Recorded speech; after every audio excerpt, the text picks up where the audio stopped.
session.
Okay, are we live? We live? Excellent. All right, so hello and welcome to the XR applications session. I'm Scott Carter of the Toyota Research Institute, and I and all the presenters, thank you very much for braving the weather this morning. Thanks for being here. There's a lot going on in this session, so let's move quickly along to content, but first some reminders. We have one microphone in the front, but SVs are happy to take that and move it around if you just wave your hand if you need them to move it to you. Also, please remember to vote for Best Paper Awards. I can see QR codes for them on doors and walls all around the room. All right, so let's move on now to the lightning talks. We have two for this session, Murad Faridan and Wujie Cheng. For folks looking for great students, we have a couple of opportunities in this session. Wujie is searching for PhD advisors and internship opportunities for the spring to the summer in haptics and information sharing. So let's move on to those. Hello, fellow WIST 2022 attendees. My name is Murad Faridan, and I'm a fourth-year undergraduate computer science student at the University of Calgary, an HCI researcher at Ryo Suzuki's Programmable Reality Lab, and a mixed reality developer for Mathme College. My projects include Reality Chat, the winner of the 2021 Snap Creative Challenge, Ultrabots, our Student Innovation Contest proposal, and Sketch Reality, a paper I co-authored that will be presenting at WIST this year. I also authored a mystery paper currently under review for SIGCHI 2023. My research interests lie in immersive technologies such as VR, AR, XR, haptic feedback, shape-changing user interfaces, swarm robotics, and most importantly, immersive user experience design. I'm hoping to network and build meaningful connections with people who have similar passions and research interests. I'm very excited to meet all of you and see everyone's cutting-edge research. Thank you so much for listening. You can contact me through any of the links here. Hey everyone, my name is Wujie Cheng. I'm a second-year master's student at KIST, advised by Dr. Andrea Bianchi. Reveal. And so this is where time-lapse video offers a powerful way to look at the world. But time-lapse is hard to capture. It usually requires leaving a tripod fixed in the scene for long periods of time, which may be difficult or even impossible in public or uncontrolled settings. And it also leaves the camera occupied for long periods, which means you need to duplicate the setup if you want to capture multiple subjects or viewpoints at the same time. So our work introduces reCapture, which is designed to help users capture time-lapse with the phone or tablet that they already carry. The idea is to use augmented reality to guide the user back to the precise viewpoint from which previous images were taken. So by recapturing these viewpoints, users can build time-lapse video on their own or collaboratively with others, one frame at a time.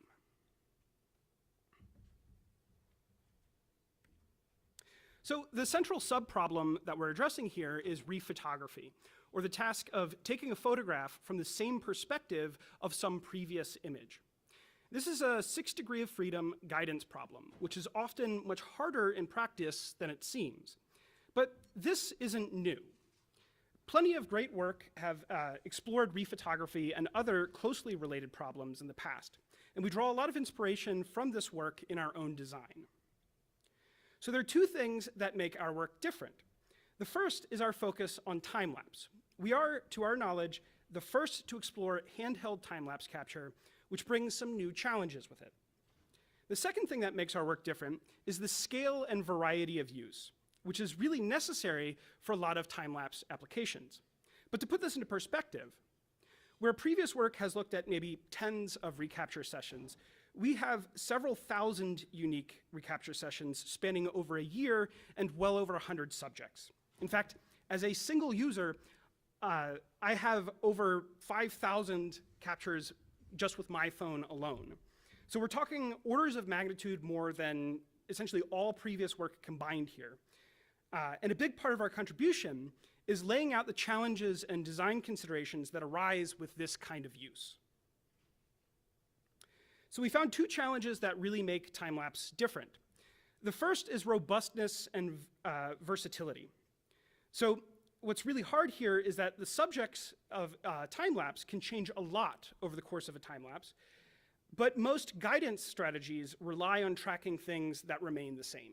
And so these can be kind of at odds. Our second challenge has to do with the fact that capturing time-lapse is a long game.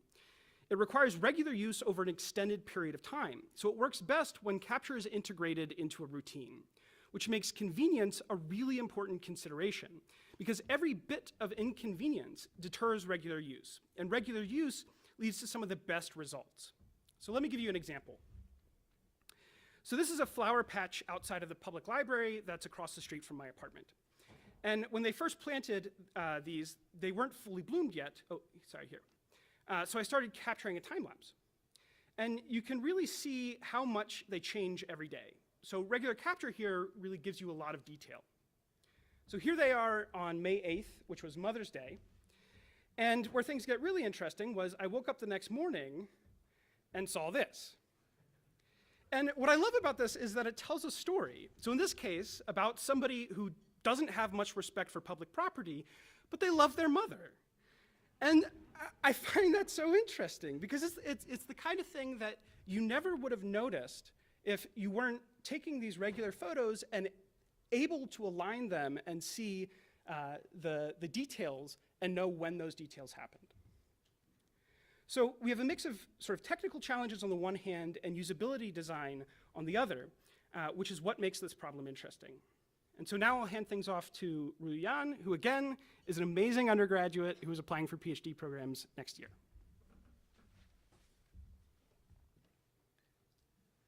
So the hardest part of recapture is generally untangling arrows and in translation and arrows in rotation. If we have a target view that the user wants to recapture, and their camera is pointed in the same direction, but a little bit translated, then the background may look aligned, but the foreground objects won't be. And here the user can rotate their camera to align the foreground, but then the background will become unaligned. So as we have arrow in translation, there is no simple way to align everything at once, as you can see here. So now let's look at the space of possible designs we might consider. We can use AR to provide guidance in a range of different ways. On the simple end, we can provide something like a simple overlay view to offer 2D guidance. And on the heavier side, we can perform 3D tracking and offer full 6 degrees of freedom guidance. The other dimension we need to consider is how precise our guidance actually needs to be. Some scenarios require more guidance than others. So the first way that things can get messed up is by not providing enough guidance, which leads to time-lapse that look like this, where everything is dancing. So you might think that the solution is to provide as much guidance as possible, but this can be a problem as well, because guidance requires time to initialize and can be noisy in some things. So we don't want to require full guidance if it isn't necessary. Now the question is, when is 6 degrees of freedom guidance necessary? Well, it depends on how sensitive we are to arrows in translation. And we can show geometrically that this depends on how far our subject is from the camera. Thus, we generally need high precision with close-up subjects, but not for faraway subjects like landscape scenes. Okay, so now we know how to predict how much guidance we need, but we also need to consider how much guidance we are able to offer, which depends on whether underlying tracking capabilities work. When 3D tracking works, we can offer full 6 degrees of freedom guidance, but in practice, there are lots of scenarios where 3D tracking fails.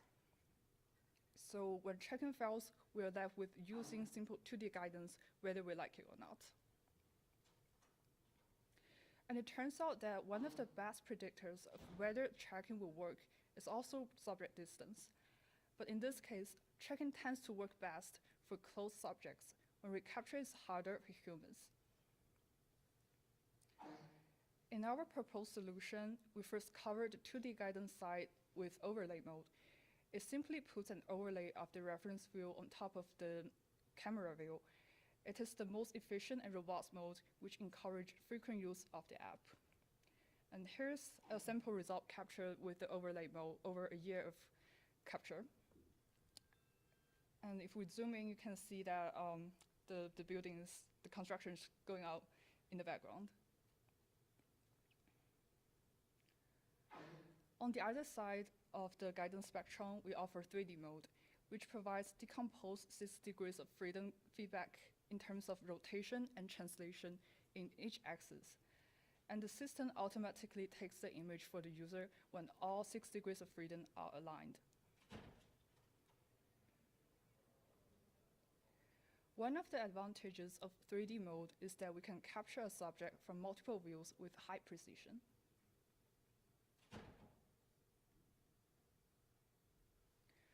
We also have a third mode called the live view mode, which takes a different approach to capture. Sometimes once the object changes its appearance a lot, tracking may still work, but we may not be able to register it against the target image.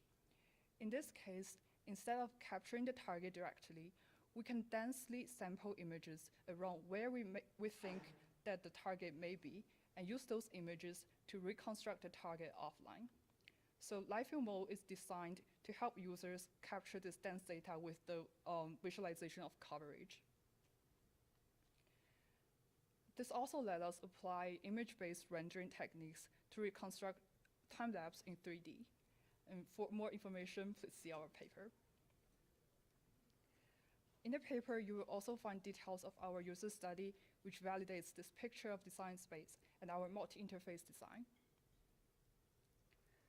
You will also find more results and additional observations about our own use experience over the time span of a year. A public version of our app for iOS devices is currently available in beta and under review for the Apple App Store. So if you're interested, you can scan the code to get the beta version.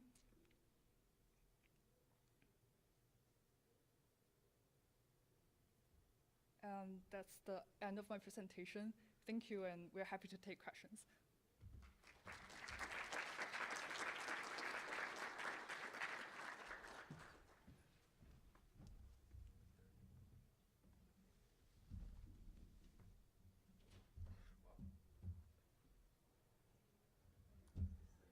So I have a question.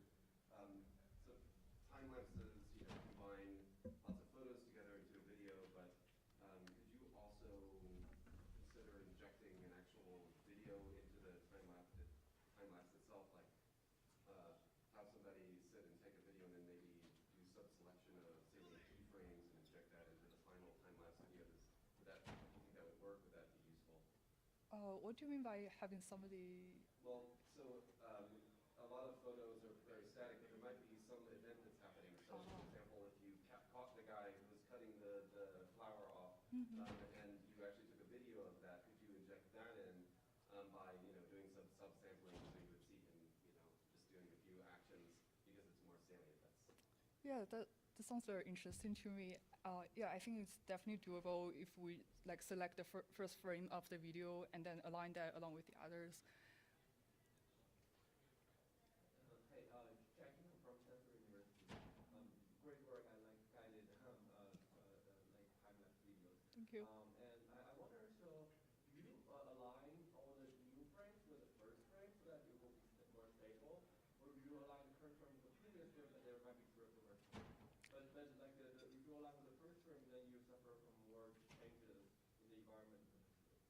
Yeah, that's a question we considered.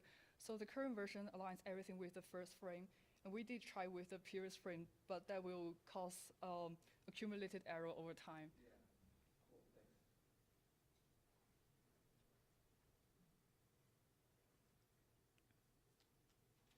If there are no more questions, let's thank our speaker.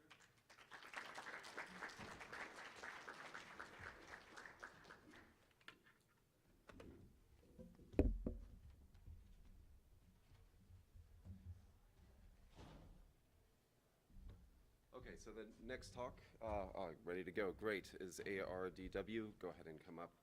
So this is an augmented reality workbench for printed circuit board debugging, and I'll be handing it off to Ishan Chatterjee from the University of Washington.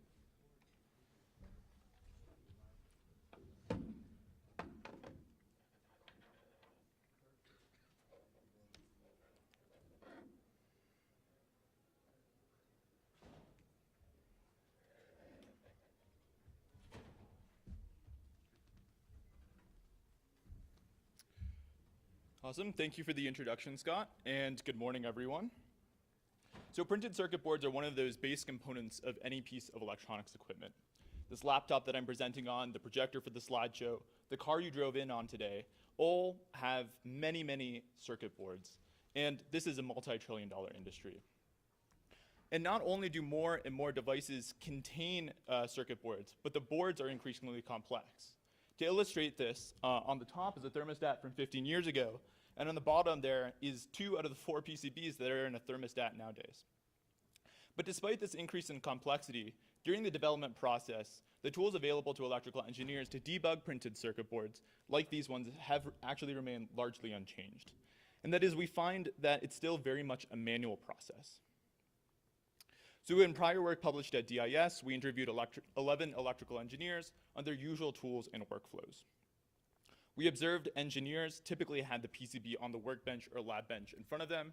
They used test instruments next to them to be able to take measurements, and they referred to their schematic and layouts on their laptop to be able to navigate and generate hypotheses to test. And we noticed that electrical engineers had to context switch and visual pattern match between these items frequently while they were debugging. And this is where the paradigm of augmented reality is particularly well suited to come in and help reduce cognitive load and increase efficiency. We also discussed their typical workflows with them. These workflows included first performing visual checks prior to powering on the board. For example, ensuring that the correct components had been installed on the board and that they were installed in the correct orientation. Next, performing functional checks when powering on the board. So for example, they sought to ensure that no power rails were shorted to ground. And after powering on the board, they looked at each of the major voltage rails to ensure that they were sort of sitting at the correct level. Next, they performed root causing and more free-form debugging, where users hypothesized about issues and moved between taking measurements and reasoning about a failure analysis, supported by the schematic, layout, and data sheets. And then finally, they collaborated with technicians or other engineers to modify the board, take measurements, or try to reproduce the issue on other hardware. So an important design consideration that we took away from these needs-finding interviews and pilot testing was the need to complement existing user workflows and help to assist and guide rather than departing greatly from the processes that they're used to. So the primary goal of this work that I'm talking to you about today was to put those considerations into practice. And I think in this community, we're all very familiar with the activation energy, if you will, required to overcome this usability gap that arises when taking even the greatest interaction concepts and putting them into a relay system. So that is the main focus of our work today. So now let's turn to how we achieve this. So right off the bat here, if you sort of squint your eyes and maybe cover up the top half, the system actually looks very much like a typical workbench that an electrical engineer might use. And again, this is in the spirit of complementing rather than replacing. On the workbench monitor, we have a web application that serves schematics, layout, and functions to control the workbench. On the tabletop is an anti-static interactive area where augmentations are provided by this overhead projector. And the user can use probes for selection and measurement, which are tracked by the surrounding motion capture system. And finally, an adjacent test instrument, in this case a multimeter, feeds data back into the system. And I think the best way to examine the functions of ARDW is to step through an exemplary user journey. So let's do that now. An engineer can load a design onto the workbench from KiCad, which is an open source board design tool, using our provided plugin utility. So once the design is loaded, the user will see projections on the desk that you see here on the left side of the slide, and on their monitor screen, they'll be able to see the schematic and layout view of their board. Next, they can either manually, or if they attach tracking stickers to the board, automatically align the projections to the board. And there's a little bit of foreshadowing here. For our evaluation, we didn't actually have this feature enabled, so we'll be discussing a little bit more on that later. So at this point, the cross-linking between selections in the schematic and layout and augmentations on the PCB have been established.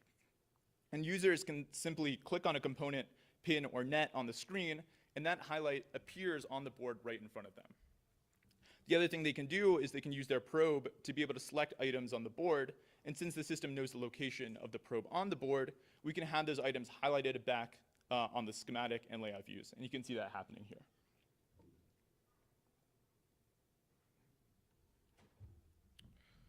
So now that this correspondence has been established, we can start to build more powerful workflows.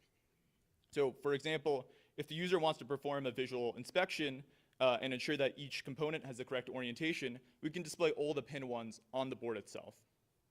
Or if the user wants to make sure the appropriate components have been omitted during assembly, they can have those areas highlighted as well.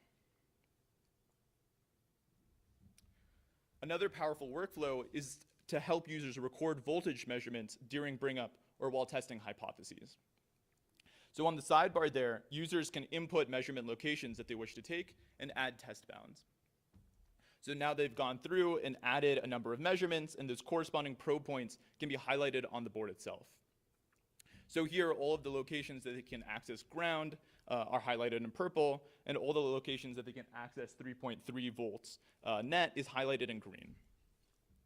And then they can simply put their probe down, and the system captures the measurement, and they can move down the list to their next measurement. And since the back end of ARDW is linked via a web server, this actually allows the interfaces to be mirrored anywhere around the world. So if the engineer on the left is sitting here in Bend, Oregon, and the engineer on the right is sitting in Timbuktu, they can unambiguously confirm that they're actually looking at the same component, or taking the same measurement, or plugging into the same port.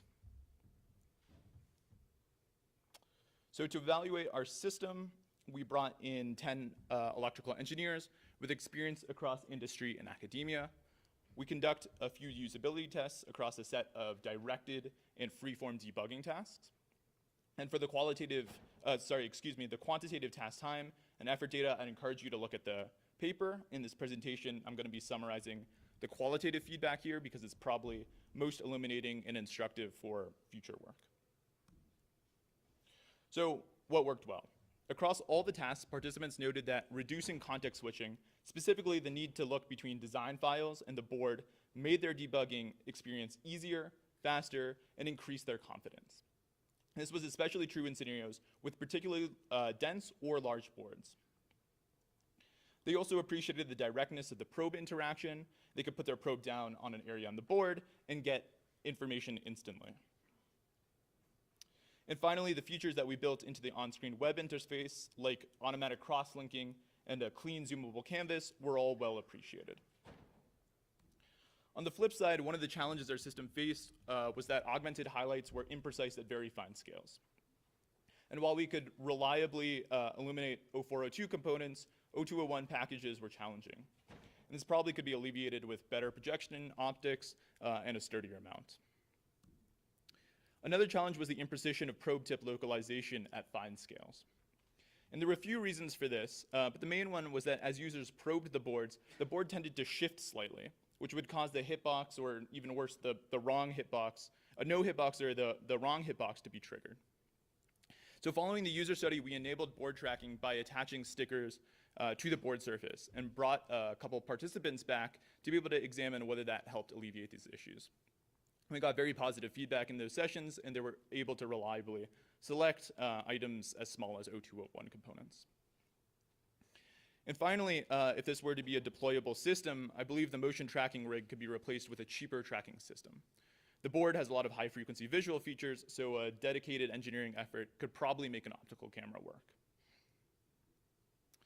So in conclusion, I believe that the learnings, methods, and system architecture of this work extend far beyond just debugging printed circuit boards. I think many hardware engineers in the audience are familiar with a scene similar to this one. Rows of technicians following a printed standard operating procedure who manufacture many of the products that we use daily. They could be sitting there for 8-hour shifts or sometimes longer. And while the projective AR system we discuss here might not be as glamorous as a head-mounted device, for this situation, projection is simply far less cumbersome. There's less to worry about from ergonomics, battery life, or a visual discomfort point of view. And it's also easier for companies to realize a return on investment in scenarios like this. And it's not like in this community we haven't seen these types of systems before. I think we're all familiar with seminal works like Digital Desk, where information flows between documents on the screen and printed documents on the tabletop. But I also think that we started there not necessarily because it was the best application for AR or the most impactful, but simply because it's a job that looked a lot like ours, information work. Meanwhile, millions of frontline workers like these can really stand to benefit from what augmented reality can bring to the table. So if there's one takeaway from this work, I think it's that situated and task-oriented AR, rather than perhaps a general purpose head-mounted device, might potentially be the first to cross the usability gap from mere novelty to an indispensable tool for many, many people. And with that, thank you for your time, and I'm happy to take any questions.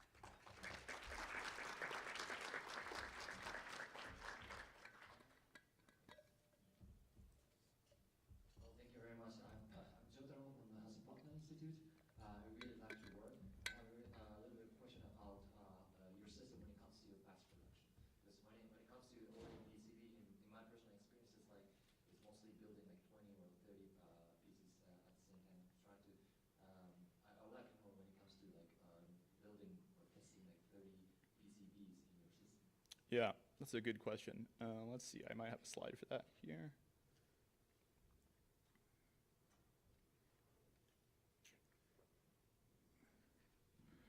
So when looking at sort of industry and going from feasibility studies and specifications to mass production, right, you're going from something like 1 unit, 0 to 1 units, to something like tens of thousands or hundreds of thousands of units.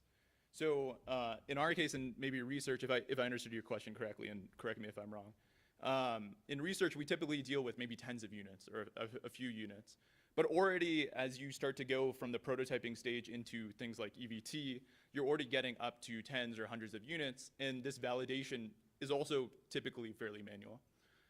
So at this point, then some sort of guidance or ability to help, not necessarily automate, but help guide the manual processes that industry engineers have to go through is sort of helpful in this case. Did that answer your question? Awesome, thank you.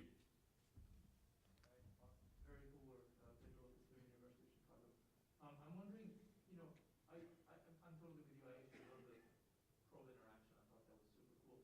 I'm wondering if you thought of supporting other things, because one of the things I see ourselves doing when we're debugging circuits, and I've noticed that professionals are using that too, is sort of touch and feel the temperature, and then people, you know, throw cameras, heat cameras on top to try to identify things like that. So have you thought of like adding kinds of heat interaction to track which components might be heating up, which components are slow, or maybe even allow people to flip the board on both sides and do debugging on the back side of the board, that sort of thing? Right, yeah. I think definitely there's a lot of extensions that one can consider. I think a thermal camera is extremely interesting because, yeah, you can, you know, instantly align what's viewed from the thermal camera with the information that you have from the layout and the board and know exactly what components are heating up. I think there's also extensions in terms of, you know, potentially adding some automated hypothesis testing or pulling in simulations or other things to make sure that does the board actually match what you expect it to be able to do. And that could start to be automated in some sense with this sort of system serving as the sort of the core to be able to plug into. Yeah. Thank you. Hi, Phil Don from MIT Sales. Great work. I would love to use your system. I also think that it would be great for education as well. I was just wondering, I guess I missed like the tracking part. Do you use an OptiTrack or, okay, Yeah. and like did you add beads to the individual tools? That wasn't Right, yeah, let's see if I have that picture. Hands separately using computer vision. So, sorry, it was very brief in this image, but essentially if you look at the probes at the bottom here, how do I get this video to play? Let's see. If you look at the probes closely when they flash up on the screen, there's actually these 3D printed crowns that sit, that we attach to the probes. And on these are the reflective beads that we use a Vicon system, or an OptiTrack system to be able to track. And this allows the camera to be able to see it even if the user is holding the probes.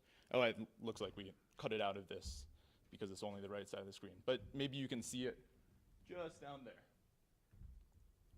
And all the other tools have, like the board has. Yeah, so the board, we went ahead and add flat retroreflective stickers to just like the top of the ICs or to open areas of the board surface to be able to track. But one could conceivably think that, if you have a particularly dense board or a place that doesn't allow for tracking stickers to be added, maybe you have some sort of jig or vise that, you put it within, or a tray or something like this. And as long as you're tracking the tray, then you should be tracking the board, as long as the board's sort of fixed to that tray in some sense, yeah. Thank you. Okay, thank you all for your great questions.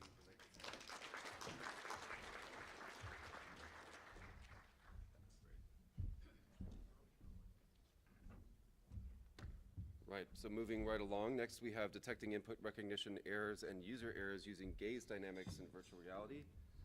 This will be presented by Naveen Sindilnathan from Meta.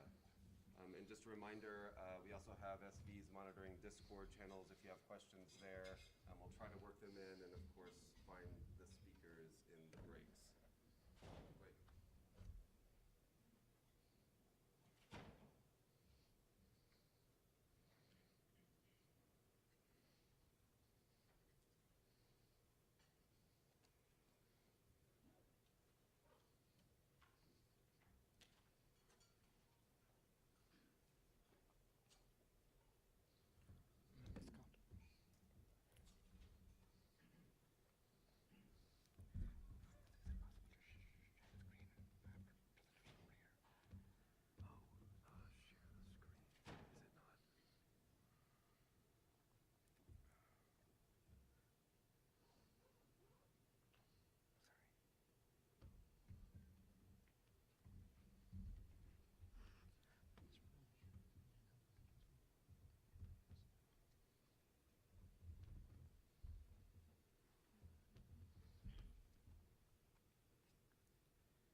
Sorry about that. And thanks, Scott, for the introduction. So, with the growing adoption of mixed reality technologies, there's an increasing interest in switching from traditional handheld controllers to more naturalistic interactions, such as gesture. However, gestural input recognizers are imperfect, and they often have high false positives and false negative rates. False positives are particularly costly because they're attentionally and cognitively demanding, and they require the users to put some effort into correcting them manually. And this causes a lot of interaction friction, frustration, and broken trust in the system. For example, when you would like to navigate and select a video in VR, the system could falsely recognize an action that was not performed by the user, leading to undesirable outcomes, causing frustration and mistrust in the system. These errors are costly again because the users have to manually undo these changes and retry all over again. But these forms of interactions might not be always available for the users to undo. So to reduce false positive rates, we can either iterate on perfecting the input recognizer to enrich user experience. However, here we explored an alternative approach to make the system more aware of the errors when they occur, so that the system can detect these errors and help the user recover from them. For example, if the system detects an error with high probability, then it can automatically correct the error without expecting the user to jump in and make a manual action. So this enables low friction interaction between the user and the system. But how do we detect these errors? Users often react to unexpected system changes caused by an error, and thus user behavior can be used to detect certain errors the moments after the errors occur. Here we used implicit gaze information to detect errors because previous work has shown that gaze is a very strong indicator of users' internal cognitive state and can be used to infer user intention as well as reaction to goal-oriented behavior. But for such gaze-based error detection system to work, we need two conditions to be satisfied. First is detection. That is, the gaze following a specific input event should be different for different input events so that the gaze can be used reliably to discriminate between different events. Here we studied 3 different types of input events: intentional clicks, user errors, and input recognition errors. So intentional clicks are when the users click on the target item that they wanted to click. User errors are when the users clicked on a non-target item, leading to a different system change. And input recognition error is when the user did not intend to make an action, but the system recognized that action. For example, holding a coffee cup would resemble a pinch. The system would falsely recognize that that was a pinch and lead to further system changes. And second, the gaze behavior should be generalizable across different contexts and different users so that the same input event could elicit the same type of gaze behavior across different scenarios. So to study this, we used 3 different tasks: tile search, room search, and dice game tasks with different goals. And we also used 2 different input modalities: a handheld controller and a natural mid-air hand gesture. So first, detection. So we use the tile search task. This is a very simple task in VR where the user selects targets among non-targets, and the user provides input to the system using a controller click. And to control the false positives, that's the input recognition errors, we manually injected clicks at specific times so that we have a good control over the experimental parameters. So this is a very highly constrained and highly controlled task. And we looked at the implicit gaze behavior as the user was doing this task. And here I'm showing you one gaze feature, which is gaze velocity, after the time of a click. And you see that the gaze velocity for the 3 different types of input events, that is when the user clicked on the target, when the user clicked on a non-target, and when we injected a false positive error. All these 3 look quite different, and they're statistically significant. And this is just one gaze feature. We looked at several gaze features, and across all the gaze features, the gaze features were different for the 3 different input events consistently. So with this, we can say that gaze could be used to detect different types of input events because they are different for different input events. Second, we looked at generalizability. So the question is, were the patterns we observed for one task similar to a whole different task. So here we used a room search task which shared a lot of features with the tile search task. You again select targets among non-targets, and you again use a controller to click. But here the false positives were injected on any target item.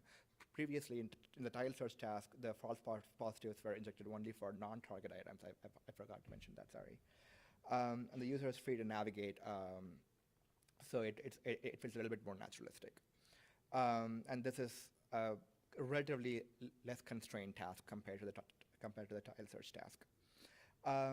Here, I'm just overlapping the gaze velocity for both these tasks for the 3 different input events, and you see how highly correlated the input, the gaze features are for all the 3 input events. But both these tasks that I mentioned so far use simulated injected errors. These don't occur naturally during an XR interaction. So we wanted to look at a different task where we can look at naturally occurring false positive errors, and instead of using a controller as an input, we wanted to use a hand gesture. So for this, we use a dice game task.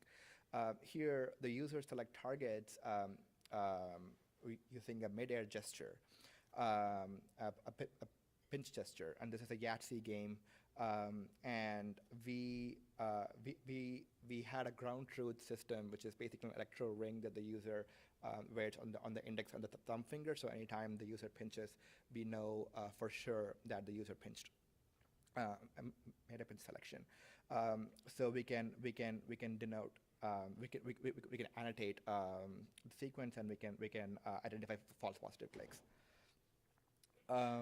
Here, I'm plotting a similar plot as previously, but with tile search and the dice game task, and we see that the choice of input, the choice of the controller versus gesture creates a small lag in the features. However, the gaze features are highly correlated across the 3 different input events, and the pattern is pretty consistent. So far, we can say that the gaze can be used to detect different type of input events, as well as they are generalizable across task contexts and different types of input modalities. So using this information, we asked, can gaze behavior alone be used to classify different input events across different scenarios? So we used the first order difference of the raw gaze positions for XYZ gaze positions as input after a click or a pinch.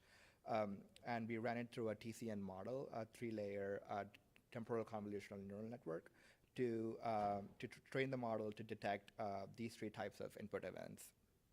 And when we train the model on all the 3 tasks, and we tested on all the 3 tasks, we get an AUC ROC OVR score well above chance of 0.78.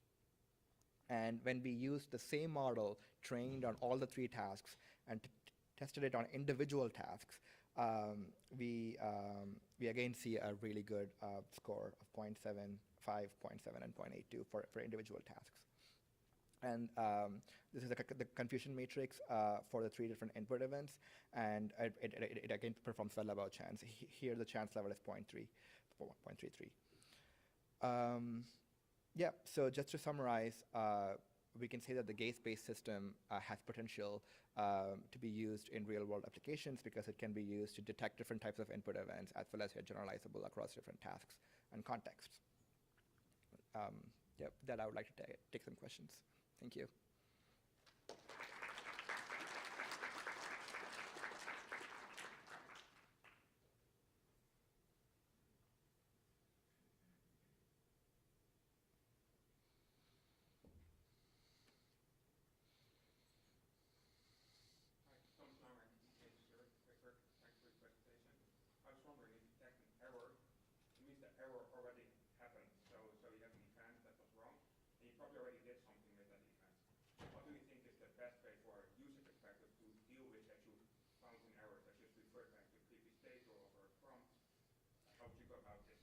Could you repeat the last part of the question, sorry? What is the best way for a user, or from a user experience Yeah, so yeah, thanks for the question. So we also explore different mediation techniques, which I haven't covered here. One way to do it is to automatically undo the change, undo the error if the model had a high confidence in detecting the errors, or if the model had relatively low confidence, we can give the user a chance to pick between two options. So yeah, we have a separate study where we explore different design choices and different mediation techniques. Yeah, sure. Hi, I'm Arthur from UC Santa Barbara. I'm wondering if have you considered the level of expertise of users might affect the gaze behavior? For example, if you have a user that's more familiar with using VR, that might change the feature somehow. That's a great question. We haven't done that, unfortunately, but moving forward, we should do that. Different levels of expertise and also different levels of learning. Over the course of because these are like very long experiments, like 1 hour, like 1.5 hours experience. So the early versus late could also be a good control. Yeah. Dogon from NYTC Sale, great talk. I would definitely like to use this because I had this problem before. I was wondering if you considered like snapping to like prevent these errors. For example, like iPads have this feature where you use the trackpad so that you don't click on something that you didn't intend to click.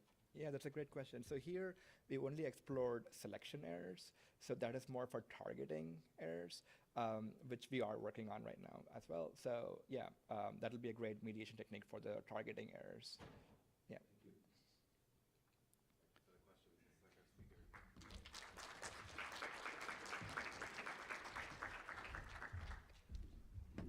Okay, next is prolonging VR haptic experiences by harvesting kinetic energy from the user. This will be presented by Shanwen Tang, and this is a honorable mention paper. So I have some of these, I'll give them to you later, for all of the authors, Katie Wu, Jacqueline Chen, Pedro Lopez, and of course, Shanwen. Let's give them a round of applause.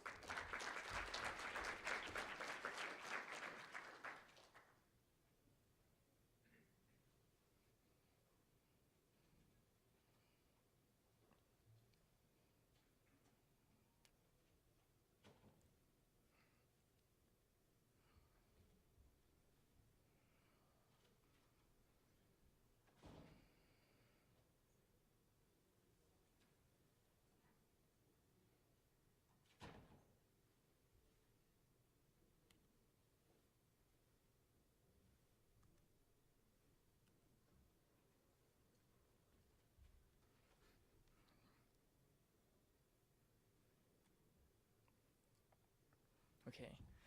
Hi, everyone. I'm Shangyuan Teng, PhD student from the University of Chicago. And today I'm very happy to present our work collaborated with Katie Wu, Jacqueline Chen, and my advisor, Pedro Lopez. Here, the user is in VR with our haptic device worn on her arm. And the user is playing a several-hour-long VR game. She can feel all sorts of haptic feedback, like the sense of touch and forces. But here, with many of haptic researchers here, when you hear me talking about feeling haptics and several hours, you might think something must be wrong here. Shouldn't the device have run out of battery already? And this is what my talk is about. When we look into haptic devices that generates the sense of pressure, friction, and forces, the actuators they require so much power that they would only last for minutes if powered by a battery. We could put more batteries to last longer, but that also puts more weight on the user's body and make the device larger. And that is not desirable for mobile VR that we just want to move around freely. On the contrary, if we look at sensors, they can be super power efficient, run in nanowatts, and even powered by harvesting energy from the environment or from the user. In fact, some researchers have used kinetic harvesting to power input devices. And we are inspired by this work and ask, how can we use similar ideas to prolong experiences when using haptic devices. So our approach is to have a haptic device that harvests power from the movement of the user in VR. But if we just put this energy harvester on the user's body, the user will wonder, why does every move now feel so hard? And we propose to design VR that adapts so that the experience fits the sensation. And I'll show you how it works in this example, VR survival game. So when a haptic device has no power, VR will render a tide.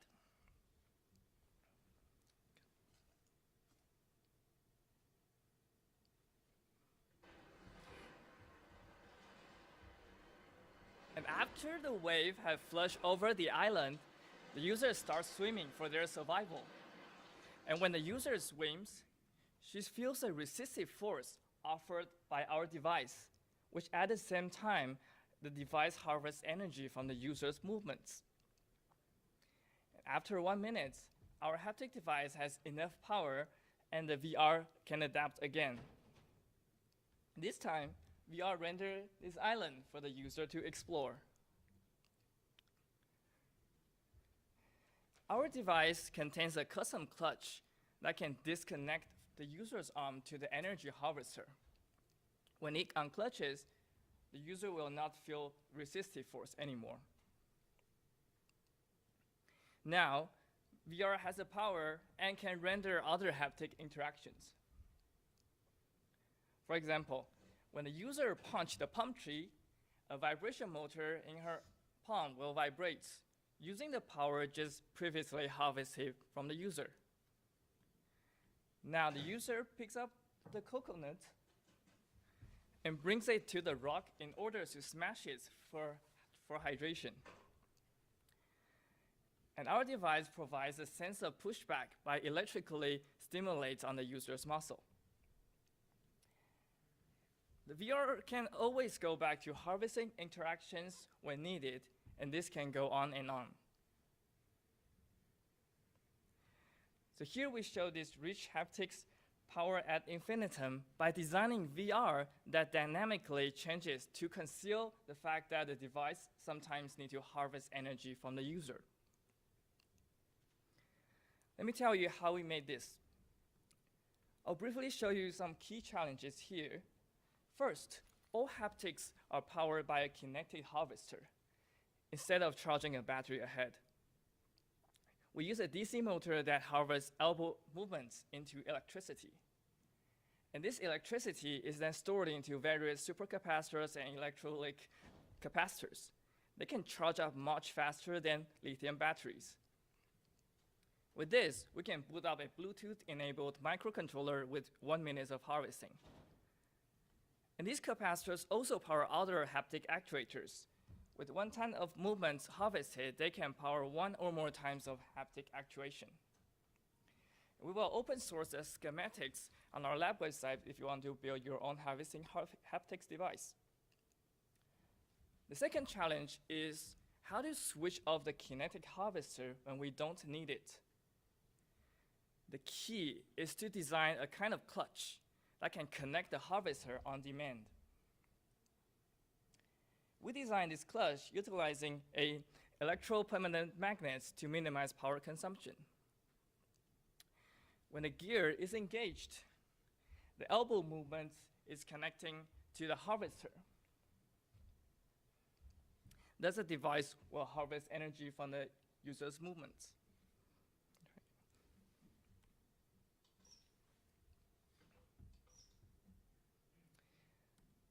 And the magnet keeps the gear engaged by repelling it. Now, if we have enough power, we can apply an electric pulse to the magnet. Look at the south and north pole now. It will change its polarity. And now it will unplug this gear out. And therefore, the device does not harvest anymore. Well, if the power has dropped low on our device, the device can apply an opposite pulse And look at the polarity now. It will change again and push the gear in. So the device can harvest from the user's movement again, and the user will feel the resistive force. Now, the challenge is, how do we design VR that can toggle harvesting too? Especially, how to transit from harvesting interactions in VR seamlessly. The first strategy is harvesting involving scene transition. We've seen this at the beginning, and this is suitable to harvest lots of power. But what if we only need a bit of power right before some interaction? We propose another strategy, which is to harvest just in time before the haptics is needed. For example, here the user intends to grab this virtual battery on the ground in this survival game, but VR puts a crab next to it. Now when the user tries to grab the battery, the big crab jumps onto the user's arm and doesn't want to let go. And the user shakes her arm while the device harvests the energy from the movement. And after harvesting, the device has the power to render more haptic feedback, for example, buzzing and electrotactile. To understand how users actually feel, we conducted a user study. To understand, first, if it really conceals harvesting for the user. And second, if our approach obviously is making the experience longer and is more physically demanding, and do the benefits outcome these limitations? We compared our approach to controllers only, which emulates the condition without power for haptics. And in this almost 20 minutes VR, we found that none of the participants realized that the device was harvesting movements before we revealed at the end of the study. And participants rated our approach provided higher realism despite additional fatigue and longer playtime. Finally, can this extend to other types of experiences? We especially showcase some other long VR experiences. I've shown you an example of open world games. This can also apply to rhythm games similar to Beat Saber, where the saber can become heavier when it needs to harvest energy to render force feedback impacts when the user hits the cubes. This can also be suitable for fitness applications, where resistive force on the arm can provide training and haptics can be used when the user receives some rewards. Lastly, our approach can be applied to other body joints too. Putting the device on the leg, the user can enjoy a running game when it runs through different terrains and with haptic feedback. And the device can harvest energy when the user passes through water. So to conclude, haptics integrated with harvesting into VR is completely different from haptics powered by batteries. It enables haptics anytime. Traditionally, to enjoy haptic experiences, mobile haptic devices must be charged for some time. And with our approach, haptic experiences can be readily available, as the device harvests energy from the user without their knowing. And moreover, for traditional wearable haptic devices, they will run out of battery at some point.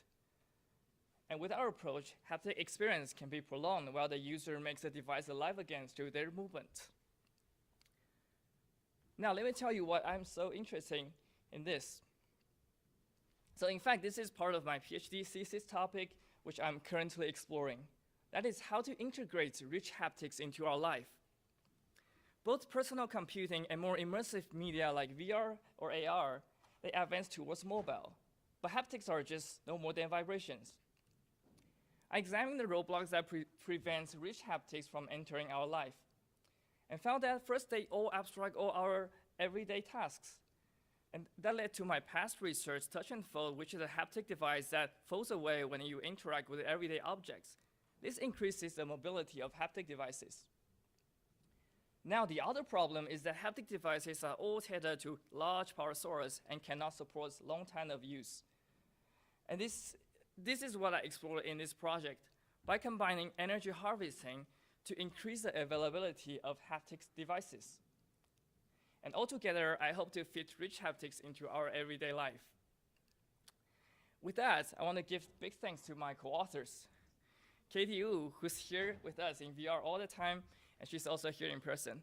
And Jacqueline Chen and my advisor, Pedro Lopez. Thank you for listening. I'm happy to answer your questions.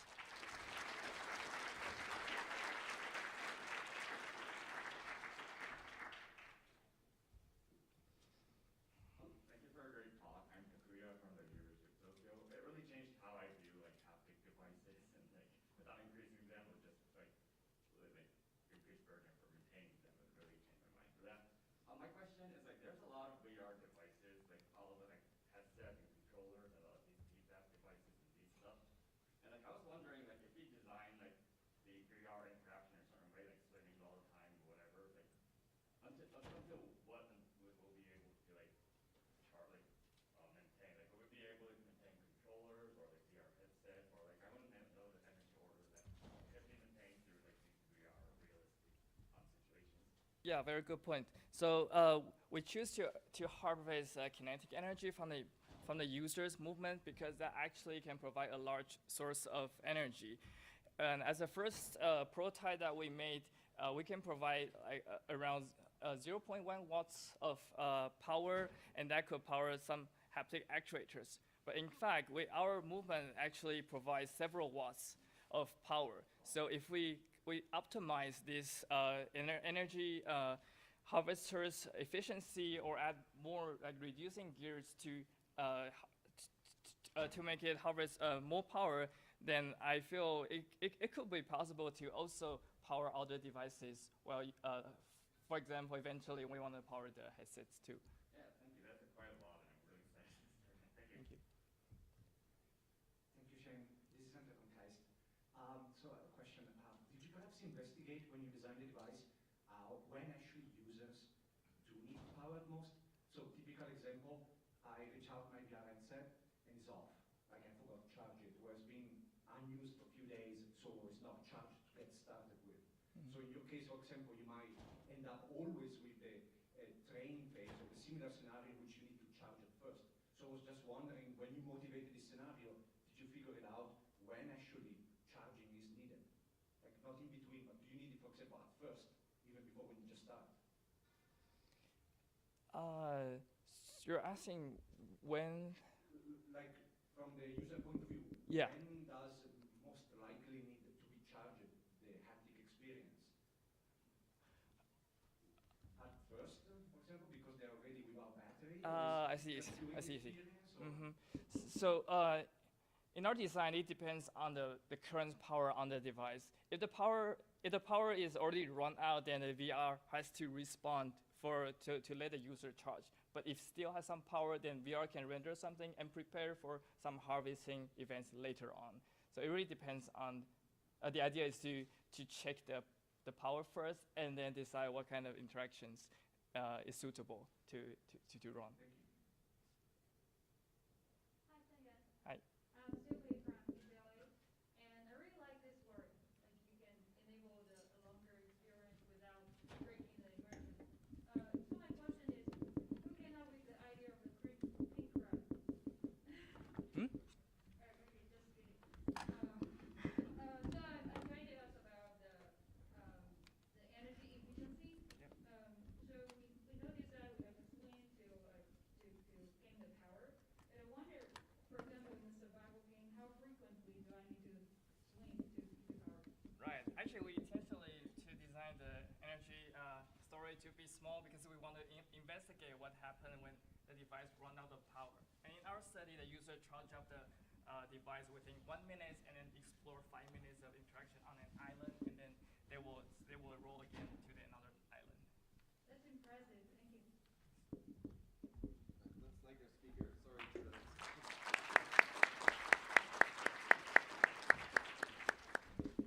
Again, feel free to catch the speakers in the breaks.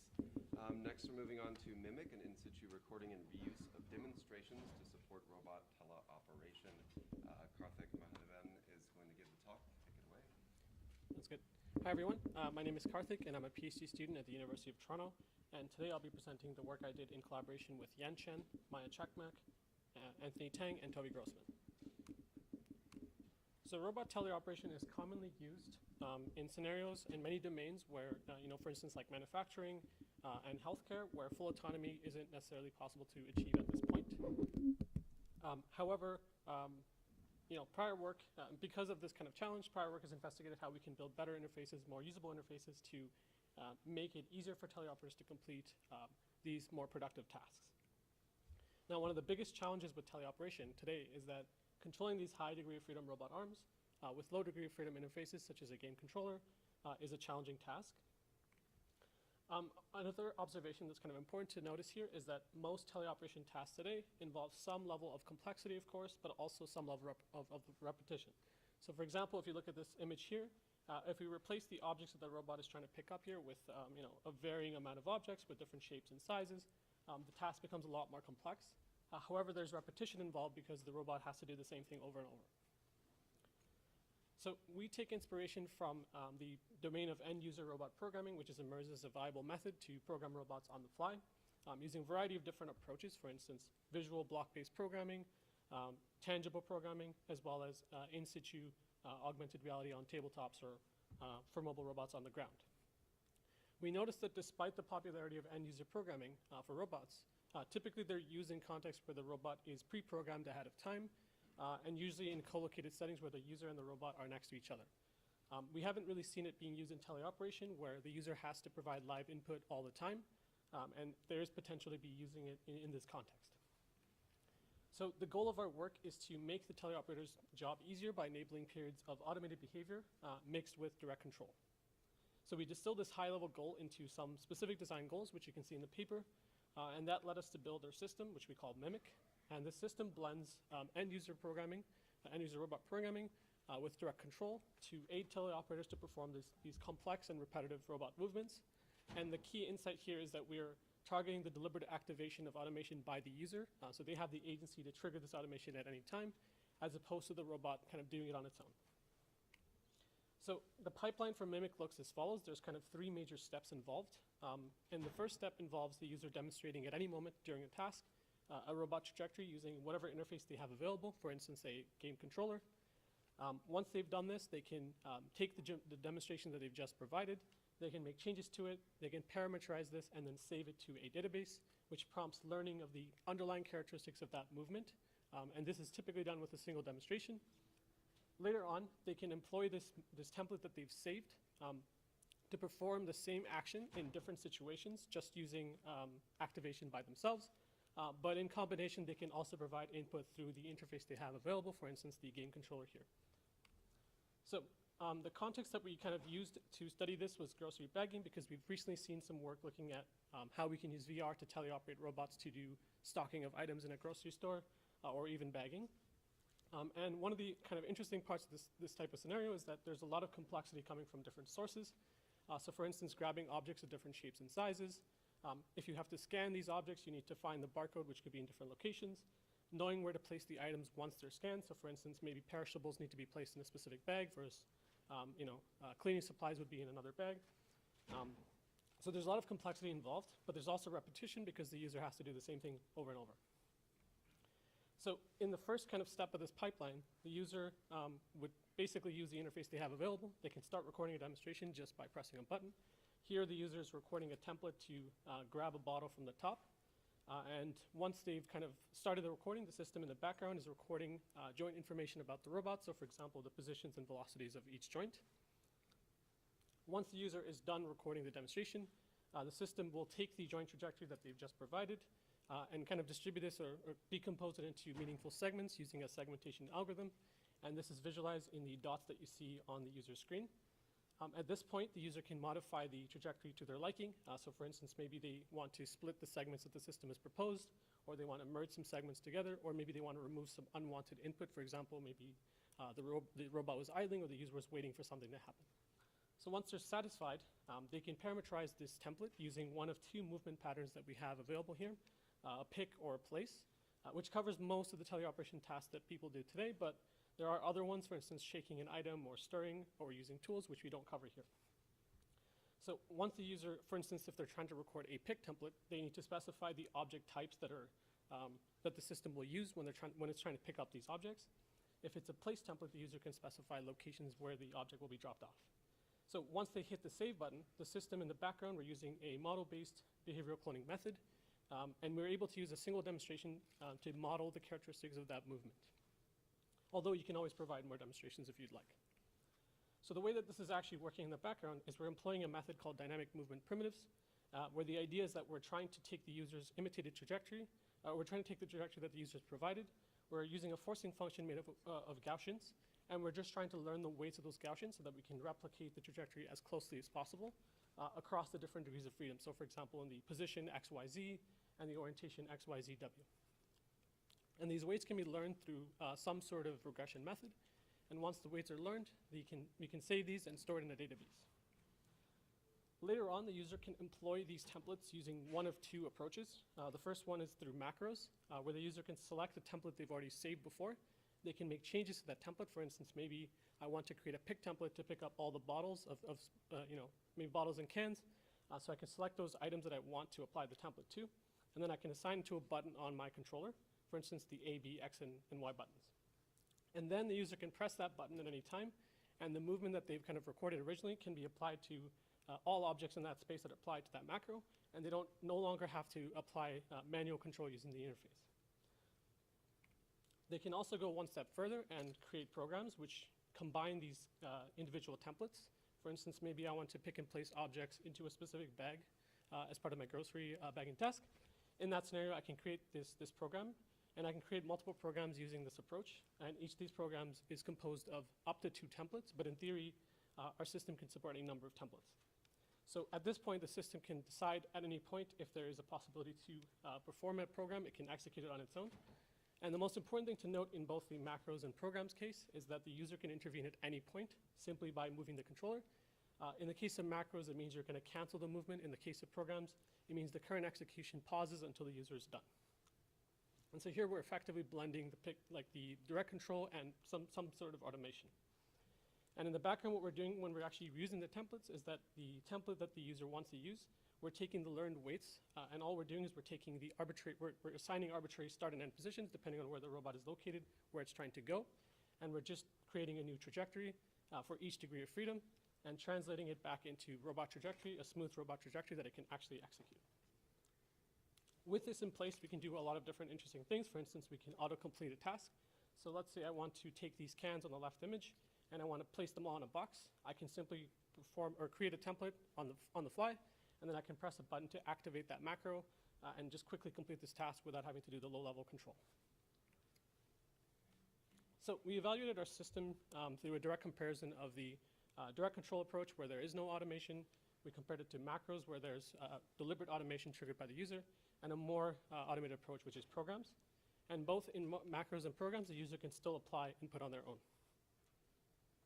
So the task was a grocery bagging task, but now it was a little bit more complex. There's a lot more items, and these items have to be scanned at the grocery scanner and placed in specific bags depending on the type of object that needs to be placed in that bag. And the task is composed of kind of 3 phases. So in the first phase, the user sets up the macros and programs in those conditions. In the direct control case, they don't have to set anything up. They just do the task. And then in the second phase, once they have the macros and programs set up, they're just repeating this grocery bagging task. But now they already have access to the macros and programs. And lastly, in the intervention phase, we moved the grocery bags to a different location and didn't allow the user to change the macros and the programs to deal with the change in the location of the drop-off. And the idea here was we're just trying to figure out whether the user is able to intervene and kind of blend that direct control with the automation that we are providing. So what did we actually find? We found a few things. So in the first phase, it makes sense that setting up these macros and programs takes a bit of time. But it didn't take that much more time. In the case of macros, it did because macros provide a little bit more kind of variation in the solutions that the user can kind of utilize, and therefore it took a little bit more time for the user on average.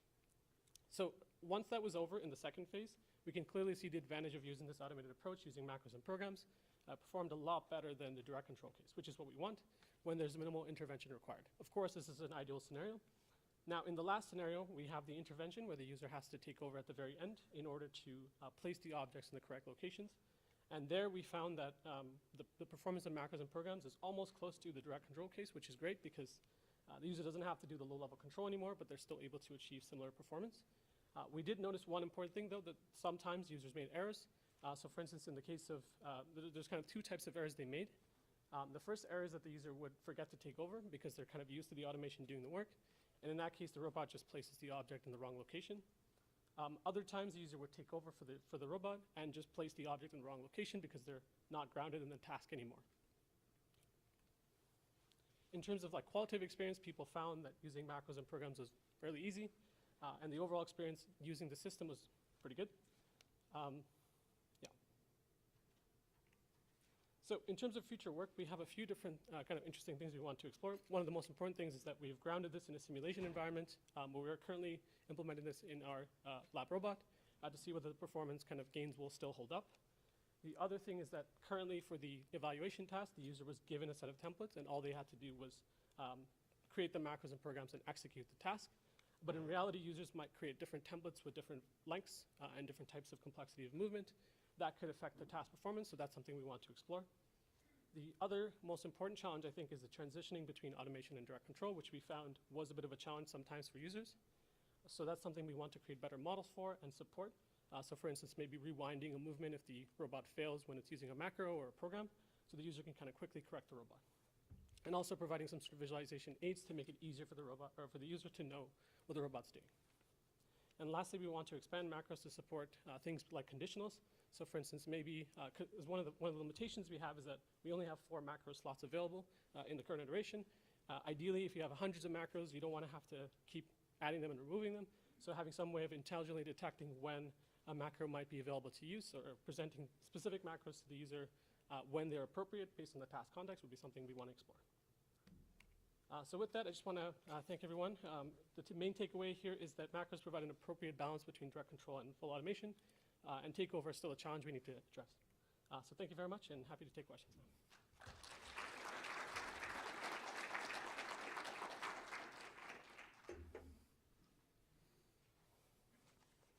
Hi, Karthik. Thank you for the talk. I think it's much more intuitive to use these macros rather than coding the trajectory. And my question is, how good is it to generalize a recording of grabbing a certain object at a certain location to the other scenario? Right. So I think that was like the main motivation behind this work, is that we want to be able to allow the user to kind of apply these macros and execute the same movement regardless of where the objects are in the space. As long as the objects are within the reach of the robot, the movement characteristics of that movement are applicable to, do the pick and the place. So that's the advantage of our approach. The specifics of the grasping will depend on the object type. So for instance, if you're grabbing a mug, you might have to do a specific grasp type versus, grabbing from the top. But overall, the movement characteristics of that trajectory will still be kind of maintained regardless of where you're picking up the object or placing it. Yeah. Thank you. Mm-hmm. Columbia University. I think I really enjoyed hearing about the work. One of the problems that you often have with macros programs is knowing which macros and which programs we have and what they do. I think you partially answered the question I'm about to ask before when you said you have 4 slots per macro. So you only have 4 macros maybe at a time, but obviously you'd like to have a lot more. Have you thought about ways of making it obvious to, or easy to understand to the person connected in both those, what the macros are and what they do and how they relate to each other, especially even the internals of what an individual macro does, if it suddenly has conditionals and loops and all that other stuff there. Mm-hmm. That's a super interesting question. Thank you for that. We haven't really dealt with, so we have some ability to kind of visualize the templates before you assign them to macros and programs, so that is currently in place. However, once you have them in your kind of library or waiting to apply them, that's something we don't really currently provide any sort of visualization aids for or any sort of kind of knowledge about what that macro does, so that's something we want to do. I think one other thing we could do, as I mentioned kind of briefly, is that if we have a lot of macros, maybe there's some way to filter out those macros based on the task that the user's doing or the context of the task, so maybe some sort of intelligence about the task that the user's doing while they're doing it. Maybe will allow us to figure out, okay, maybe only 5 macros out of the 50 that you have available are applicable at this moment because of configuration of the robot or maybe the task configuration or something like that. Something we want to explore much further, definitely, yeah. This is a very spatial 3D domain. Exactly. There'd be a way to take advantage of that 3D space. Absolutely, yeah. Visualize it. Absolutely, exactly, yeah. Thank you. Take a quick look. This is Shang Yu from Stanford University. My first answer is related to the first question that Becky asked about the generability of this template-based approach. So typically, in the target application, for example, you think the template will pick up a cup, the left corner, left bottom corner of the table. If you move up to the right top corner, can you the template still automatically pick up this new location? And also, if I change object from, for example, from a cup to a book, this is for the consequence of force pick up the motion. Mhm. And the template do that too. Right. So there's kind of two things here. So one thing is that the locations or the movement itself will be possible to generate no matter where the cup is in the workspace, as long as it's reachable for the robot. The specifics of the grasp can be tied to the object types, right? So right now in our system, we have like a simulated computer vision model, so it's able to detect the object types that are on the table. So maybe if it's a cup versus a maybe different shaped cup, for example, the system could generate, based on the difference of the classes, like what type of force I need to apply for picking up this cup. It can also generate multiple grasp proposals for the user to pick from, or it could try out a couple of different grasps before it kind of does the actual grasping. So the user has a little bit of like flexibility there. I don't know if that answers your question, but if not, yeah. It's like our speaker again.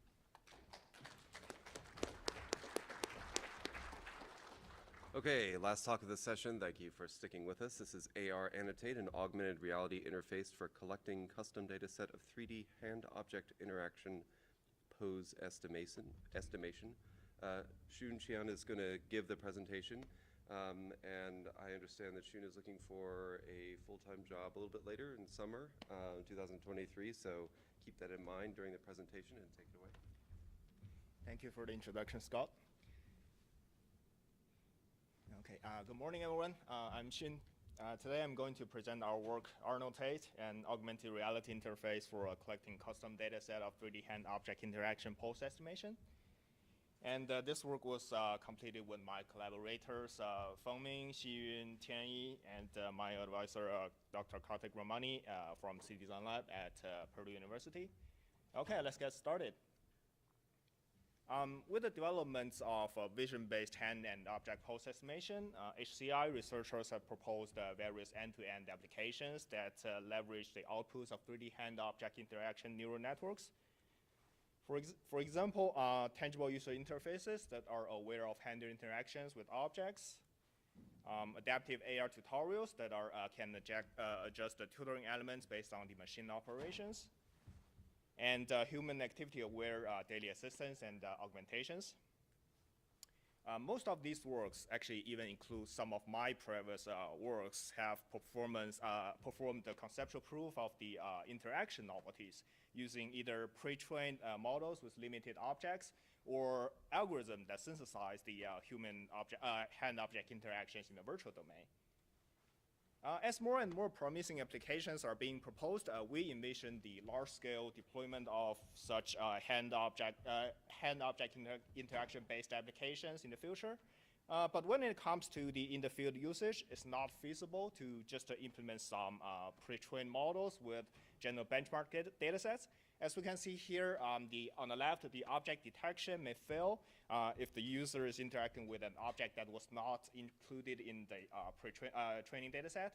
Or more importantly, the hand-object interaction itself may also fail when the user is grabbing the object in some gestures or poses, which causes the occlusion that never appear in the training data set. So, in order to let end users enjoy these promising applications in the future, there's a critical need of enabling users to collect their custom hand-object interaction data sets so that we can fine-tune the model later for the users to enjoy, to have more accurate and reliable detection results. So, hand-object mutual occlusion is one of the most critical issues in hand-object interaction data set collection.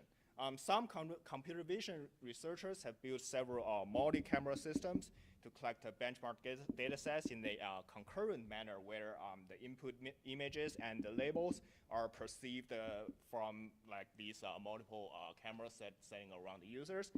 However, it is infeasible for local users without domain expertise to assemble, calibrate, and use this kind of complicated system to collect high-quality data sets. At the same time, we also have post-hoc labeling UIs. It's also used, leveraged in 3D object post-estimation dataset labeling. But when hand is taken into consideration, especially when hand is grabbing the object while capturing the images, it becomes time-consuming and difficult for end users to label the occluded hand joints and moved objects post-hoc. Also, some other works develop some algorithms, such as the physical contact models, to synthesize the labels to resolve the occlusion issue. But the objects here are limited to the ones that are included in some general benchmark datasets. So in this work, to support any end users to easily collect datasets with custom objects while addressing the hand-object mutual occlusion, we propose our work Annotate, a hand-object post-estimation dataset collection interface that leverages some advantages of augmented reality. Unlike all the existing data labeling system, Unlike all the existing dataset labeling systems, with the help of AR, we allow users to first record the dataset labels, then capture the dataset images. Here, Annotate is able to construct the missing image label alignments with the help of the spatial awareness of AR. Now let me illustrate how Annotate illustrate the Annotate workflow. First, the user creates a label bounding box of the target physical object. In Annotate, we ask the users to create a bounding contour. It preserves the geometric features of the object that can help users easily recognize the pose of the bounding box in the future steps. While being in the AR domain, users are able to accurately create these bounding contours with the help of while using the physical object as spatial reference. For example, the user can use some primitives to create a bounding contour of a bottle, or the user can directly use the fingertip to sketch some complicated curves while touching the physical object to get haptic feedback. Next, the user starts to record the labels of both the object and hand, even before the recording of the dataset input images. With the soft workflow, the user is able to grab the 3D bounding contour in the same gesture of grabbing the physical object. Then the user starts to manipulate the bounding contour in the AR domain, and at the same time, Annotate records the 3D pose of the object together with the hand joint positions with the help of a hand tracking capable AR device. We also developed 3 AR visual indicators to further help record high quality labels. The first one is the gesture indicator, which aims to help user keep the hand gesture unchanged when the haptic feedback is not available during the label recording. The orientation indicator guides the user to record the dataset for more diverse object poses. And the progress indicator indicates a suggested total number of the data samples. After finishing label recording, Annotate replaced the recorded labels using an in situ AR animations. The user grabs the physical objects using the same gesture by spatially aligning both the object hand with the both object and hand with the counterparts of the AR animation. The user can adjust the replay speed of that animation or give some practice. When the user is ready, the image recording is started, where the user just keep aligning the physical object with a replayed bounding contour with the help of 3D depth occlusion of AR. Annotate now just captures the user's first-person view as the input images of the dataset.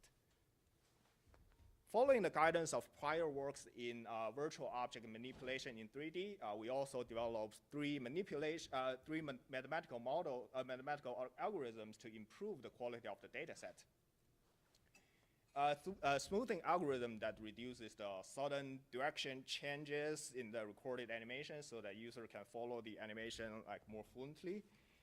and image label pair shift algorithm to remove the temporal delay when someone's trying to follow a replayed animation in 3D. And also there is a label correction algorithm to remove the invalid data samples. Please refer to our paper for the implementation details of these algorithms. Meanwhile, Arnold-TED also allows users to repeat the same workflow for more trials using different gestures or capturing more poses of the objects. And when the progress indicator reaches 100%, the user successfully collects a custom hand-object interaction dataset using our system. In order to evaluate our system, we invited 12 users for a 2-session user study. We first evaluate the spatial accuracy of the collected labels, which reflected the feasibility of our visual indicator designs and also the algorithms. So following the suggestions from prior researchers for improving manipulation accuracies in 3D, Arnold-TED just guides the users to separate the degree of freedom when they manipulate objects, where the user either just translate the object without much rotation or just rotate the object while in midair. So in the user study, we also let users to repeat these 2 types of manipulations in 3 trials for each condition. And we used the Vuforia marker and also the lead motion controller to provide the ground truth of the object and the hand joint positions. And then we calculate the spatial accuracies of our dataset. So for the object pose labels, as we can see here, we compared our results with prior 3 virtual object manipulation researches. The low translation and rotation errors indicated the satisfactory accuracy of our approach. And for the hand joint positions, we also compared our results with prior 3D hand tracking model benchmark works, and also the overall performance of the data set also indicates the feasibility of our system. Then, since the ultimate goal of our model is to, of our system is to train in neural networks to improve the model performance in the user's everyday usage. So using the user collected data sets. So in the second session, we let each user collect 4 data sets of 4 different objects, and then we just trained 2 modern neural networks for each user's data set. And then we investigate the model performance. So for the test results of the hand detection model, we use, shown in this plot. The top orange curve is the performance of the model trained with benchmark datasets, and the other 3 curves are our results, which showed a decent performance. And for the object pose part, the bottle and the cereal box are already included in that benchmark dataset. And as we can see here, our result also is kind of comparable with these benchmark results. Yeah, I would like to point out that the model performance is also affected by the model itself and the total number of the data samples. We do not expect our system any superior performance using our data set, but at least our system can lead to a decent result compared to those benchmark data sets. Meanwhile, actually this work enables any local novice users to collect the 3D hand object interaction data sets without complex hardware setup. Yeah, we also collected and analyzed the user's subjective feedback on the system usability, such as the bounding contour creation, the visual indicators, and the easiness of following that AR animations. Please refer to our paper for more details for the user study findings and feedback. Yeah, that's all. Thank you, and I'm open to any questions.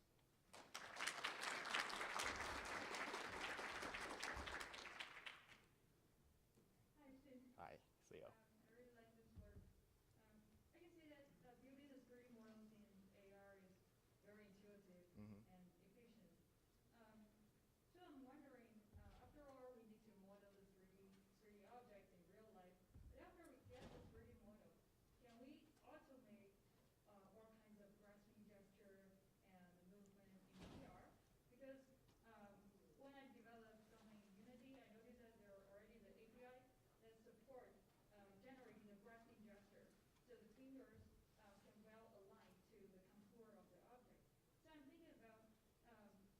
long as you've got the 3D model, is it possible, or do you think it's a good direction to import it into the digital world and automate the rest of the data collection using some, May I ask, what do you mean by the 3D model? Is it the bounding contour I mentioned, yeah. or that one?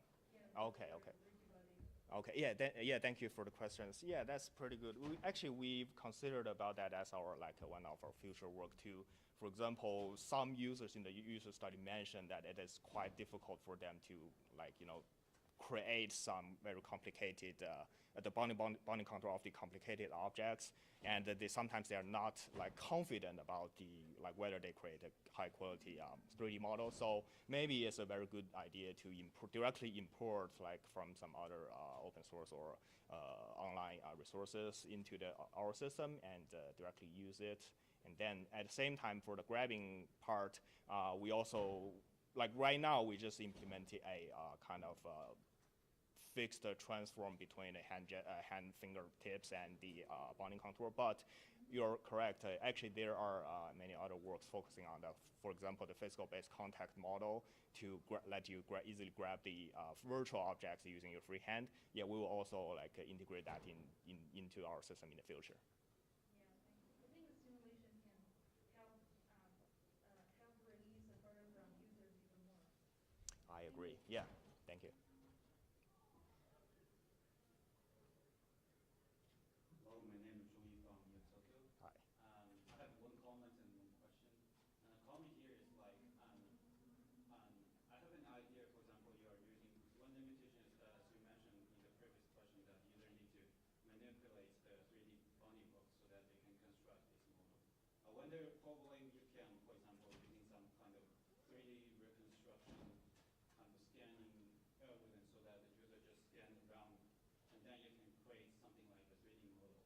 So that's all the bounding blocks were made by yourself so that users do not need to do the 3D annotation process. Would that be possible? Yeah, definitely. That's definitely a very good suggestion. And also right now even in the market, we already have that kind of apps that you can allow users. For example, this photo you just hold your device and so on. Yeah, that's definitely a good idea. Yeah. So another question is that, as I noticed that you have a very interesting design. That is, you first manipulate the annotation, and then you ask the user to align the object with the kind of 3D annotation or movements. I wonder whether it is because it is really challenging for you to, or for the current community to automatically just kind of annotate the objects that you are manipulating, so that users do not need to kind of just align it. Because I can imagine that it will be a bit kind of difficult, especially when you want to rotate it. And what's the key challenge here? Yeah, good question. Yeah, so first regarding the easiness of following these AR animations, yeah, we, as I already addressed, we design several both algorithms and visual indicators to help user, and also we consider separating the degree of freedom. So, but I think for the why we propose this workflow, as mentioned in the very beginning for a previous data set collection, there was one group of researchers. For example, I would point out label AR work. I remember it's in previous UIST, I think. Yeah, that one, yeah, it focuses on, it allows users to use AR to collect a object data set. But as I mentioned, when the user is grabbing the object, and when we want to also label the hand joints into our data set, it is not enough to just, for example, hand occlusion is an issue. Or if we use post hoc UIs, for example, I'm doing this, and these joints are occluded by this object so that user may not be able to label that part. Yeah, but yeah, I can also take this question offline, yeah. But yeah, thank you for the questions, yeah. Okay, let's go ahead and thank all of our speakers.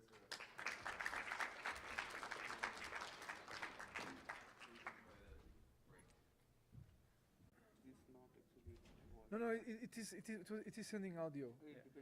On my computer was definitely not doing audio. Lol. Wait, did you? Oh, yeah, you did not play. I did, yeah. But did you There's no you audio. already select the output for the audio? Yeah, You I need to did. set the output to the Wait. display You need to port. select the output for these. Yeah. Here. Yeah, change the sound device. Yeah, here. Here. That one. Alright. Yeah, and now. Oh, that one? Yeah, this one. Digital Okay, output, cool. yes. Okay, try again. Try again. Yep, that works. That's Hey, okay. there we go. Hey, So now we just did need it. to fix the. Now we slide- just have to fix the Try this. listing, huh? Slideshow. Okay. Exit. Oh, exit. Yeah, Okay. yeah, it's a slideshow. Slideshow. Ribbon and monitor. Monitor. Yes. Yeah, okay. There's only primary. What? Use Oh, it's because you're not extending the monitor. Yeah. I think. You're mirroring right now. Oh, am I mirroring here? Okay, that's. Oh, that's probably why. Okay. Okay, and now you can select which one to Ah, present. dude, the mouse keeps going there. That Yeah. works. Go to slideshow. Primary? Yeah. Let's try the Okay. other one and present.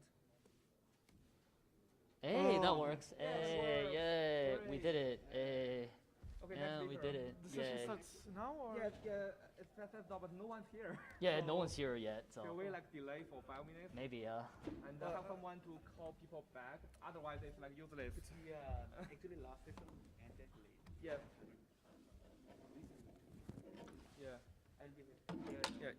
Yeah. Yeah. No one's here. Then it's kind of useless.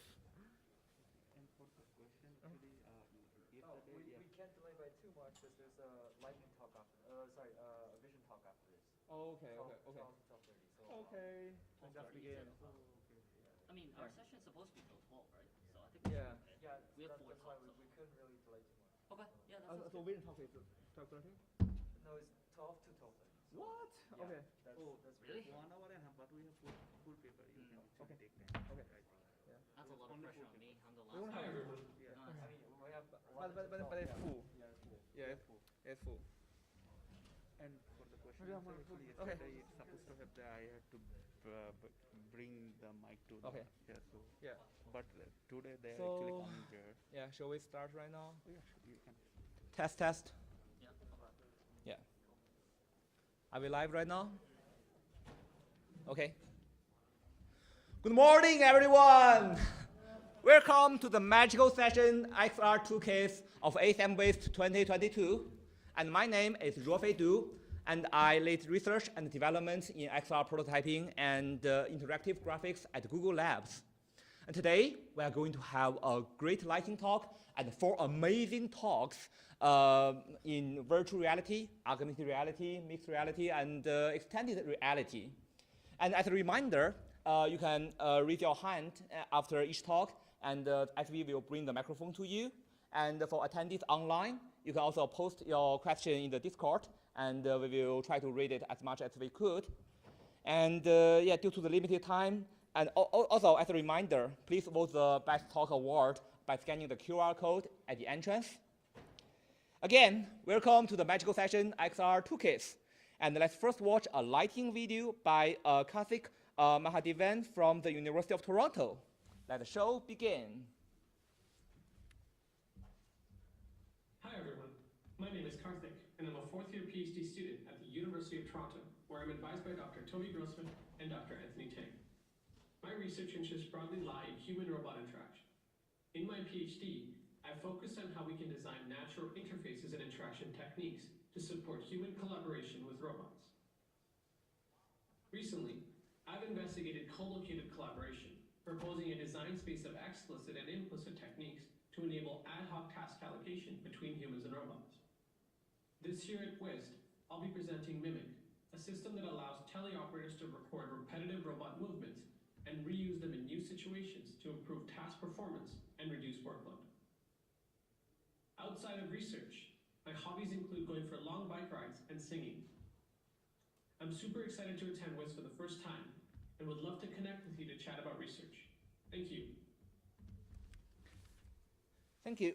And our first speaker is John Bello. And John is a PhD student at Aarhus University. And his research lies in the intersection of human-computer interaction and artificial intelligence. And he's mostly interested in interaction and optimization of interfaces for extended reality. Rob would be on the job market after February 2023. His talk is entitled UIST, the Adaptive User Interface Toolkit for designing XR applications. Let's welcome Raw, and let the show begin.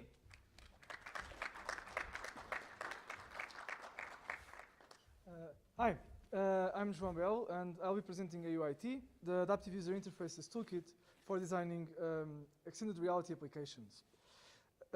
This is a work by me and my co-authors, Matthias Wistbayek, Anna Veit, Kent Pfeuffer, Peter Ken, Antiopas Virta, and Kai Kronbeck. Adaptive user interfaces can improve extended reality experiences by adapting the interface to the user's context. Oh, sorry.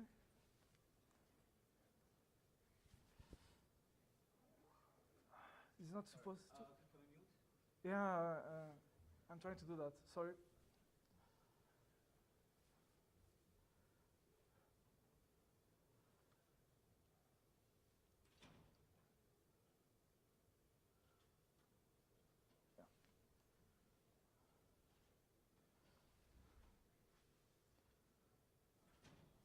So consider a scenario where the user watches virtual content while doing tasks in the kitchen. As they move, it is crucial that the virtual content adapts for the system to continue to be usable. So previous work has explored adaptive user interfaces for extended reality, but custom adaptations remain a challenge for creators. Why? So existing approaches and frameworks focus on a specific set of adaptation goals. The few tools that allow creators to customize adaptations tend to rely on rules which provide limited flexibility. To facilitate the creation of adaptive user interfaces, we identify 5 different design goals that tools must fulfill to allow creators to design a wide variety of adaptation policies. First, tools should support a range of adaptation behaviors. XR applications are not constrained to static screen dimensions and input devices. It is necessary to consider several aspects difficult to predict at design time that are context dependent. To allow for various scenarios and application needs, it is crucial to support different adaptation behaviors. Such objectives can facilitate visibility, input, cognitive load, and so on. Second, tools should also allow creators to easily combine different adaptation objectives in one adaptation. Considering that such objectives can conflict with one another, tools must support conflict resolution as well to find adequate adaptations. Third, tools should also support real-time context collection and interpretation. So standard methods that make context available to creators at high levels of abstraction are crucial to speed up the development of extended reality applications. Nowadays, this is not really a problem anymore because popular game engines already process different sources of raw sensor data into higher abstraction levels usable by creators, such as, for example, the position or in 3D space of an head-mounted display or the geometry of the environment. Fourth, tools should also allow creators to customize when and why an adaptation occurs. Adaptation strategies can vary with the scenario, context, and the virtual content the application contains. For example, an adaptation can occur at a fixed rate or when usability is low. Another option is to adapt whenever the user requests to do so. Finally, tools should also support different ways to update the properties of the virtual content. In other words, it is important to allow creators to decide how a property from an object adapts from its previous state to its new state. For example, a UI element can move in 3D in many different ways. So in our work, we propose 5 different design concepts to fulfill these design goals I just presented. Some of these concepts are explored in related work that we reference in our paper. So we'll start with adaptation objectives, which are the criteria a virtual element or a set of virtual elements adapts to. To provide more flexibility to creators, each adaptation objective should concern an individual adaptation goal, making it possible to pick objectives modularly. Solvers try to find adaptation proposals to optimize the user interface according to the objectives that are selected. Then, context widgets encapsulate how context is retrieved and make raw sensor data accessible to be used by adaptation objectives. Adaptation triggers are responsible for invoking these solvers and applying the adaptation proposals. And finally, property transitions address how the virtual content adapts from a previous state to the new state when the adaptation is triggered. So, yeah, you might be wondering what the workflow looks like for a creator, and it's quite straightforward. So creators only need to assign adaptation objectives, adaptation triggers, and property transitions to UI elements to create adaptations, and they can be different per UI element. The most common context widgets are automatically assigned to the objectives even though they can be customized by the creator or developer. A default solver is also added automatically. These are customizable, but creators can can also customize further parameters and settings to update to create more custom adaptations. How does it work? So in short, adaptation objectives use context widgets and their respective cost function to evaluate to which extent the objective is met. Then there is an adaptation trigger which invokes the solver and applies the adaptations if the solution meets a criteria specified in that adaptation trigger. Then the solver will find suitable adaptations or a trade-off between multiple objectives when it's impossible to meet all the requirements. Finally, each property transition is applied, so the UI will adapt. These design concepts, so we instantiate them in a UIT, the Adaptive User Interfaces Toolkit. A UIT contains the fundamental building blocks that allow creators to quickly start creating adaptations for extended reality applications in Unity. So we provide the instructions and support to, sorry, what I mean is it's very easy to extend the components we already provide, and we provide instructions to do so in our resources. So in our initial implementation, we already support 7 adaptation objectives to separate distinct goals related to fundamental usability criteria, such as visibility, reachability, and learnability. So in this video that I'm going to show, you can see how a virtual element adapts as adaptation objectives are added. So yeah, we start with a distance interval to put the virtual content closer to the user. Then we add a field of view objective, so it is visible. And then we add an avoid occlusion objective, so it avoids occlusion with the real world geometry. So that this is typically how the workflow can go. It's also possible to do all this in real time. To compute adaptation proposals, we formulate a cost minimization problem, where creators can articulate preferences in terms of relative importance of each adaptation objective using weights. In this case, we are dealing with a nonlinear combinatorial optimization problem. And the solver we implement in a UIT can find solutions for multiple UI elements with different adaptation objectives in the same optimization loop. The adaptation objectives we initially explore rely on contextual data, such as the user's position in 3D space, head orientation, and geometry of the environment. Context widgets to provide this data in higher levels of abstraction are already available out of the box in game engines such as Unity, and that's what we use right now. We also provide 2 adaptation triggers to support basic functionality. So the first one is a simple interval optimization trigger, which invokes the solver and applies the solution it proposes at a fixed rate. And the second, we call it a significant improvement trigger. So whenever the layout goes below a certain threshold in respect to its objectives, the solver is invoked. And then if a substantially better solution is found, the UI will adapt. Finally, a UIT also supports some basic property transitions for initial functionality. So these allow the creators to adapt the position of a UI element, for example, by moving it instantaneously over time, by moving it instantaneously or over time using linear interpolation. We also have some property transitions to support rotation and scaling. To evaluate the utility of the toolkit, we conducted a study with 8 expert creators of extended reality applications. In the study, we discussed adaptations, and creators got to use the toolkit to create adaptive UIs for 2 different scenarios. So these are the key takeaways. Creators consider that adaptive interfaces are crucial for good user experiences, but right now, existing resources still provide very limited support for custom implementations. Then, participants also quickly understood the design concepts we propose and would refer to them throughout the study correctly.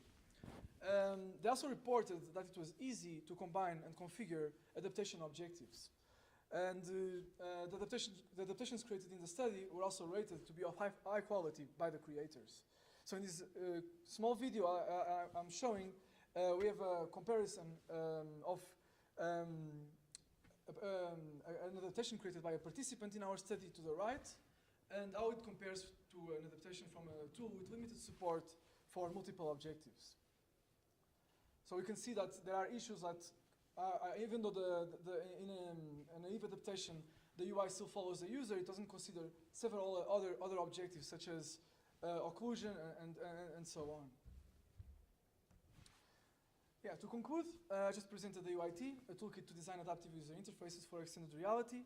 It's a plugin for Unity without dependencies that can be used alongside other development tools. It is a unifying toolkit that can be extended to bring together different adaptation methods, and all the code and resources are available in our GitHub repository. And yeah, feel free to reach out with any questions or troubleshooting, and thank you for listening.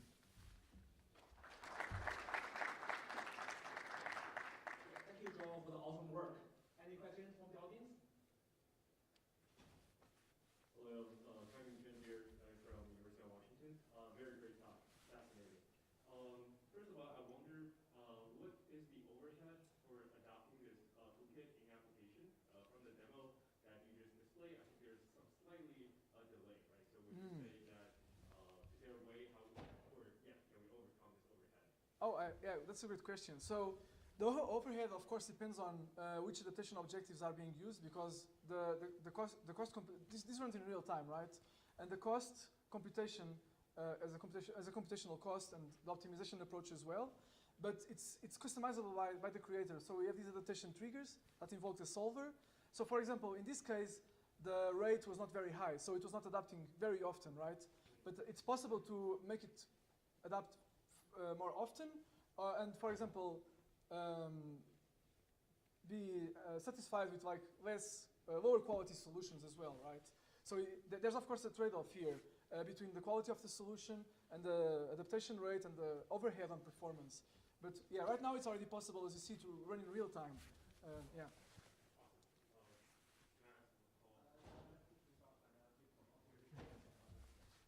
Hi, Joel. Awesome.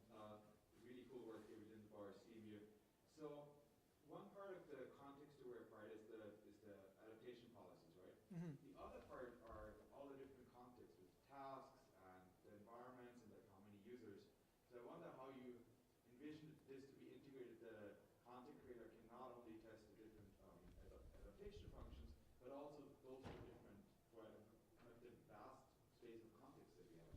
Oh, that's, yeah, very good question. Right now, so if you just install our toolkit, that's very hard to test, because, yeah, as you know, like, the environment will be predictable and unpredictable, like at design time.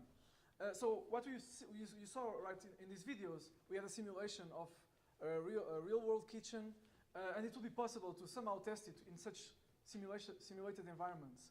But yeah, right now it's not part of the toolkit. This is like something we added ad hoc. But yeah, that's a very good question, because as a creator, when you are developing, it's hard to foresee like what kind of context you are going to encounter. Yeah.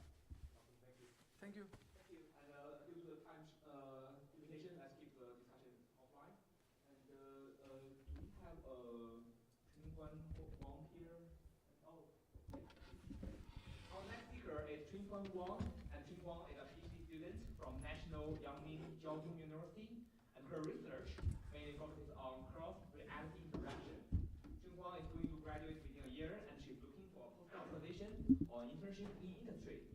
Her talk is entitled Reality Lens, a user interface for blending customized physical world view into virtual reality. Let's welcome Chunguan. So, okay, hello, I'm Chouchong Wang from National Yangming Jiaotong University, Taiwan. So I'm happy to be here to present our work, Reality Lens, a user interface for blending customized physical worldview into virtual reality. So this work is done with Bing Chen from NTU and my advisor Li Wei Chen from NYCU. So, Reality Lens is a user interface that allows users to customize a blended physical worldview in virtual reality. The interface can therefore meet users' diverse needs to interact with the physical world, such as avoiding obstacles, communicating with bystanders, and utilizing familiar physical objects when immersed in VR.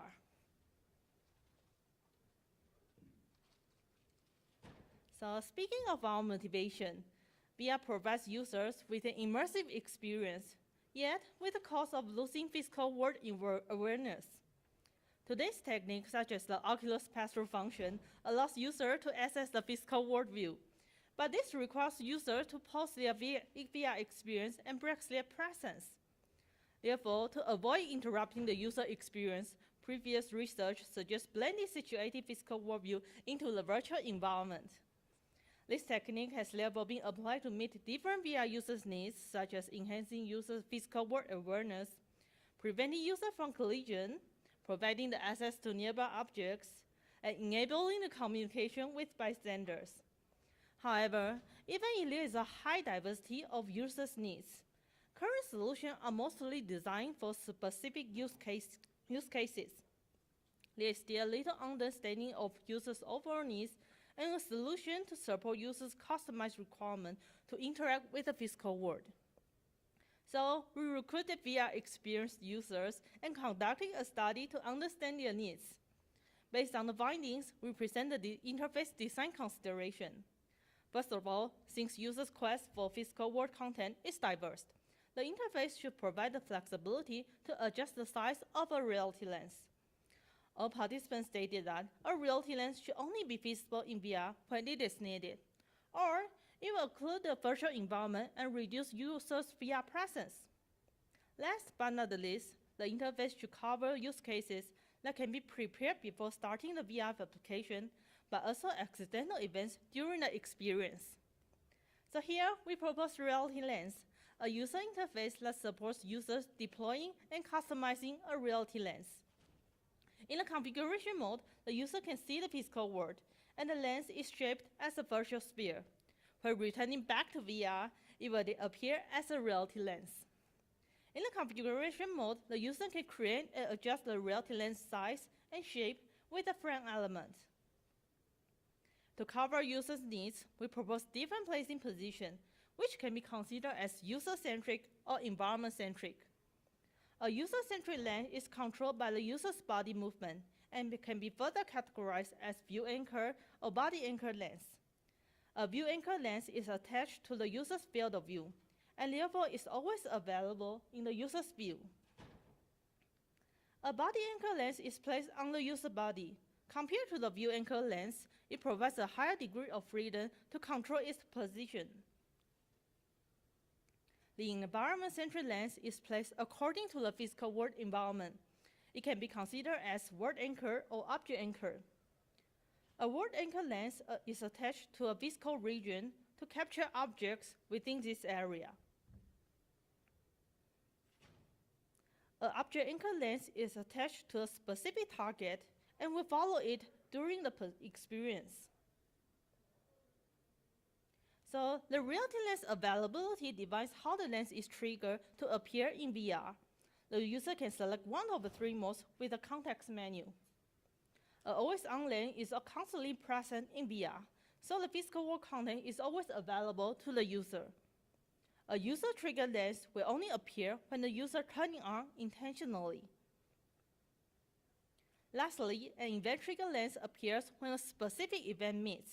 We provide three trigger events in our implementation. The first is proximity. The lens appears when the user encounters its safety region. The second method, movement, turns the lens on when it is under translation or rotation changes. The third method allows the lens to be triggered by a device-customized event, such as triggered by a phone call. So, with the proposed interface, we conducted a user study. In the study, we were interested in how reality lens assists and affect users' experience. The participants will experience both the reality lens interface and the pass-through function.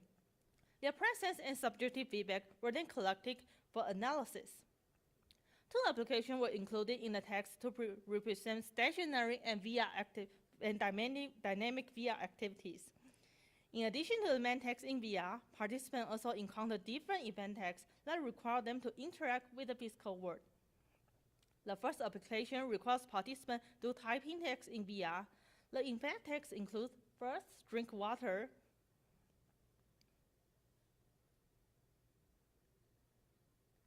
and second, check phone messages.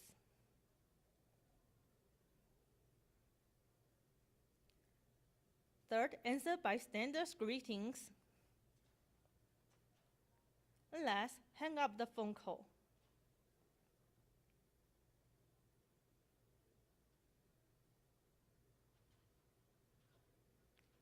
So the second application is a VR survival shooting game. This application provides users with a higher immersive experience. The event text includes, first, drink water.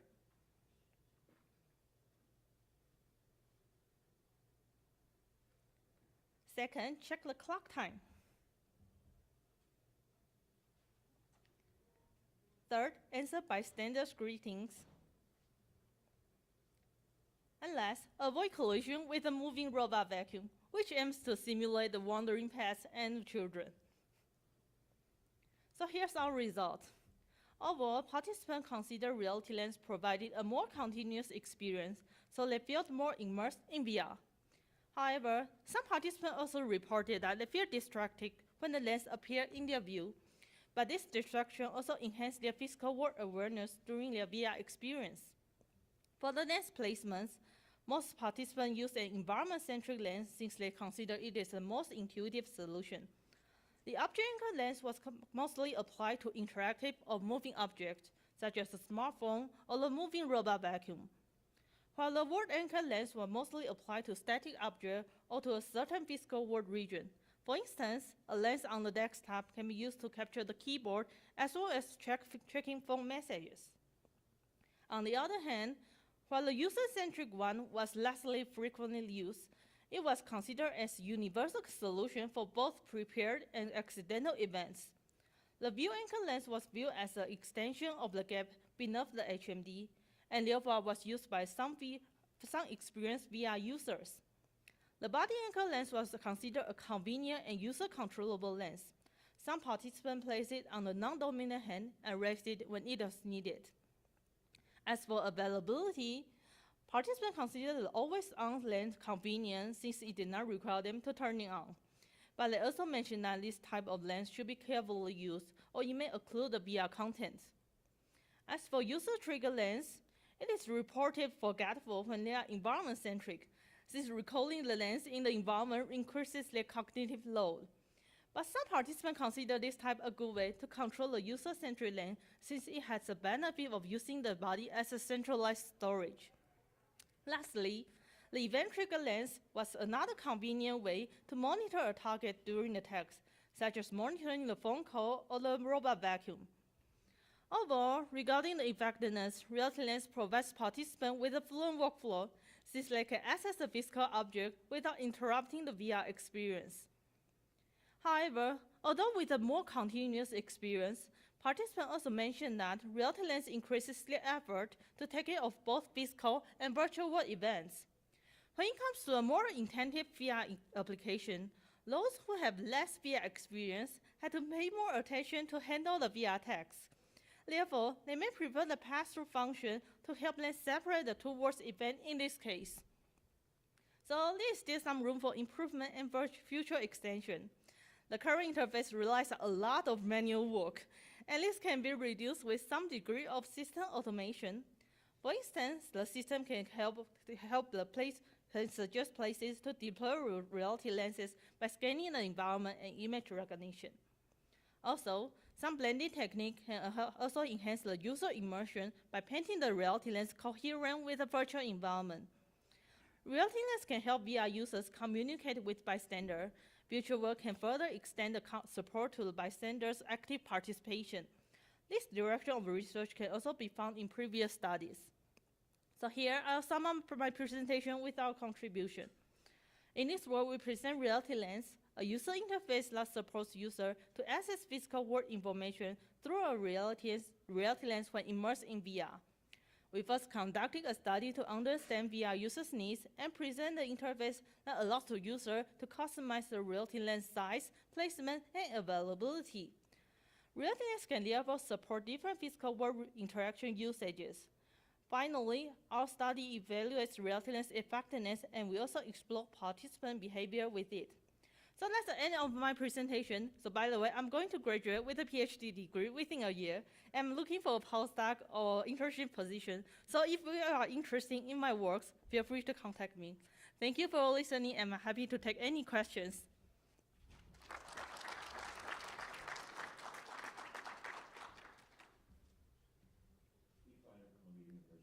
Thanks for your talk. One thing that occurs to me is that because you've made this sort of circular shape, your lenses all have special thing that you look through. And I'm wondering if you've thought about, for lenses on particular objects, really making them essentially be the object itself, so you don't have a separate circular kind of spherical image.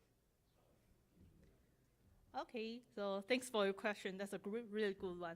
So we also envision that this can be in the future as a future work. Yeah, as for the part of the system automation, you can definitely by scanning the environment and image recognition, such as the salient of the image, it can definitely fit the object itself. That's one of our future extension work. Yeah. For your awesome work of the reality lens. And due to a tight time schedule, let's move on to the next speaker. Our next speaker is Zhengzhe Zhu. Zhengzhe is a PhD student from Purdue University, and his research focus is cloud-based collaboration and IoT toolkit design for mixed reality.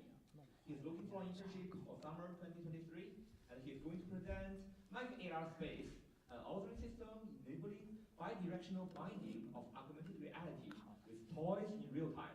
Let's welcome Zhengzhe Zhu.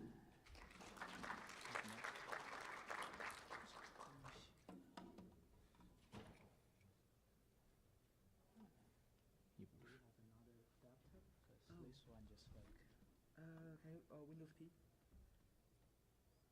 Yeah, because I tried this one, it's already but That's the only adapter we have. Like the other one is working this morning. do we have the other adapter? Yeah, that's the only one we have. 哎，他们只能用这个 adapter。对 ，USB-C 不 work 吗？这个 adapter 不 work。So this morning another adapter works on this one. Yeah. Would you like a copy of slides to some other computer and we try, and we can move on to the next slides? Yeah. How about that? Sure. Yeah. 那个是被人拿走了，可恶，对吧 ？Yeah, is there somebody to? Sorry. Is it still working? Yeah. Would you like to move, try out some other? Okay, I think we have some technical issues here, and let's welcome our fourth speaker first, and then we can move the slides to another laptop. Our next speaker is Jay Lee, and Jay is a first-year PhD student at the University of Washington, advised by Professor John Freilich, who is also my initial HCI advisor. And his research interests include XR, ML, and accessibility.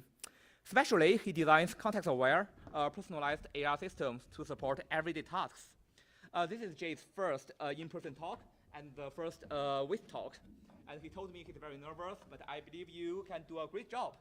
He's going to present Remote Lab, Virtual Reality Remote Study Toolkit. Let's welcome Jay.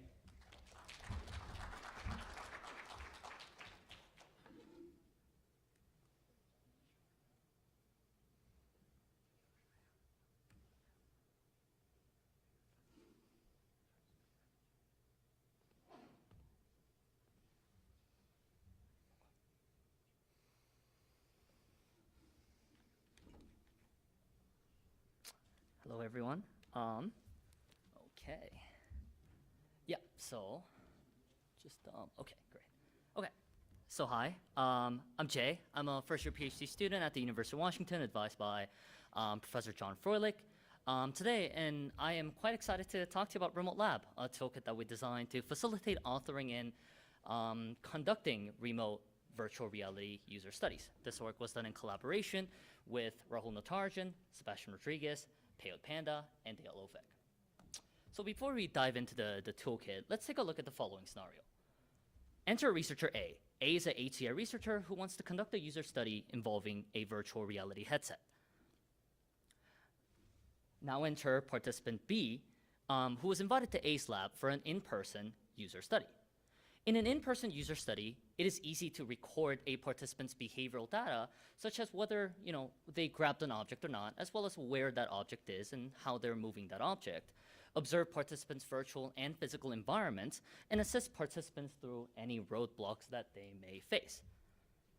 However, if A wants to conduct a remote VR user studies, problems arise. Well, recording and receiving data from participants become much more challenging. It also becomes much more difficult to observe participants because it becomes difficult to tell what their state is in both their physical and virtual environments. We are motivated by some of the challenges that were covered in the previous scenario. User studies do play a critical role in human subject research.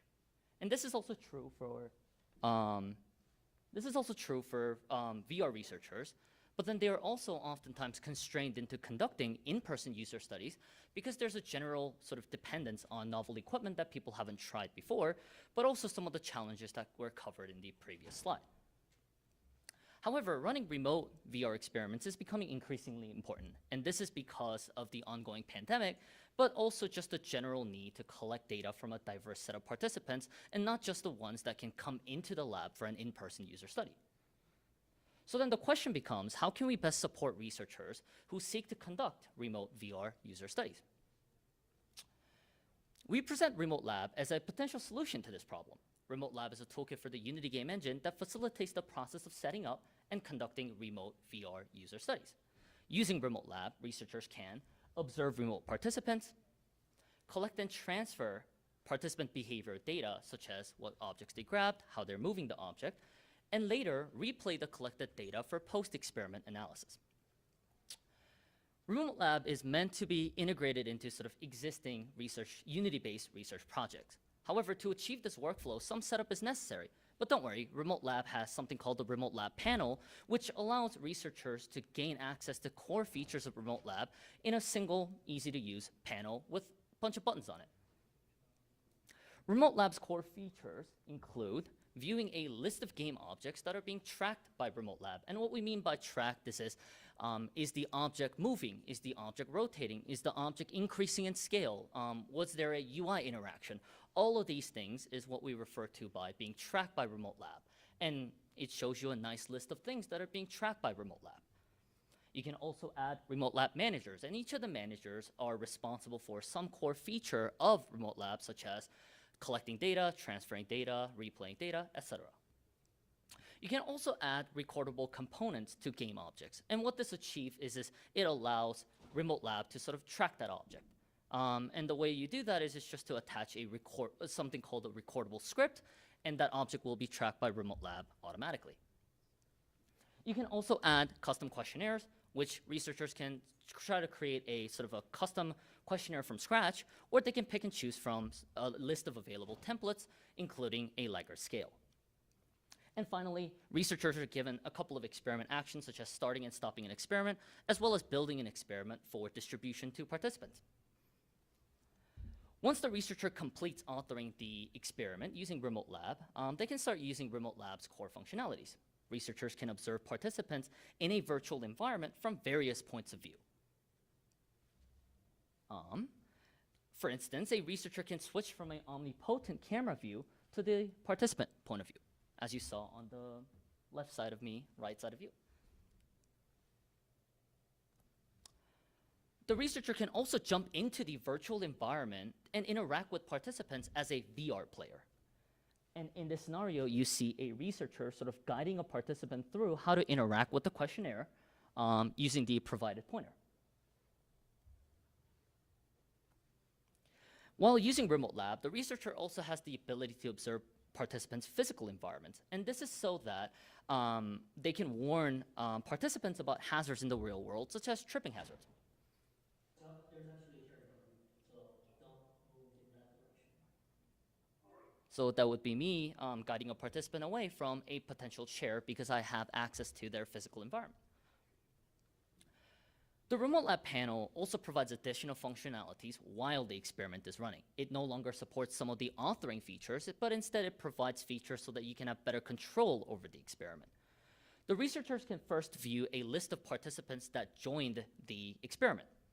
They can also still view the list of game objects that are being tracked by Remote Lab, but this time it is a dynamic list. If objects are created, the object gets added to this list. If the object is destroyed, then it will be taken out from this list. You also get a list of sort of buttons that represent each of the questionnaires that the authors or the researchers authored. And you can just click on a button to generate a questionnaire at any given time during the experiment. Finally, researchers gain access to additional experiment actions, such as starting and stopping recording, toggling OBS, which I'll get to in the next slide, as well as starting the data transfer process after finishing the experiment. Once the study begins, the researcher can click the start recording button to sort of record the data. The data from the virtual environment is being stored as a local CSV file, which can be transferred over to the researcher's machine post-experiment. A researcher can also choose to record the participant's physical environment, as well as just any other screens necessary, by using something called the Open Source Broadcaster Software, or OBS. OBS is a free and open source software that allows researchers to simultaneously record multiple screens of interest, such as the video conferencing software or Unity. We provide direct access to OBS as part of Remote Lab. A researcher can also generate questionnaires during any given point during the experiment. Our questionnaire implementation actually currently supports sort of 3 different kinds of questions. First is single answer, which is a multiple choice type choice, but basically the participants can only select one answer at a time. You have multiple answer, where participants can select multiple answers, and you have slider, where participants can select from a range of values. You can also label each of the choices, as well as sort of the minimum and the maximum values. And finally, you can toggle whether each question is skippable or not, meaning you can have a survey where some of the questions are skippable, some of the questions are not. The resulting data is stored as a CSV file. Once the experiment is finished, the researcher can replay the data. To create a replay scene, researchers simply have to duplicate the experiment scene and click on the Setup Replay button available in the Remote Lab panel. The replay can be loaded either from the participant point of view or the researcher point of view. Researchers can play, pause, stop, and start from the beginning, or scrub through the replay. Any actions that are sort of done on the replay system and data replay is also synchronized automatically to the OBS recording side. So here you see the sort of the replay playing, and you kind of see the researcher sort of scrubbing through the different parts of the replay, and it is also automatically being synchronized on the OBS side. And this way, researchers can sort of compare events that are happening in both the virtual and physical environments, and observe specific parts of the experiment and jump to different parts of the experiment if necessary. We also created an example scene by modifying the distance grab scene that's available in the Oculus integration package on Unity. Researchers can either use this scene to sort of as a reference to when they're building up their own experiment, or they can also directly modify it to fit their research agenda. To run the example experiment, Oculus integration package would be necessary, but Remote Lab is meant to be platform agnostic. It does not necessarily depend on Oculus integration. To test how well Remote Lab scales to sort of longer experiments, we ran the example experiment 5 times and averaged sort of the properties of the generated CSV files. Here's kind of the result. So we see 14,250 lines of events, or that's roughly about 3 megabytes of data per minute of continuous interaction, meaning just grabbing an object and people are continuously interacting with objects and UI elements that exist in the scene. We then show a video detailing features of Remote Lab to 5 VR researchers. And here's kind of the informal feedback. They agree that various authoring features, such as the questionnaires, make it easy to use. This also instills confidence in some of the lesser technical researchers. Additionally, being able to synchronously replay the collected behavioral data, as well as OBS, is very helpful for post-experiment analysis. Lastly, researchers were excited to use Remote Lab in the future, as it facilitates the process of sort of conducting remote VR user studies. Although Remote Lab provides many features necessary to run remote VR experiments, it is still a work in progress. Sorry. The core of Remote Lab is networking. We use Photon, which is sort of the most popular multiplayer solution available for Unity. As of now, we guide participants through how to set up Photon, as well as we provide an example scene where Photon is set up correctly. However, users still requested an easier way to set up multiplayer functionalities from scratch. Researchers can also observe participants from multiple points of view. However, there is one sort of limitation to this in that researchers cannot switch over to a VR player view during the experiment, and researchers requested this as a feature. Lastly, researchers mentioned that Google Surveys integration can be very helpful in addition to our questionnaire implementation. As an ending note, I want to remind the audience that Remote Lab is an open source toolkit. We invite researchers to sort of contribute to our toolkit. For instance, if a researcher creates a questionnaire, they can create a pull request to share it with other researchers. Thanks for listening to the talk, and please check out the GitHub page for more information. Thank you.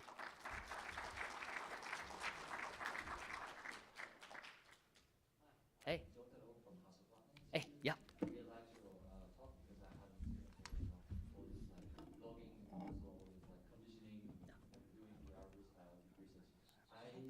Zooming a little bit about doing VR research, I would also like to know how your tool supports reliable experiments. For example, if there's whether there's no bug in your experiment, if the condition is properly run. I would like to actually ask your thoughts on running reliable test video. Yeah, so actually, one of the reasons why we chose Photon as our multiplayer solution, as opposed to sort of building up a multiplayer solution of our own, is because Photon has been proven by multiple experiments and multiple video games that it is, in fact, reliable, right? So that's part of the reason why we chose Photon. And we also ran multiple experiments and try to make sure that, no data is being lost during transfer. We even have a lot of fail-safe checks. For example, if the data does fail to send, for example, then you should be able to just, access a participant's local device and pull the data from there manually. So we have a lot of fail-safe methods for that as well. And your tool actually helps VR researchers help pull your make reliable experiments.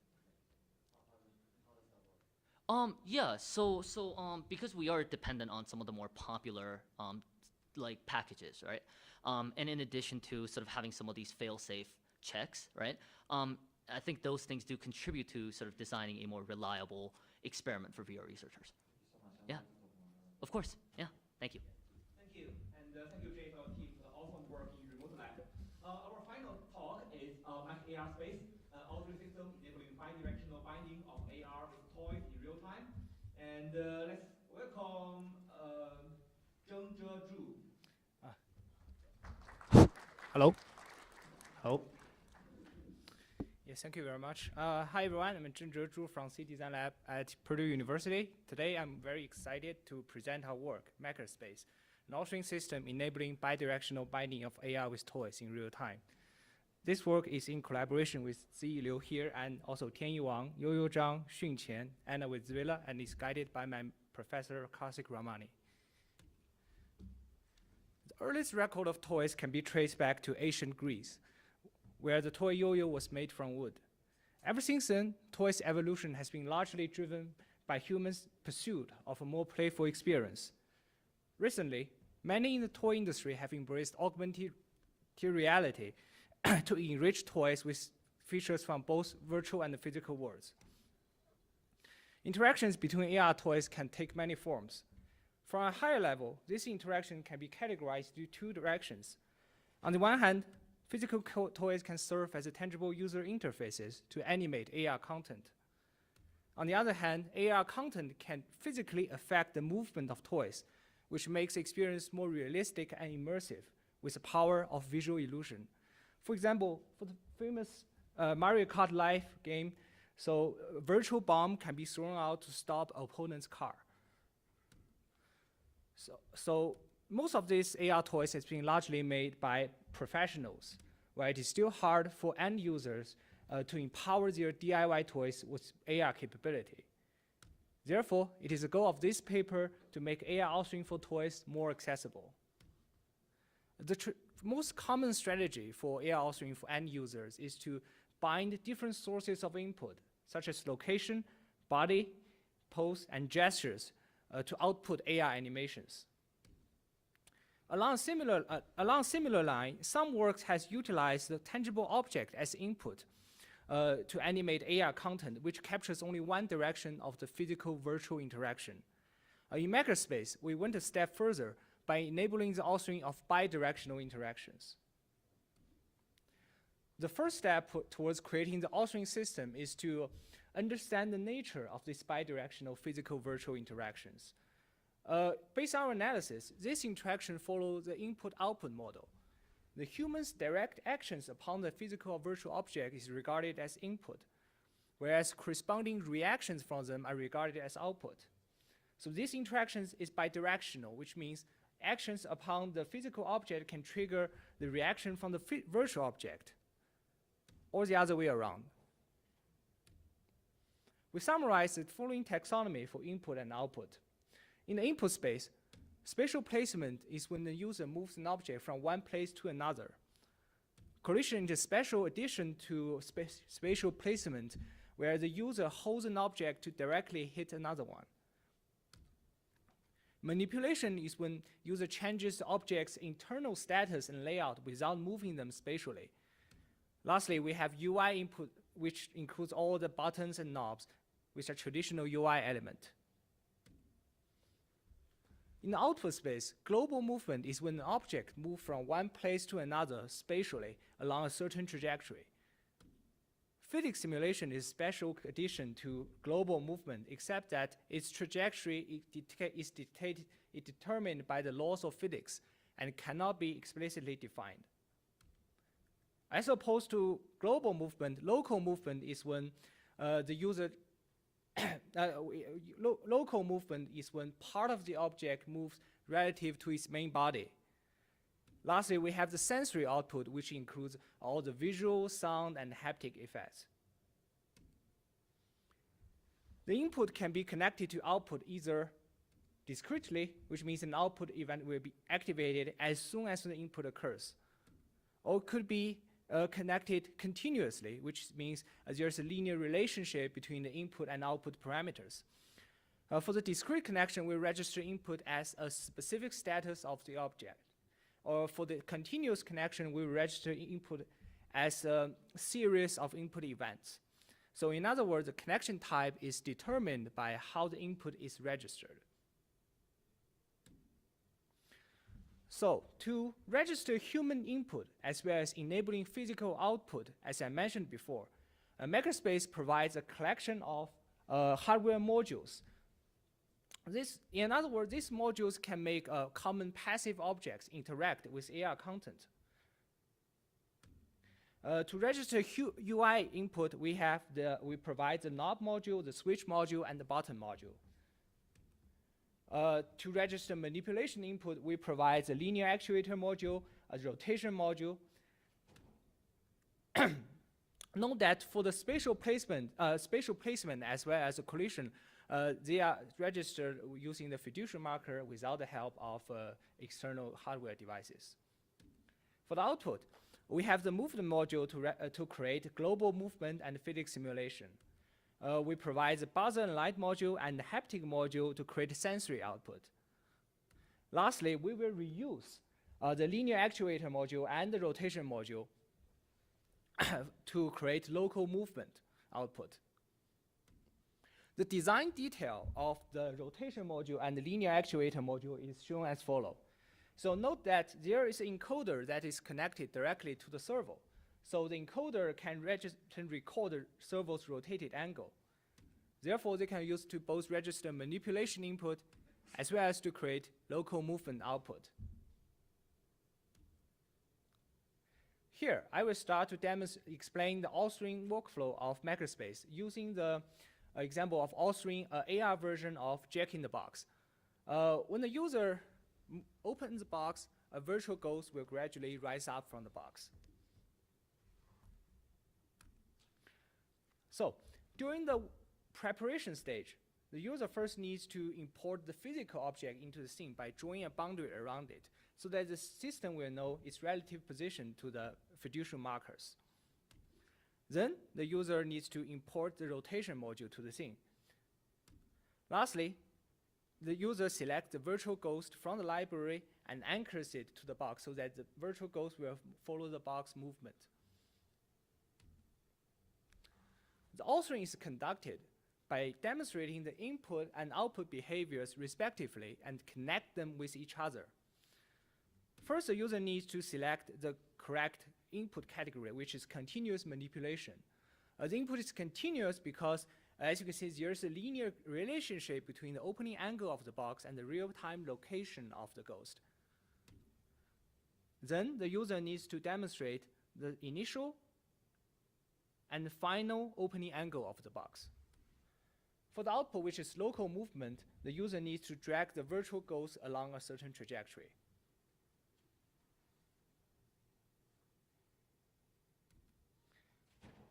After connecting the input to output, the user can enter play mode and play with interactive content. As you can see here, the user opens the physical box to animate a virtual ghost. By simply reversing the direction of interaction and choosing from different sources of input and output, we can open up a lot more gameplay possibilities with the same set of toys.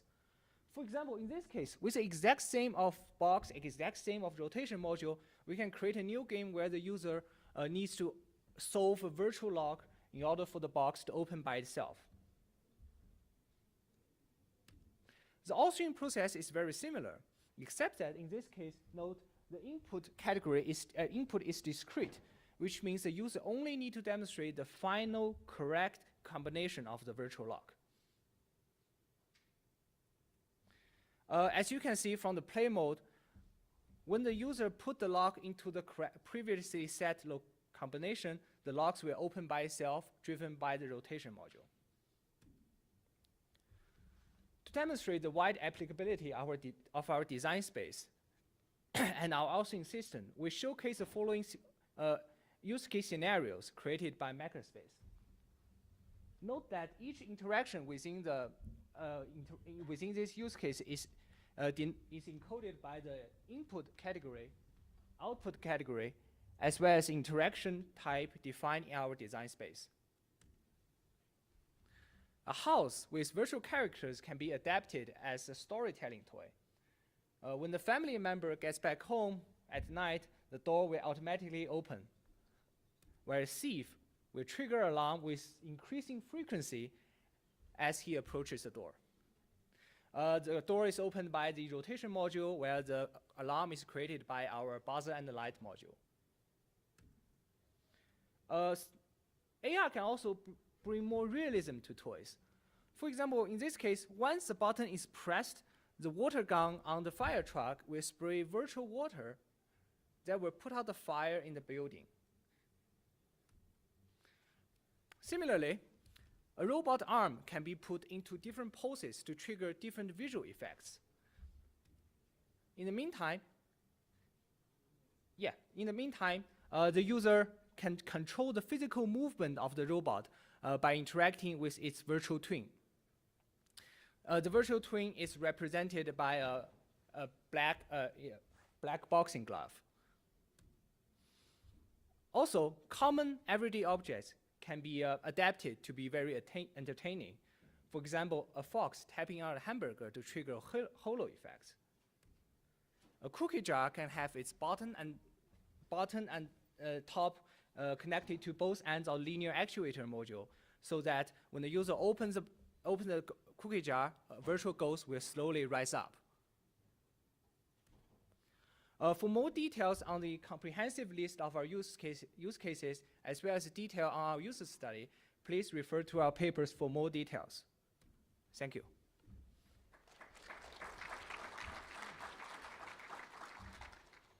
Thank you, Zhengzhe. Any questions from the audience? Okay, so maybe I can ask one high-level question. Yeah, the authoring process involves quite a few steps and may not be easy for users to adapt and learn. So I wonder if there's any step that can be streamlined for it and make it more easy to use for users. Yeah, thank you for the question. First, I want to say that our proposed immersive program by demonstration approach is compared to the traditional desktop coding-based approach is already an improvement. Secondly, I agree that some steps definitely can be streamlined. For example, during our user study, we noticed that the most difficult part for them is to drag a bounding box around the box, because it involves two hands coordination, which is not very familiar to people who haven't used HoloLens before.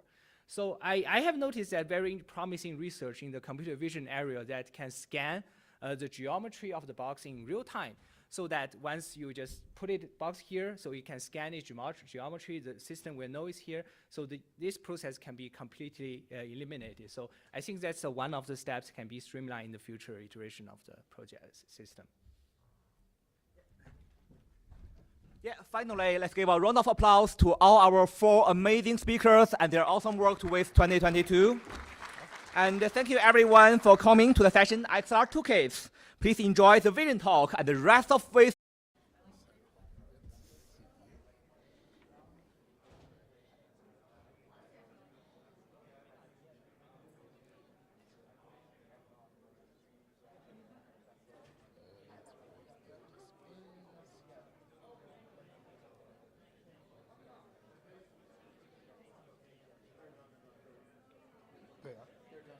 Okay, and we should just. Okay.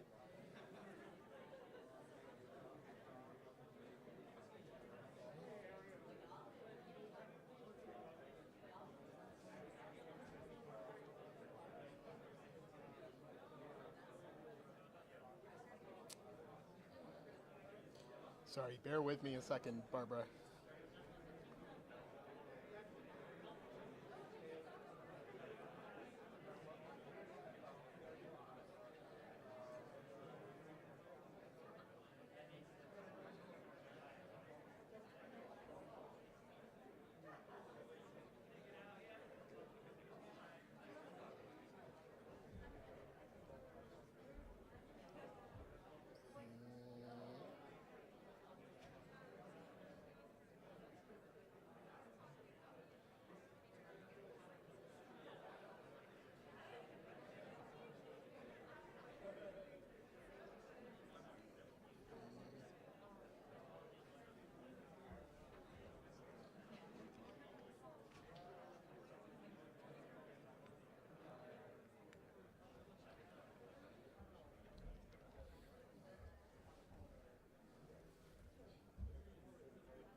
All right.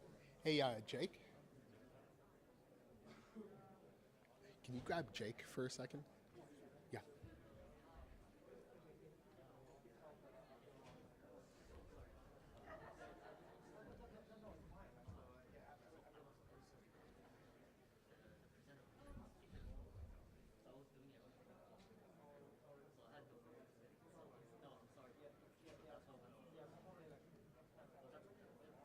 All right.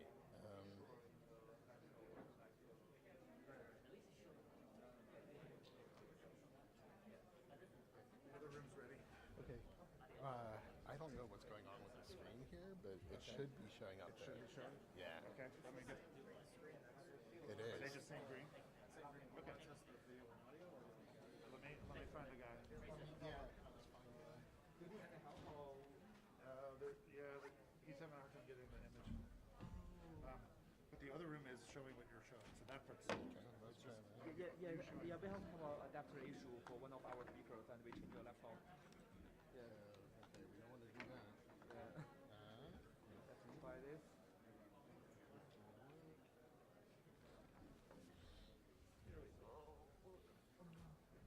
Input, okay.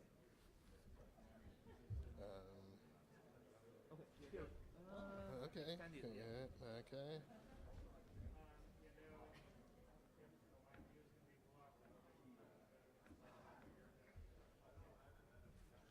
Okay. I think so. We'll find out.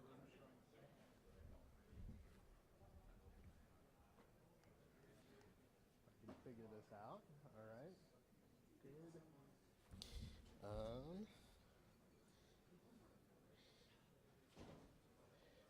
right. And good. Let's see here. Okay, so we do need audio to work. So how can I make audio work?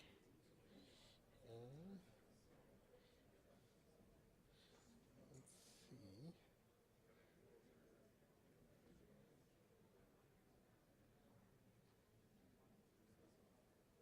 Speakers.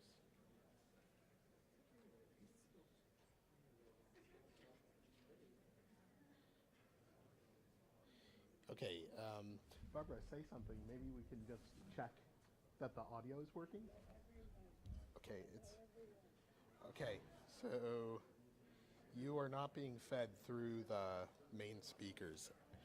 Yeah, you can select the sound option in sound. Yeah, this one. Sound. Yes. Okay. And choose the kind of sound preferences. Yeah. And yeah, it is display port, so output should be fine. Yeah, it should be display port. Okay. Let's see if we can turn up. It won't let me turn up the volume here. So, where can we turn up the volume? Can you click this again and no volume? Mm-hmm. Yeah, audio from HDMI, and if there's no audio.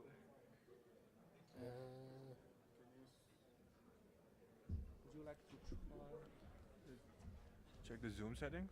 Sure. So, Zoom. Are you using slides or? I am in a second, but. Okay. In that case, maybe. Yeah. Oh, Zoom settings. Yeah. Audio settings. Oh yeah, that's the problem. That's the wrong one. Select the speaker, same as system. Okay. Okay. Barbara, say something.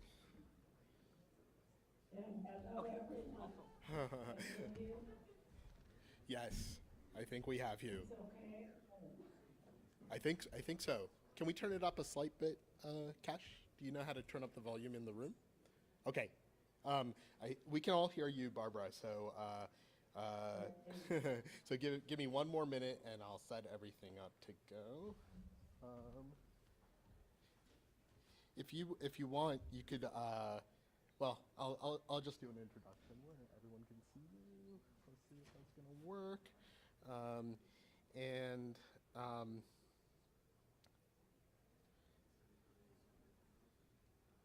Okay. All right. I assume we're all set up in the other room as well, but so does anyone know in the other room? I was told earlier that we were set up there. Okay, I'm going to assume we're ready to go. So, welcome everyone. As we said in the opening, Jim Holland was the Visions Chair. Oh, we got the thumbs up. Thank you, Dan. Jim Holland was the Visions Chair for UIST 2022, and unfortunately, he couldn't be here today to introduce the first of our Visions talks. So I am here in his stead, and I am just absolutely pleased to be able to introduce Barbara Tversky, who is joining us on Zoom, as you see above, all the way from Israel. Barbara, as you might know, is a professor emeritus of psychology at Stanford University, where she taught and did research for 30 years. And she's currently a professor of psychology and education at Columbia Teachers College. Now, Barbara's research has really focused on understanding the nature of visual and spatial thinking. She's made groundbreaking contributions in at least 4 areas of cognitive psychology, including memory, spatial cognition, event perception, and in externalizations of thought. And as many of us know, her work has widely influenced HCI.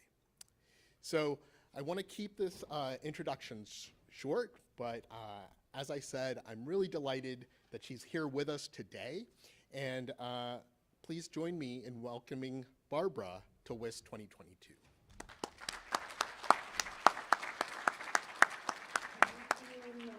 And I'm really sorry I can't be there with all of you. I actually got in from Israel last night, so I'm in New York. And I have, as usual, too much to tell you in too little time. But I'll try to keep it, at least skip some of the slides. So all living things must move and act in space to survive. Even grasses need to move toward the sun and away from danger. And as we know, viruses need to move. They move and act by taking over our cells. When motion ceases, life ends, and viruses apparently are on the cusp. So the basic act in space is to approach or avoid, an act replete with emotion. But humans perform many more acts. And the audacious claim that's in my book, you see the cover there, is that all thought begins as spatial thought. Space is special. It's supermodal. We access space from vision, certainly, but also from proprioception, from hearing, from smells, and blind people can navigate often better than me. So it takes up about half the cortex. It is essential to survival, and it becomes the basis for other knowledge, a great deal of it. Our knowledge of space and the different spaces we inhabit, the space in the body, the space around the body, the larger space we navigate in, our conceptions are not like geometry or physical measurement. We have systematic distortions that come from perception and action. I won't be able to talk about that today, but I will try to talk about the ways we use space and the things in it to think and to communicate. So the evidence that spatial thinking is the foundation of thought comes from brain, beautiful work that won the Nobel Prize, from language, from action and joint action, from gesture, from graphics.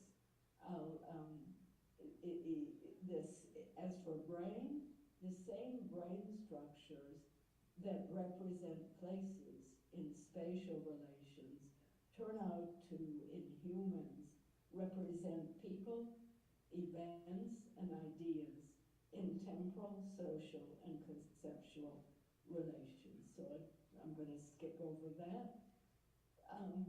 Places and paths form networks. The brain codes places and paths and relations among places, and they together form networks. Neurons travel in networks. Creatures travel in networks. Thought travels in networks. So our minds go from thought to thought along relations, just as our feet go from place to place along paths, and our minds act on ideas, just as our hands act on things. So the language of ideas almost necessarily uses the language that we use for action on objects. We raise objects, we pull them together, we tear them apart, we turn them upside down, we kick them around. And these actions on thought, like are expressed also as gestures, and I showed you. So gestures are actions on ideas rather than actions on thought, but they come from actions on objects. It's almost impossible to talk about actions on ideas without using that language. So we also have figurative spaces in language. We say someone's out of depth at the top of the class, and the horizontal is loaded. We're feeling up. When we feel lousy, we shrink up and crumble down. Fall in a depression, we can grow closer, we can grow farther apart, ideas can grow closer or farther apart, we can think out of the box. So again, our figurative spaces come from spatial thinking. Our actions in space, in many cases, are rapid, complex, articulated, coordinated, and wordless. They're guided by our bodies and the things in the world. So I want you to watch. These are perfect strangers, students at Stanford. They've never met. They're given a set of parts of a TV car, and they're asked to put them together. At the beginning, they talk a little bit about the structure of the part, not the actions. And they use that picture that you can see on the box to coordinate the discussion, the picture and the pile of objects. But when they go, and again, it's perfect strangers, when they go to put it together, they don't talk. You can see the actions are seamless. They understand what each other is doing and what they need to do to complement it. And it's all done smoothly, seamlessly. They start to talk if they run into trouble. If they make a mistake, and then they need to talk and redo. But most of the actual assembly is without. So I have two of those.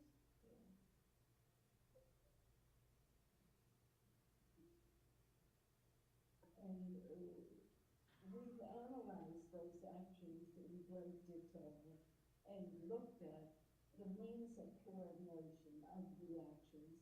And when it comes down to the actual assembly, it's rarely with words. It's smooth and fluid. Basketball, all sorts of sports are rapid, too fast for language, and again, occur wordlessly.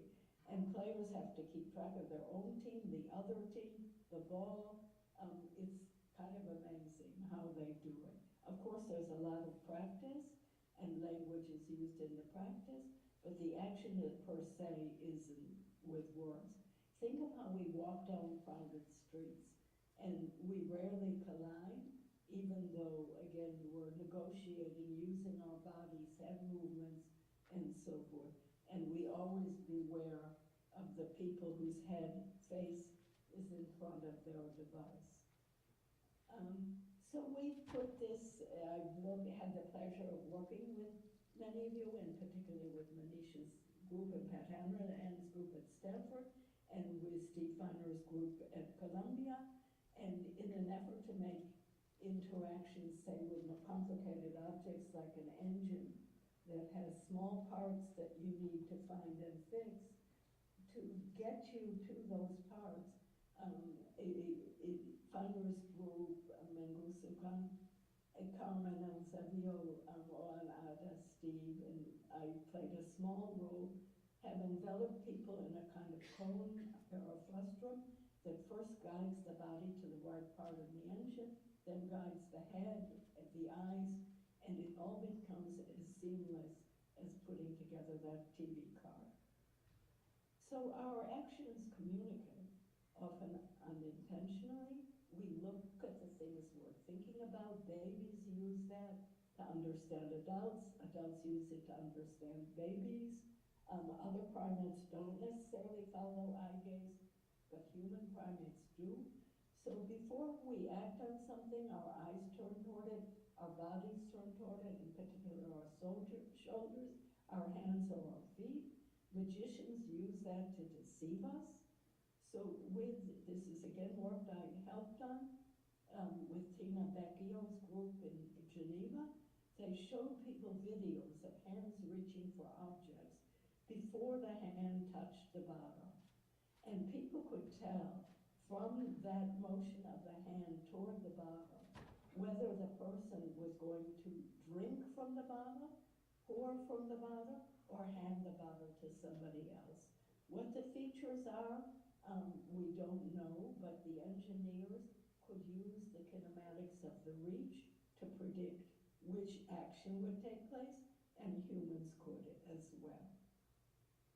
So, and this sort of thing has been implemented most recently by Liu, Wang, Tversky, and Feiner to put cues for actions determined by the eye movements of the user and the hand movements of the user, and placing cues coordinated with the eye movements and the hand movements facilitated performance.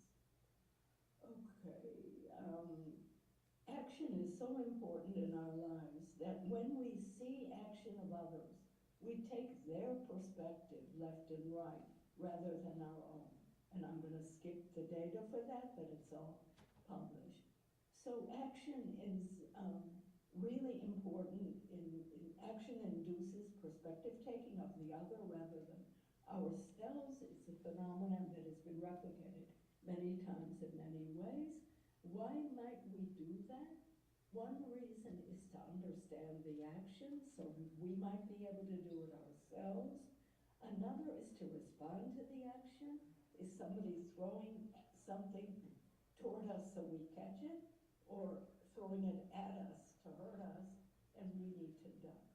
So we need to often understand action and respond to it, and we can facilitate that by taking the perspective of the actor. So our actions also represent. They represent meaning in some of the ways that language represents meaning, but the relationship of the mapping of language to meaning is arbitrary. Many languages have different ways of doing that mapping, but gestures map to meaning far more directly. And I'll show you briefly some experiments showing that gestures augment thought for yourself, for others, and for collaborations. So let me start with gestures for self. This is probably most surprising. We put participants alone in a room. They're reading a complicated description of an environment, placing 4 to 8 landmarks. It's only by reading. This is only part of it. And they're going to be tested. So this is one person reading. Watch your hands. We say nothing about gestures when we just tell them that they're supposed to learn this material. She's essentially drawing a map of what she's reading. The map is representing the larger environment that she's reading about. When we look at that, we think the gestures are turning the language into thought. She's not looking at her gestures. So the code is spatial motor, not visual. I'll show you a couple of more examples.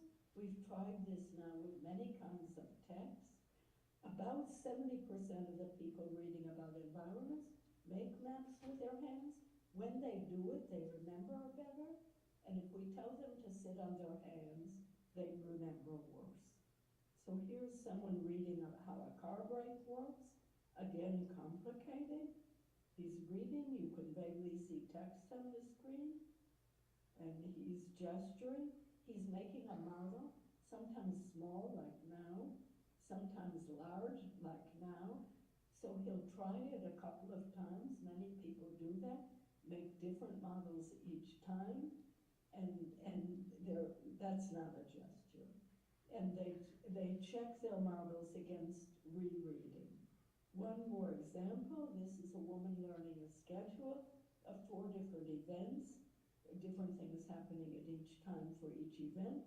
She's essentially making a table on the table, a matrix. Some people do it on their hands, people do it differently, but in all cases they make models of what they're reading. Oops, let me go back. I picked examples that are especially dramatic so you can see them. Some of them were small, some of them were under the table where the camera didn't catch them. Okay, so the models are spatial motor, they're direct representations, maps or diagrams. They use elements of spatial relations. They're essentially diagrams in the air, and they enhance comprehension and memory.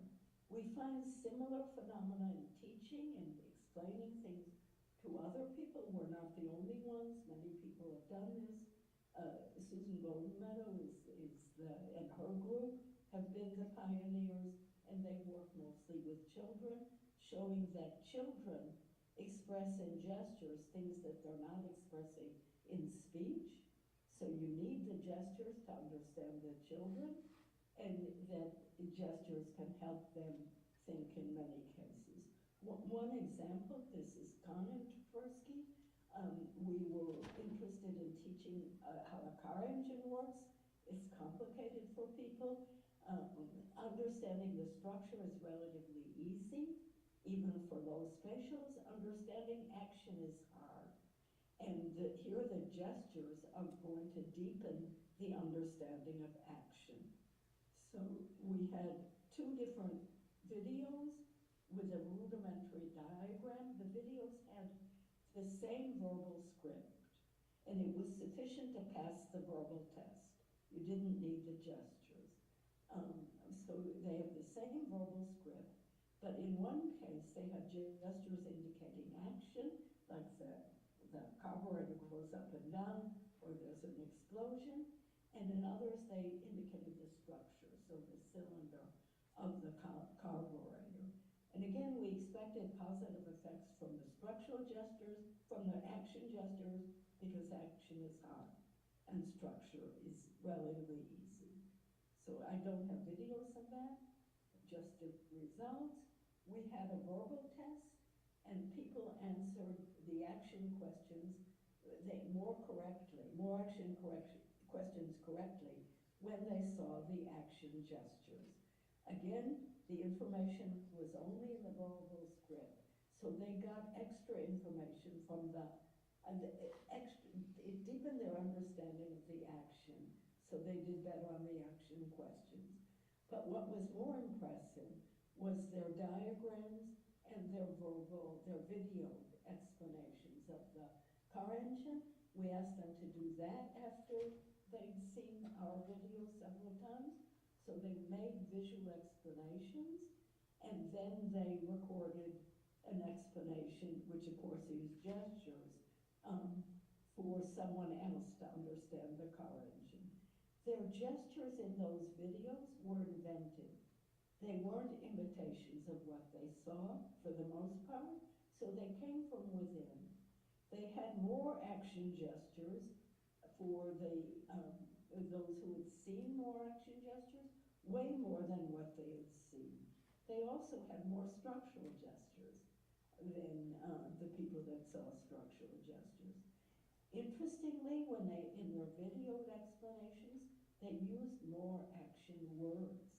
They hadn't heard more action words, but they used more. So again, the gestures deepened their understanding of the action. So here are the visual explanations. This is somebody who saw the structural the structural gestures. Another one.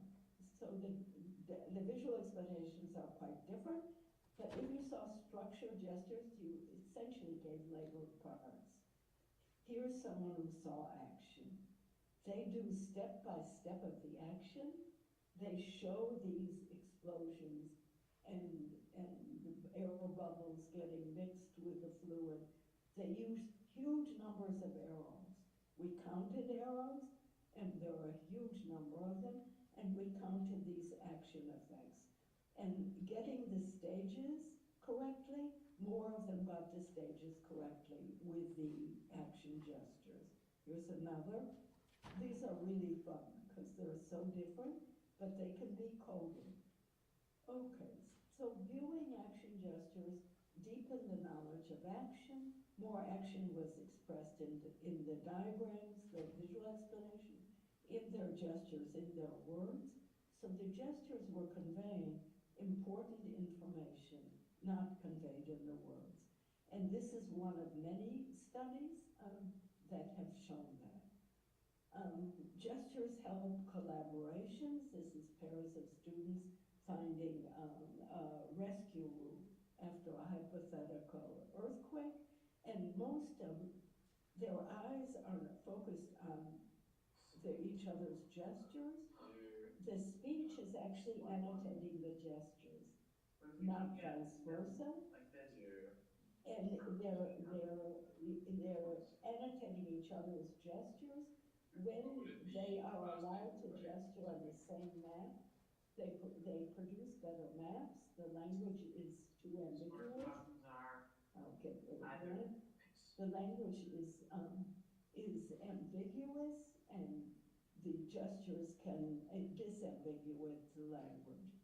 Their interactions are more collaborative, and of course this is one of the deficits of Zoom, is we don't have a shared workspace to work on together that we can all see. So gestures are fleeting. Graphics stay around. They're direct. They augment learning and performance. And there are clear graphics and messy ones. Again, they use marks in space and relations in space, place in space to convey meanings directly, and I'm going to skip all of this. You can see the pictures and maybe guess what I was going to say, but I'm short on time. And I want to clear graphics schematized. They're not realistic, they omit the irrelevant. They emphasize, simplify, distort the relevant. The London 2 map is a good example. It's also multimodal. So this is projects that Manish picked up and Chris Stolte. We had done some work on sketch maps showing that what people use, usually there were landmarks and paths, and that the distances were approximate, the exact turns were approximate. What matters were the landmarks and paths, and Manish and Chris turned this into their line drive. It was the first map app that was really successful, and people loved it. It served as an example for other projects. We were so happy with that, we wanted to work together and work again, and we developed a program for designing good graphics, having people produce them, then another group express preference, and a third group performance, and that we did and worked on this algorithm that Manish and his collaborators developed that incorporates the cognitive design principles of step-by-step, showing perspective of action, adding guidelines and arrows, extra visual features to guide performance, and our instructions were better than the ones in the box, which pleased us, of course. There are also messy graphics, and these, the clear ones, promote good performance and good comprehension. The messy ones promote innovation, discovery, and insights.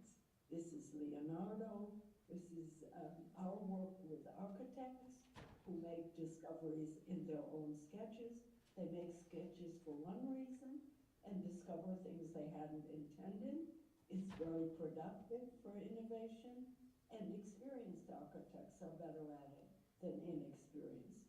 Andrea Kantrowitz studied artists in some of the similar ways, and again found they say they make discoveries in their own graphics, that the page talks to them, that it's a conversation, very intelligent and very skilled, between the eye, the hand, and the page. Words get in the way. Okay, this is the world nature gives us. Another, this is the world we create. We don't just create piles, we create categories, hierarchies, orders, subcategories in the design of the world. We also use themes, putting things from different categories that are for the same purpose in the same room. So things for eating or preparing food go in the kitchen, things for sleeping in the bedroom, things for getting clean in the bathroom, and there are themes from different categories. We create one-to-one correspondences, repetitions, cycles, embeddings in our place settings, in our design of the world.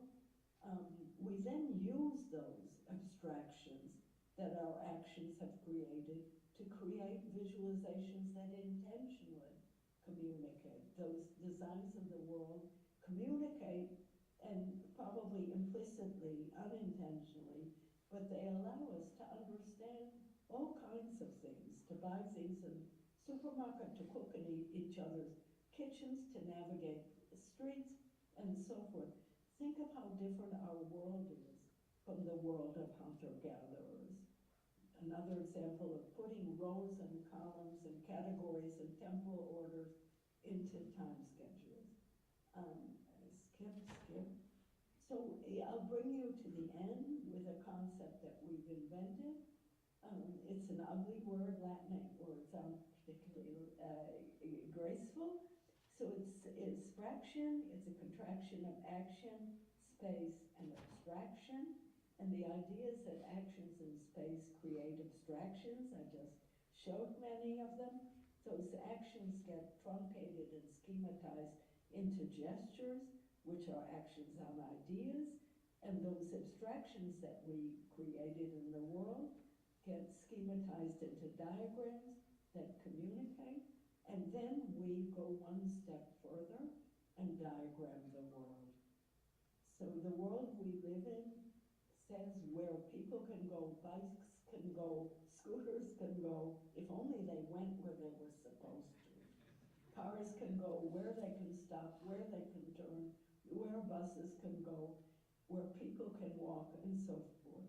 So this diagram that we live in both enables our action and constrains our action. So with that, I end, and you can go get lunch, and thank you, and thank you to many of the organizations that have funded us. So, thank you.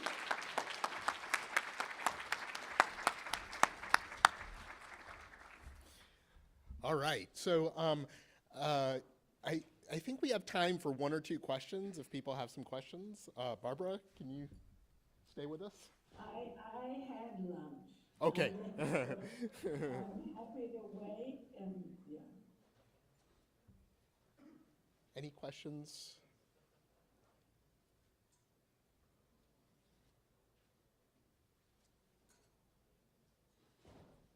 Yeah, okay.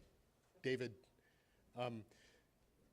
I'll try to paraphrase if you can't hear this. Thank you. Barbara. I probably won't be able to, so I'll appreciate it. Actually, do you want to just come up to the mic and ask here? That way. Technology.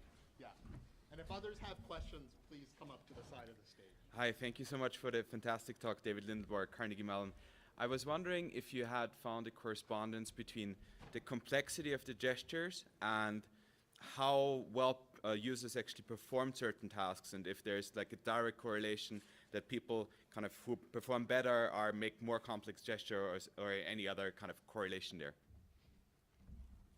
We haven't looked at that. I mean, we've mostly looked at the effects of your own gestures on a test of comprehension.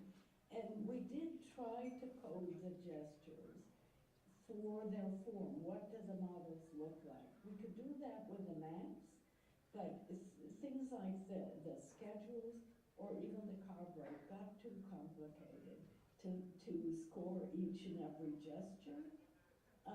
We could have counted the number of gestures. Even that is difficult because when does one gesture end and another begin?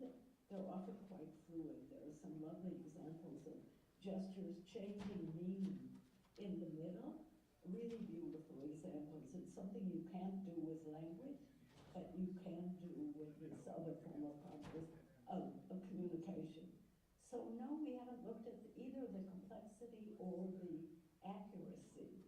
And I'm afraid it wouldn't be easy. But thank you for that. We've only looked at whether they make models with gestures or don't. Yeah, great. Okay, next question. I don't see her, but hi, Barbara. Thank you for an amazing talk. I really love the idea of communicating intentionality through gestures. And I do that a lot as an architect. My background is in architecture. So my question was, like, what about like miscommunication and the tension between misunderstanding that is sort of like miscommunicated through gestures, and what are your thoughts on that, and kind of like navigating that tension? It's interesting that you asked that. I don't think people have looked at gesture errors much as miscommunication, so I'd be interested in your examples of that. Mostly they've looked at things that are where the speech is incorrect. So my husband, who was a paratrooper in the Israeli army and dropped in the desert in the middle of the night without a map and needed to come home, and he did, used to point left and say turn right. And I knew his gestures were right, not the words. And that was true in the collaborations that we looked at in finding a route to pick up wounded people after a hypothetical earthquake, that the gestures were far more accurate because they're a direct mapping than the words. Susan Goldenmeadow has found in conservation studies the Piagetian task, where you have a thin glass that's tall and a fat glass that's short, and you pour from one to another. And you ask the child, how is there more water in one or the other? And kids can't explain it in words, but if they make this gesture, that pouring doesn't change the quantity, then they're on the cusp of explaining it in words. But the gestures come first. So I'm curious to what you think about incorrect gestures. They would probably come from incorrect thinking, but most of the cases that have been studied are where the gestures are more veridical than the language. If you tell people to sit on their hands, they can't find words. So the gestures are helping them think, as we've shown.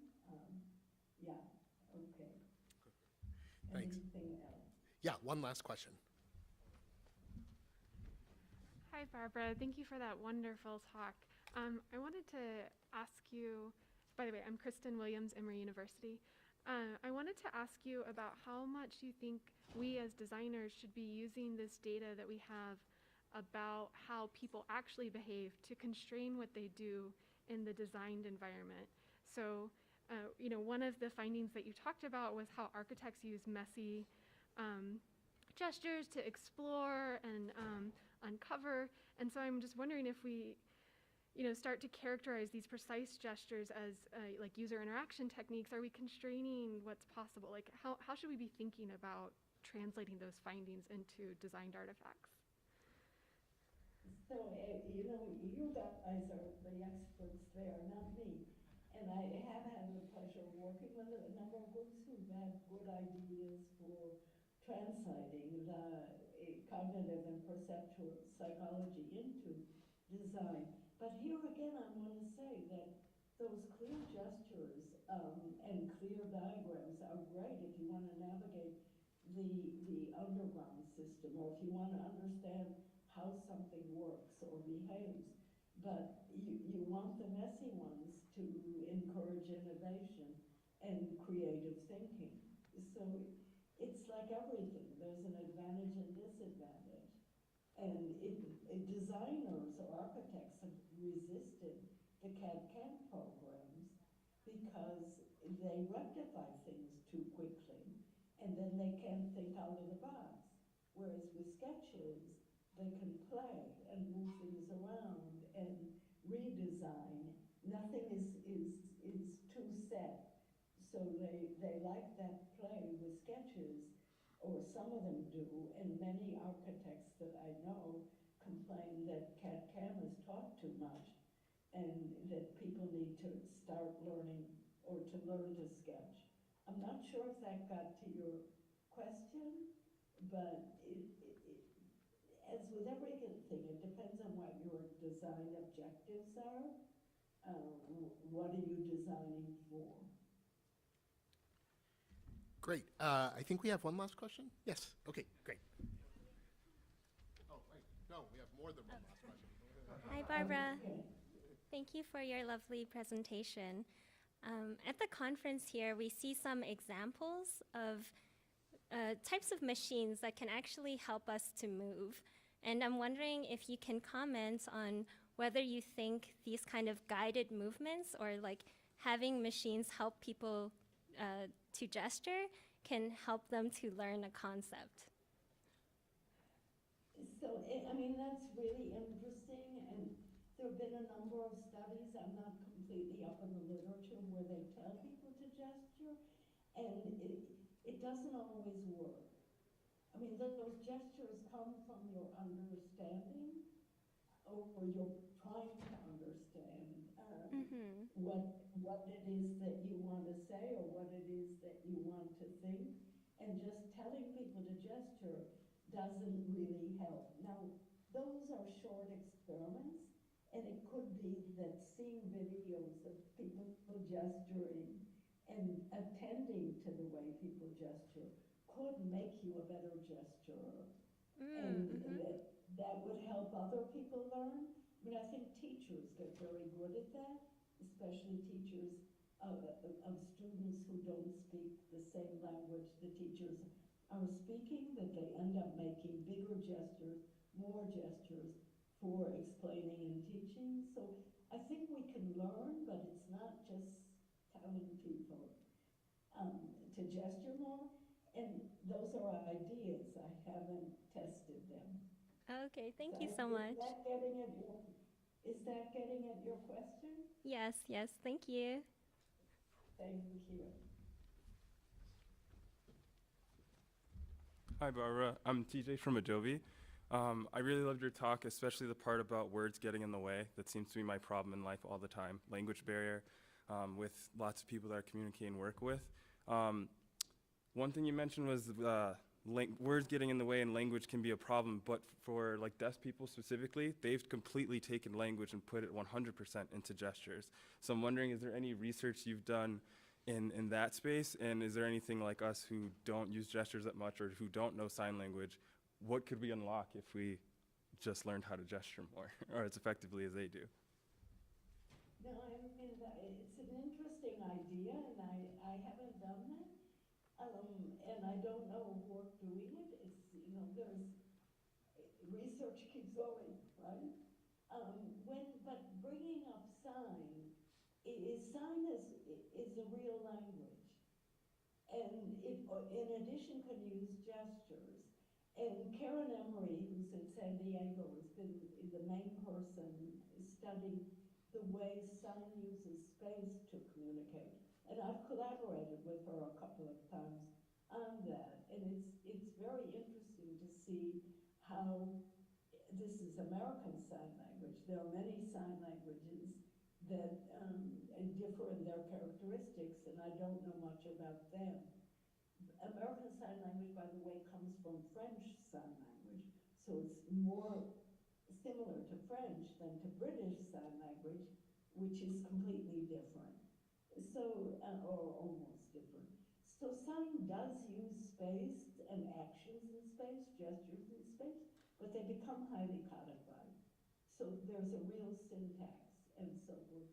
But you raise the idea, which I think would be fascinating to research, of ways that signed languages might be more effective at spatial thinking and metaphoric spatial thinking than spoken language, just because there are many correspondences to space. So fascinating set of questions.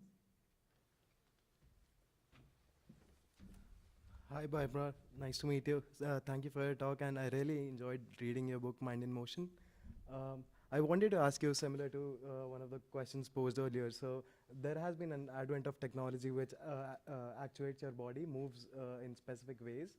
So I wanted to know about your views about as people grow older or suffer with memory issues, their ability to recall specific information tends to fade away, but their ability to gestures and like recall with their bodies still tends to be strong.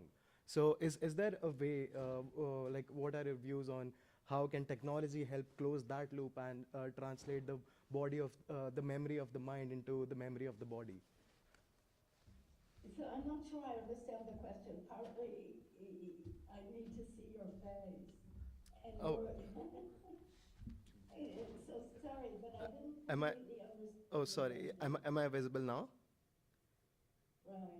Yeah, no, it's easier now. I'm hard of hearing. Oh, okay. So yeah, I just wanted to hear about your views on with the advent of body actuating technology. What do you think about the body of the memory of the mind can be translated into the memory of the body? So, for example, like remembering, for example, facts and information such as passwords through just moving your arms around the keyboard while you're like just going to a website. And this, how does this translate into areas such as accessibility? Yeah, no, thank you. Now I think I understand. So if I ask you, where's the X key on a typewriter, on the keyboard?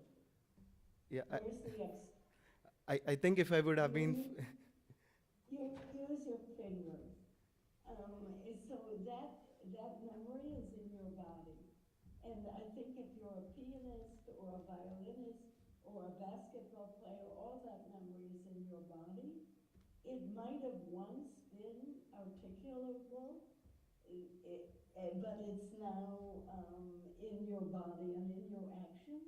And turning those memories into your body makes them very quick and efficient. The way basketball is played, or gymnastics, or tennis, you might have been guided by words, but the memory has got to be in your body, and very fast and accessible. So is that getting a bit at your question? Yes, yes. Thank you. Okay. Yeah. All right. Well, thank you all very much, and thank you, Barbara, for the great talk.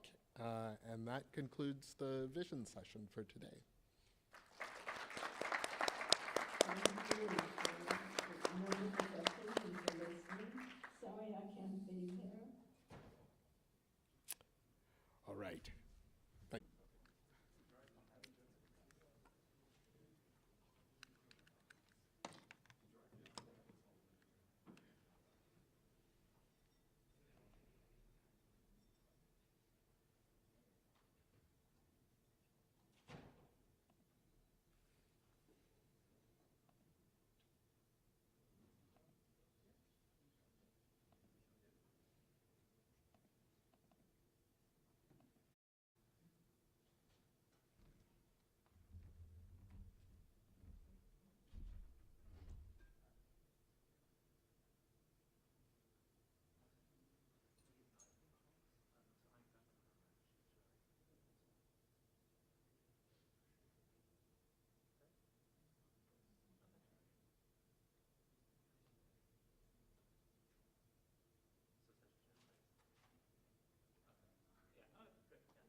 All right,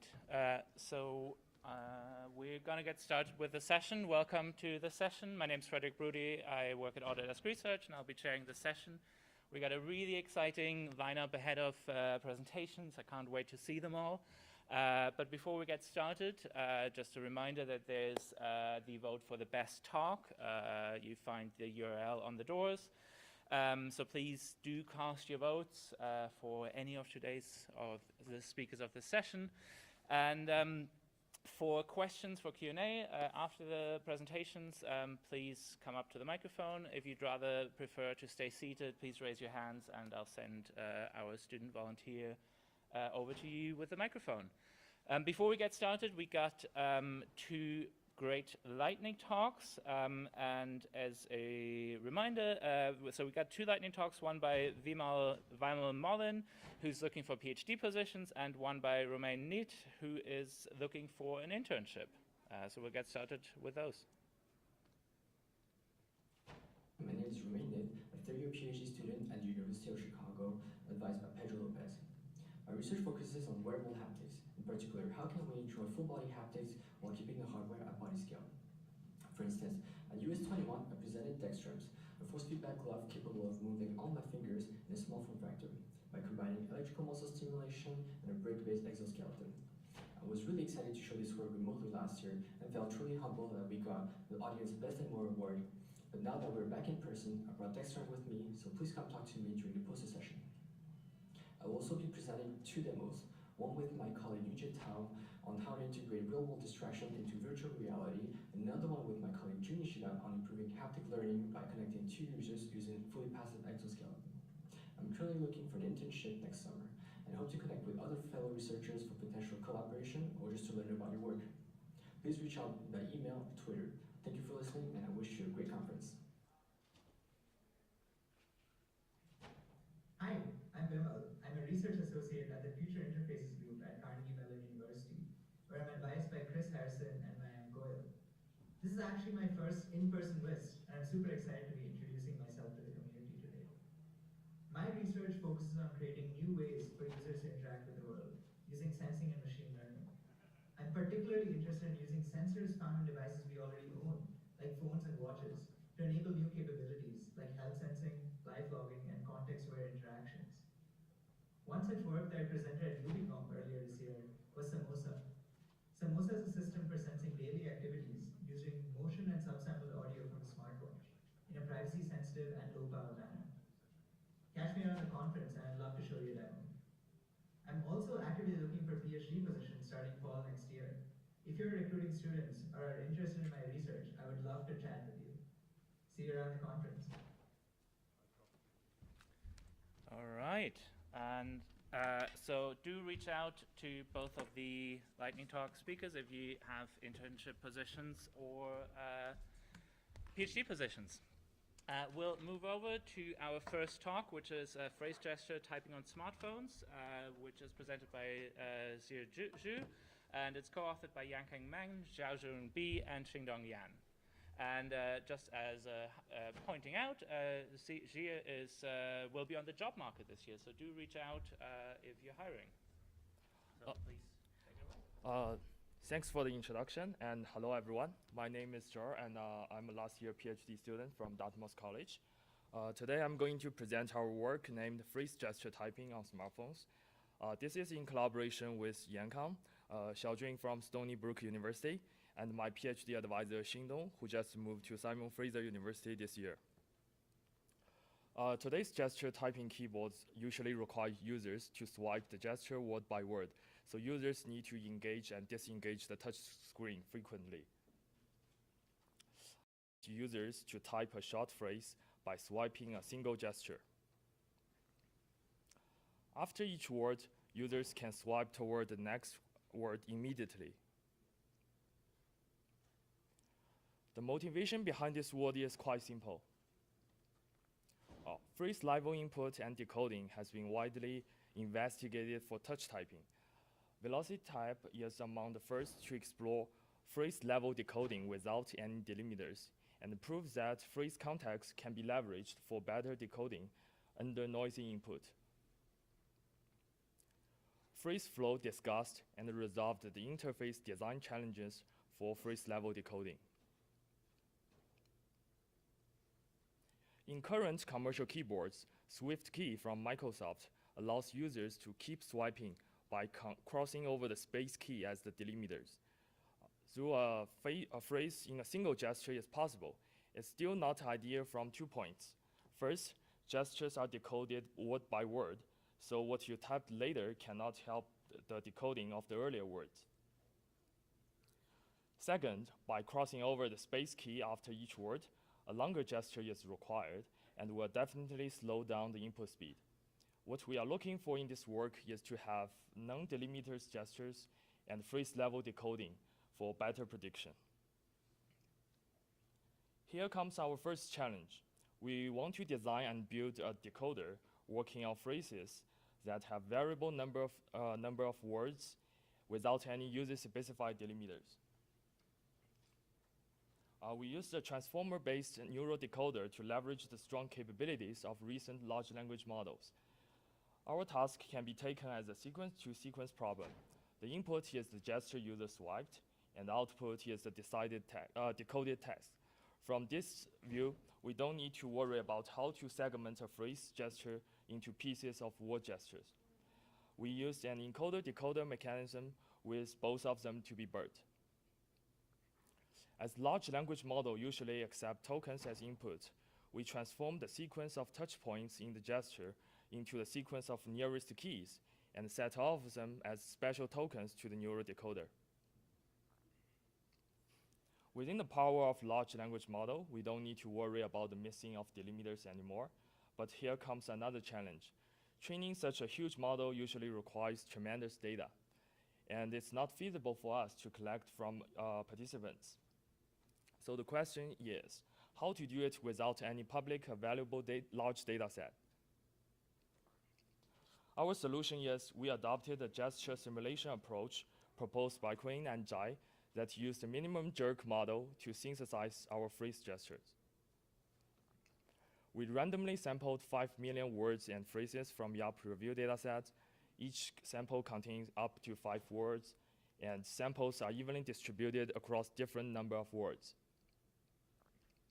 Each gesture will be resampled to 500 points with non-alphabetic characters removed and case to be lower.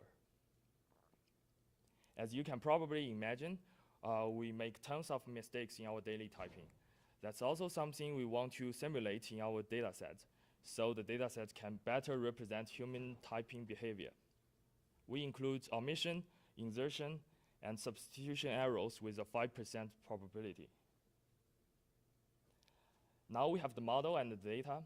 Let's quickly touch the train and deployment of the neural decoder. We initialize our neural decoder with pre-trained BERT parameters and fine-tuned it on our synthesized dataset for 3 epochs. Other details of the training can be found in our paper. We deployed the neural decoder on a GPU-equipped PC and communicate with our Android interface wirelessly. You may wonder whether the system is laggy after offloading the model to a separate PC. So we tested around and find the latency is about 120 to 160 milliseconds, depending on the inference time of the model. To evaluate our model, we conducted an offline analysis with test phrases sampled from various datasets. We can see that model performs well enough, even with phrases from other domains. In average, for 80% of all phrases, the top prediction from the decoder is exactly the target phrase. If we lower the requirement to top 3, the number will be 87.2. Now I will briefly touch the interaction design of our technique, including both the typing and editing features. This is a screenshot of our interface. It is very similar to our everyday keyboard, except that candidates are listed vertically, so the top prediction, the top prediction is at the bottom, so it will be easier for users to reach from the keyboard. Our system can support both word and phrase gesture. And here's a demo video to show that. At the end of each word, users have the flexibility to lift their finger up and check the candidate, or they can continue swiping the phrase up to 5 words. To commit the decoded text, user can just swipe the next phrase or tap the candidate.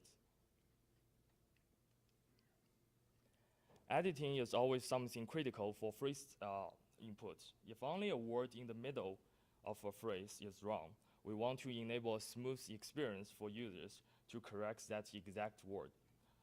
That's why we have word-level substitution and deletion. Let's look at a quick example here. Users can tap one or several adjacent words on the screen to highlight it first, and then delete the text or replace it with a new gesture. We also implemented a feature called Smart Correction. Every time a word is highlighted, similar words ranked by minimum word distance are shown by default in the candidate bar, so users don't need to swipe a new gesture every time if there's only a minor mistake. Now we have the picture of the whole system, including the backend decoder and the front-end interface. We conducted a user study to evaluate it. In the study, 12 participants went through 6 phrases in total, randomly sampled from Mackenzie's phrase set. We used a Huawei Nova 8 smartphone as the platform for our interface and deployed the model on a PC equipped with GTX 1050 Ti under the same local network. In the study, there are 3 different conditions, named word gesture typing, phrase gesture typing, and freestyle typing. In word gesture typing, a conventionally word decoder is used to accept word-by-word swipe input. In phrase gesture typing, the user needs to complete the whole phrase in a single swipe. In freestyle typing, the user can use a combination of word or phrase gesture as they want to commit multiple times without any constraints. The speed of phrase gesture typing and freestyle typing are better, with phrase gesture typing to be 34.5 WPM as the best, compared to the baseline word gesture typing to be 31.9. Uncorrected error rates all maintained at a low level. Freestyle typing has the highest error rate to be 1.6% and baseline around 0.3%. We also got some interesting findings in the study. First, even in freestyle typing, participants still prefer to complete it in a single swipe. We believe this is because it's handy enough to complete a short phrase in a single gesture, and we expect this behavior may change when longer phrases are supported in the future. We also found 88% of all edits are done by our smart correction feature. This is because in most cases, there's only a minor error in the decoded text, so it can be quickly fixed by a similar word. In the post-study questionnaire, participants rated phrase gesture as significantly more efficient and less physically demanding. Many of them expressed their desire of having phrase gesture typing as an option, so they can sometimes skip lifting their finger up, and at least not after every word.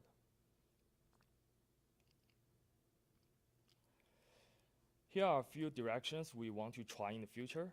First, we want to investigate the feasibility of smaller models and try to enable on-device inference to mitigate the current system latency.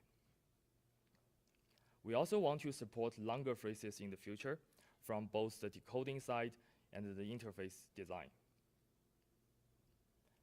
Finally, we believe it's still better to collect human phrase gesture from participants and improve the decoder with real human data. Okay, so to wrap up today's presentation, here are some quick takeaways. First, decoding phrase gesture without delimiters is possible with the power of large language models. Second, typing with freeze gesture is faster. But most importantly, we learned from our users that they really enjoy the flexibility of freeze gesture, and we believe it will be a natural alternative to word gesture typing, especially for those common daily phrases that can be finished more efficiently in a single swipe. This is all I have for today's presentation. I want to thank all our collaborators again, and I'm more than happy to take any questions. Thank you.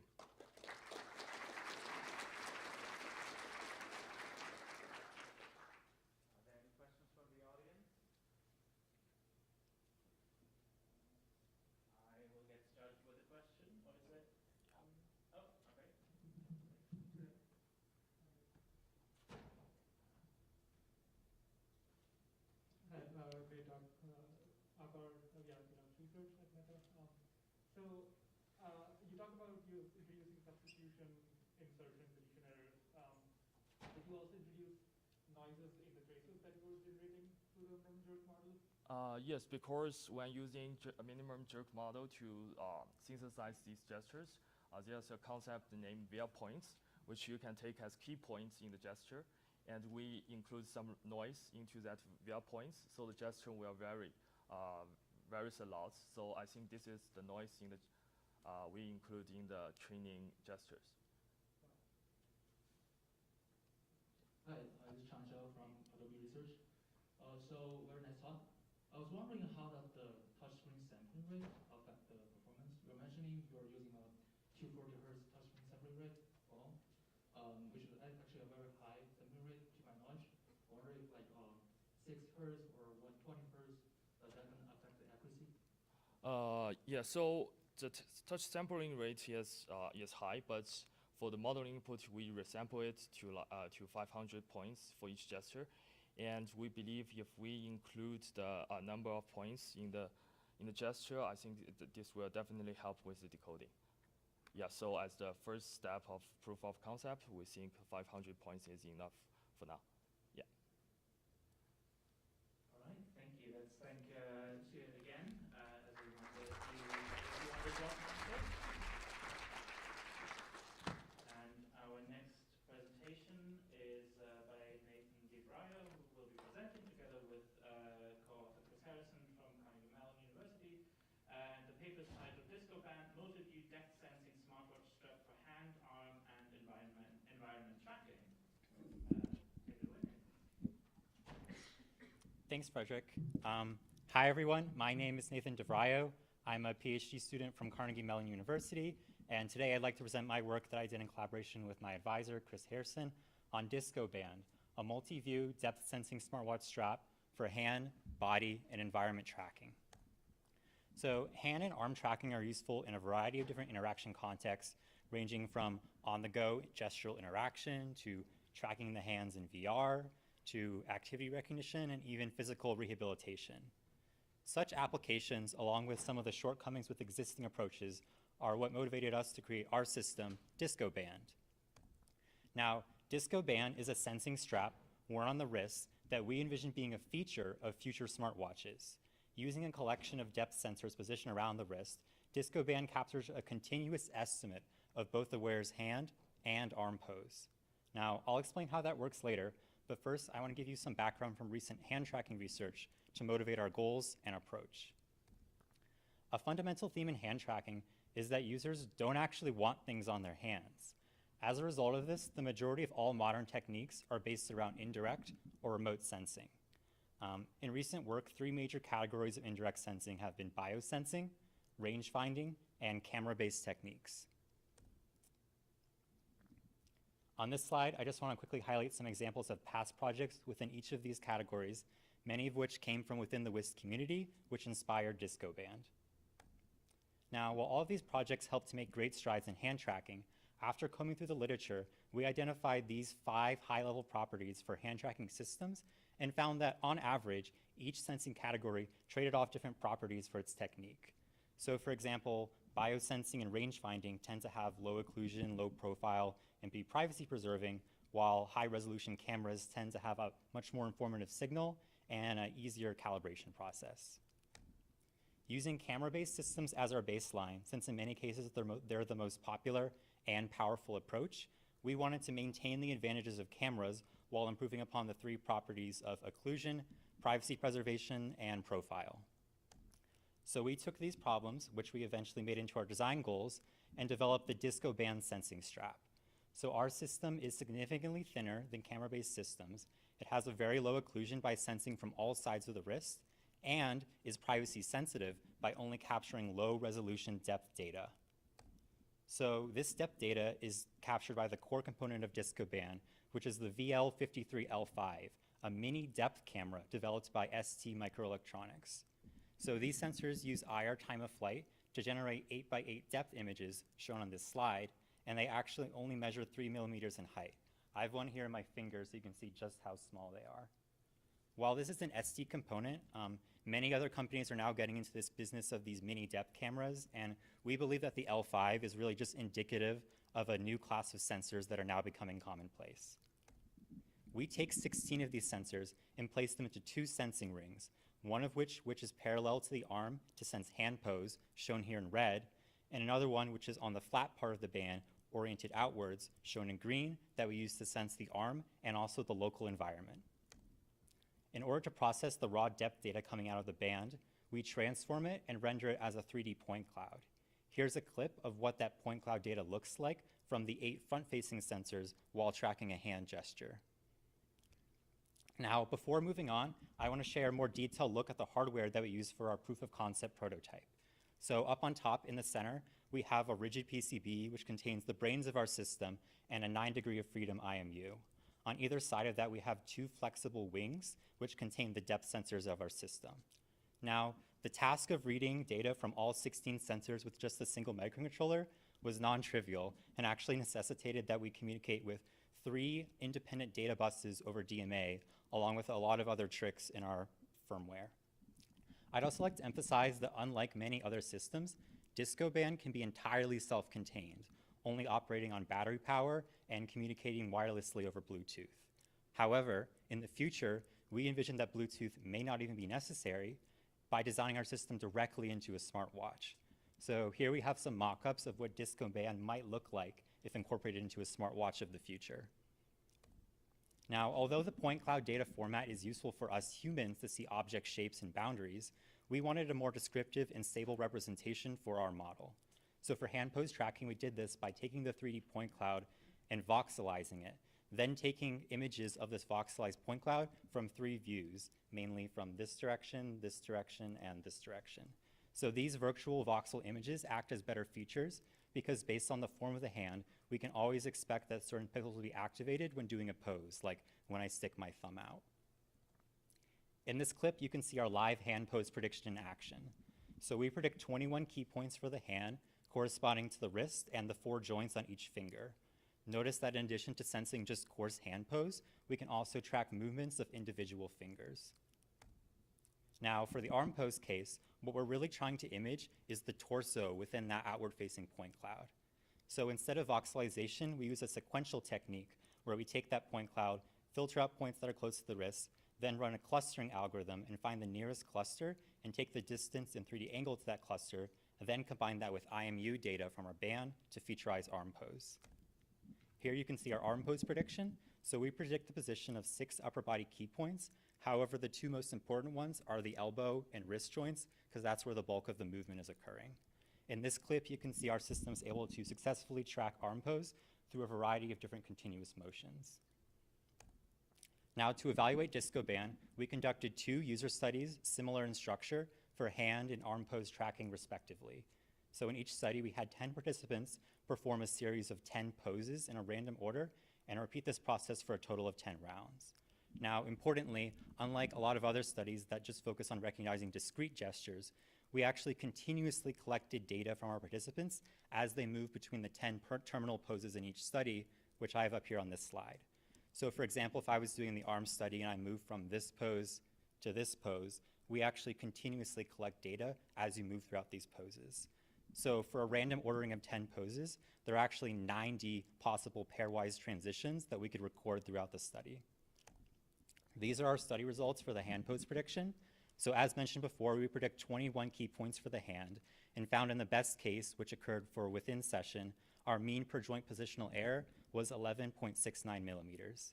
Error increased in moving to the cross-session and cross-user cases, which is typical for hand pose prediction systems such as ours.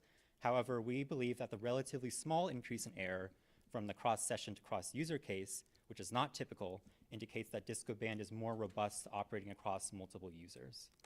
Likewise, we noticed similar patterns for our arm results.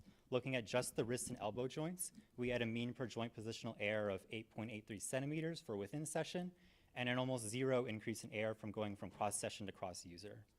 One reason we believe Discoband performs comparatively better for cross-session for arm pose as opposed to hand pose is because the torso we're trying to image, as well as the features we use, are much more coarse, so they vary less when moving from session to session or user to user. Now, for the last part of this presentation, I want to share some additional use cases that we envision Discoband could be used for in the future. One of the most interesting findings from when we developed Discoband was that our sensors can image not only the hand, but also objects that are currently being held in the hand.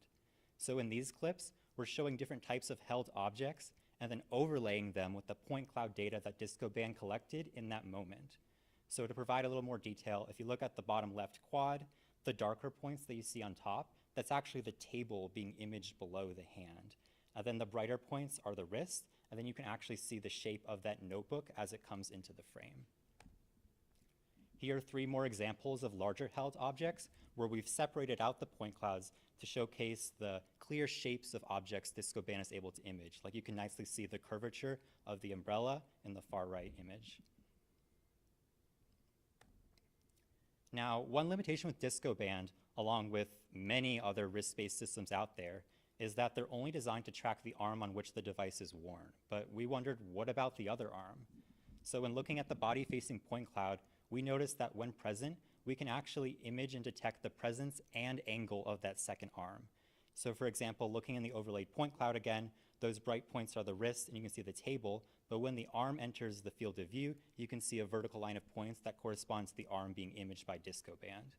We believe this capability could be used to enable bimanual activity tracking, whereby we can disambiguate actions such as using a trackpad versus a keyboard on a laptop, or even things like disambiguating a pinch gesture with 2 fingers versus using 2 separate arms. Now, for our next application, we found that using the front-facing sensor ring, we can also enable ad hoc touch tracking on any flat surface without prior instrumentation, such as this door. So then moving to the center, you can see that from the point cloud data, we run a plane detection algorithm with the plane being shown by the blue points, where we recognize where surfaces are, and then we also track how far away the finger is from a surface. Then, if sufficiently close within a calibrated distance, we can register when a touch is occurring, and then use the IMU data to track 2D gestures such as swipes or even simple shapes. So finally, one thing I haven't mentioned yet is that the sensors we use can actually range up to 4 meters away. So in our normal tracking algorithm, we threshold out points that are too far away from the body. But if instead we collect these points and aggregate them in 3D space using data from the IMU as a user moves, we can actually generate simple 3D scans of the local environment, as you can see me doing in this clip. Thank you. This concludes my presentation, and I'll now happily take any audience questions now.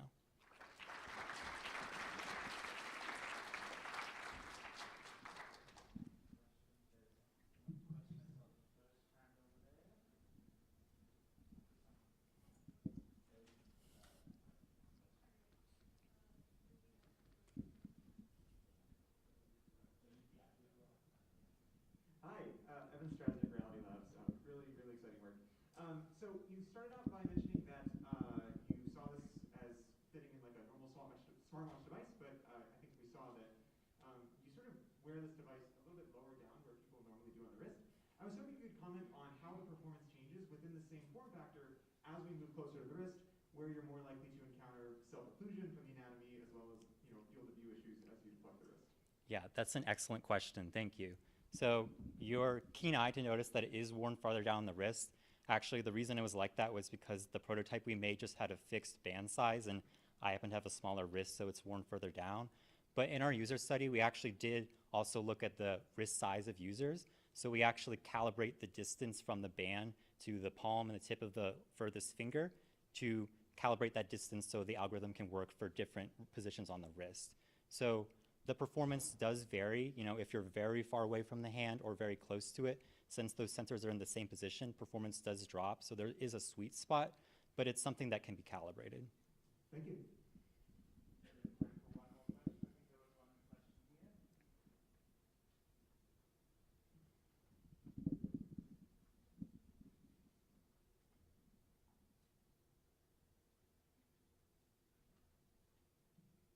Hi, Nathan. Thank you for the great presentation. And I think the video of the 3D plane cloud is super cool. And I'm still from UCLA, and I have a question about the performance of this sensing technology.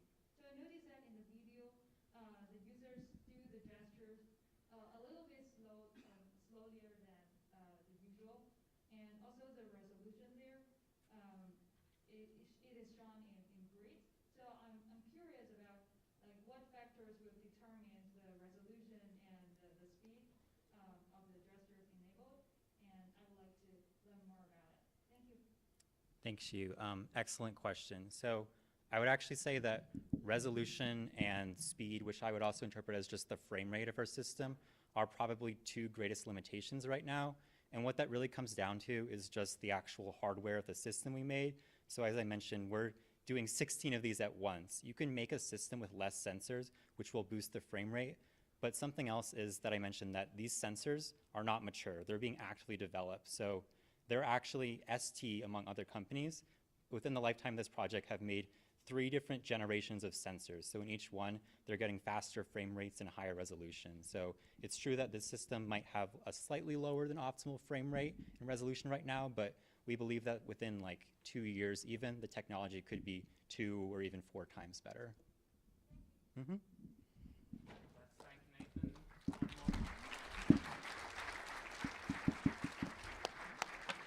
And I also forgot to mention that Nathan is looking for internship positions for next summer. So if you have internship positions, please talk to Nathan. And we're going to move on to the next talk, which will be presented by Andreas Fender.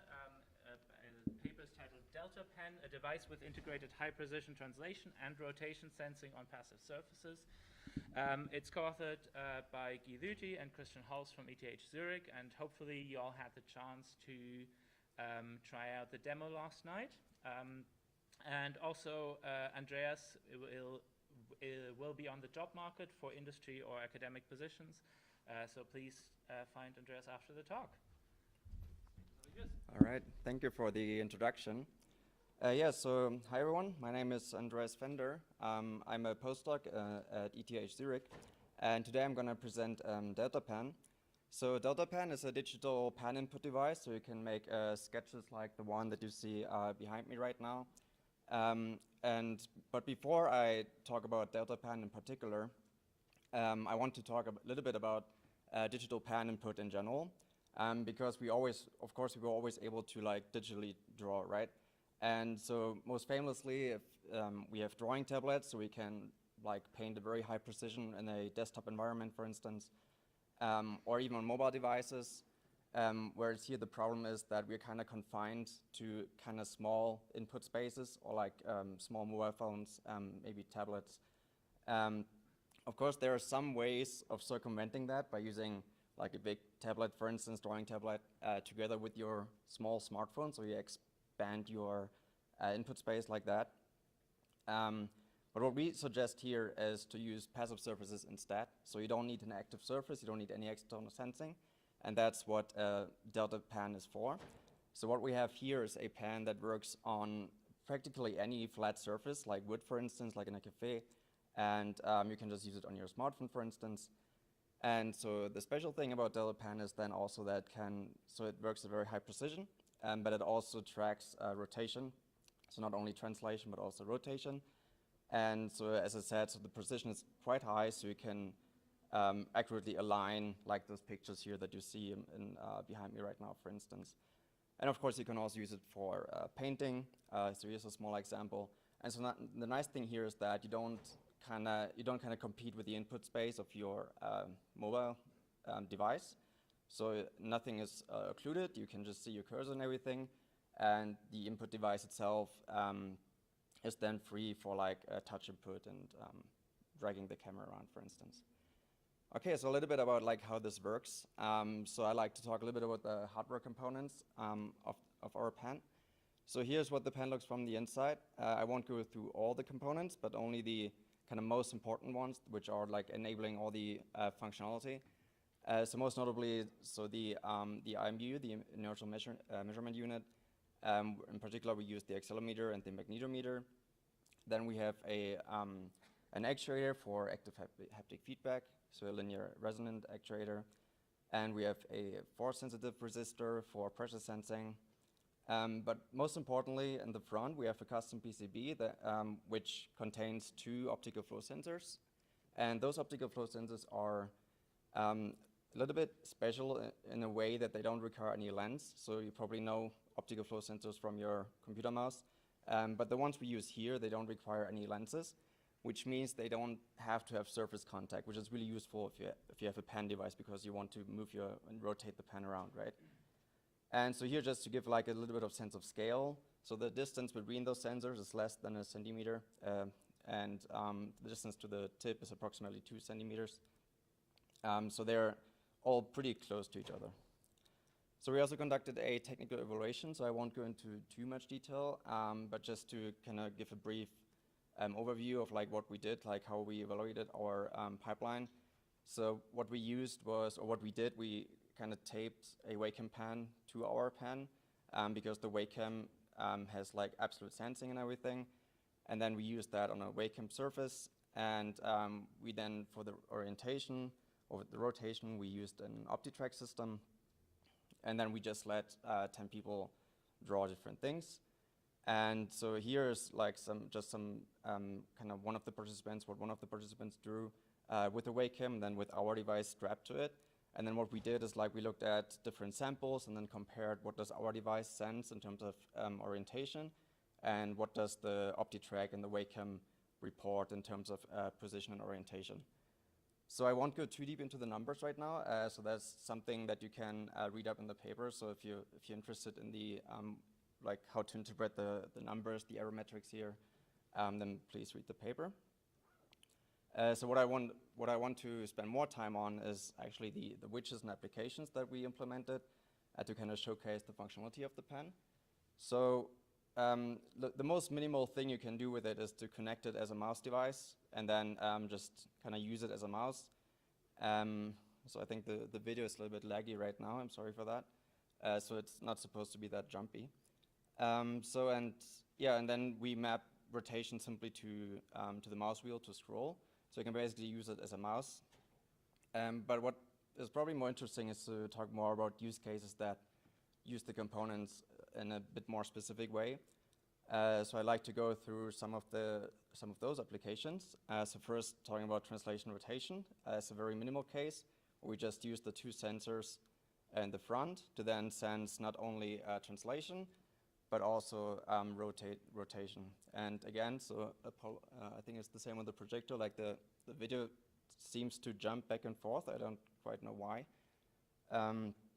But yeah, so what you would be able to see would be that you can move them around, you can rotate them, you can line them, similar to what I showed in the very beginning. And so the next functionality I want to talk about are haptics. So here we use the actuator and the pressure sensor to then render haptic effects. So here we have some examples where the user can press a button. So there was supposed to be sound here, actually. Okay, yeah, so there's a little bit of sound. Let me play that again.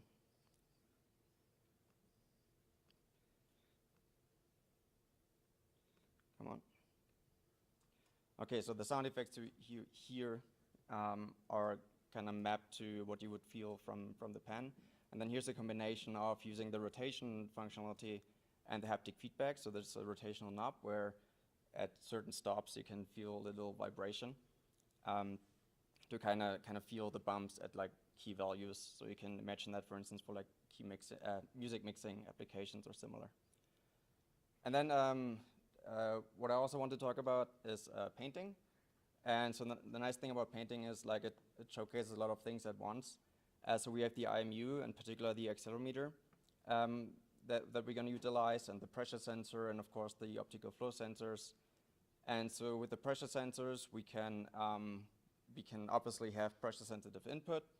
And with the IMU, we also support gestures. So when shaking the pen in the air, then that maps to an undo gesture. And then again, with the pressure sensing, you can draw very thin lines or thick lines, and so on.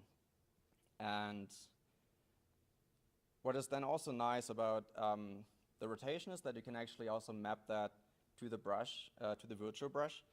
And also what you can see here is like while you're picking the color, you can also again use that rotational input as an additional input parameter to also adjust the brightness of the color, for instance, in a very quick and seamless way.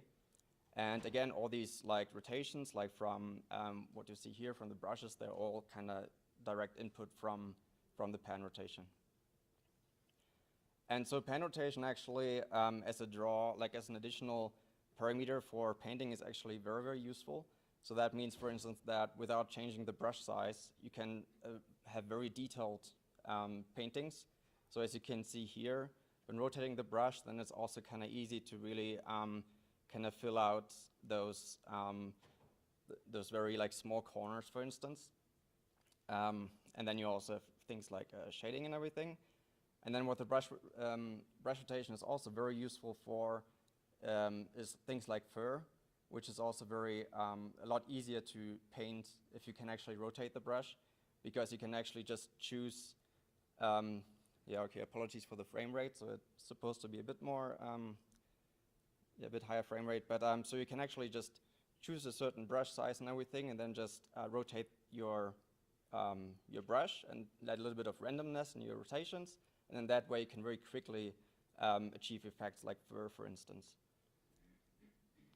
Okay, so to quickly conclude, so what I presented today was a dual sensor approach for sensing translation and rotation, and also the Delta Pen prototype with integrated movement sensing and active haptic feedback, and also a technical evaluation to measure the quality of our sensing pipeline. So again, I didn't go much in detail with the technical evaluation, but you can read up on that in the paper, and also several example widgets and applications. All right, with that.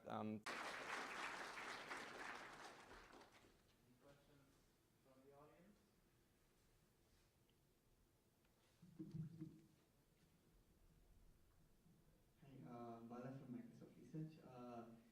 Really cool work. So one of the things that I'm finding it hard to understand is, so usually pen interfaces are used as direct manipulation interfaces, right?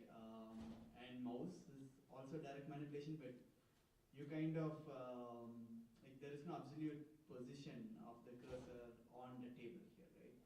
And here you're using optical flow sensor. So how hard is it for someone to like draw something and then take the pen somewhere else and then come back? And so does it work like a cursor, or can it be used like how someone uses the pen on a touchscreen interface? Yeah, so so definitely, thank you for the question. So it definitely takes some getting used to. So it's maybe similar or comparable for people using like a Wacom tablet for the first time, the ones that don't have the display integrated, because there's also like a mapping between where you have your hand motion and where you see the cursor, right? And for pretty much most people, that takes some time getting used to. And then similar here, you will probably also need some training to actually use that very effectively. So it's not something that will work for everyone like within the first few minutes. So it's, in the end, it's all gonna be about training and everything. Yeah. Any other questions from the audience? Otherwise, I have a question. So did you notice any drift in like when using the pen, like any angular or idle drift? Oh yes. So we report on those in the paper as well. So I don't have the numbers right now, but there is definitely drift, and so we also measured the amount of drift. So in the end, there's gonna be a lot of like visual correction when actually using the pen, So because it's like, because the user still sees the cursor, we hope that subconsciously you just kind of adapt. So the idle drift in that sense will not have that much of an impact on the experience, hopefully. Anyone in the audience? Otherwise, I'll take up all the time. So my other question was like about limitations on cursor speed, like how fast. I guess it's limited by the sampling rate. Did you notice, like while using it, you mentioned yesterday during the demo that you've used it extensively yourself. Did you notice any like lag when you're using it, or like? Yeah, so it definitely depends a lot on the surface, on the distance to the surface, on like how much dust there's on the sensors. So I don't have any like hard numbers for that, but there's definitely like a maximum velocity at which you can move the pen for it to still work.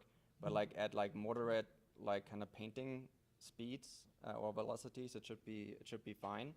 But I guess like if you start trying to paint like very like fast and everything, you definitely feel that you reach the limitations of the pen. So yeah, so that's definitely something that where the sensors are somewhat limited. Great, thanks. One last question while the next speaker could already set up. Hi Andreas, awesome, super cool work. I didn't get to try, I saw the demo yesterday. So I was wondering, does it work on soft surfaces? Wow, what would it take to kind of that I can draw on my own skin with it? Yeah, actually during the demo, many people tried drawing their skin whenever I mentioned it works on any surface, and without hearing me out saying that it works on any flat surface. So yeah, skin is challenging because it's soft, and I actually, during the demo as well, like the cloth is also somewhat soft and kind of dark, so it was already challenging there. So I guess the harder the surface, the better, but it's not really, it doesn't like suddenly stop working, it's just the more rigid, the better. All right, let's thank Andreas one more time. And as a reminder, Andreas is on the job market for academic or industry positions. So our next paper will be presented by Daewoo Kim. It was co-authored with Chris Harrison, again, Carnegie Mellon University, and it's called Ether Post Continuous Hand Post Tracking with Wrist-Worn Antenna Impedance Characteristics Sensing. Hi, thanks for the introduction, Frederick. Good afternoon, everyone. My name is Daewoo Kim. I'm first-year PhD student at Carnegie Mellon. Today, I would like to talk about our work, Ether Post. This work was done with my advisor, Chris Harrison.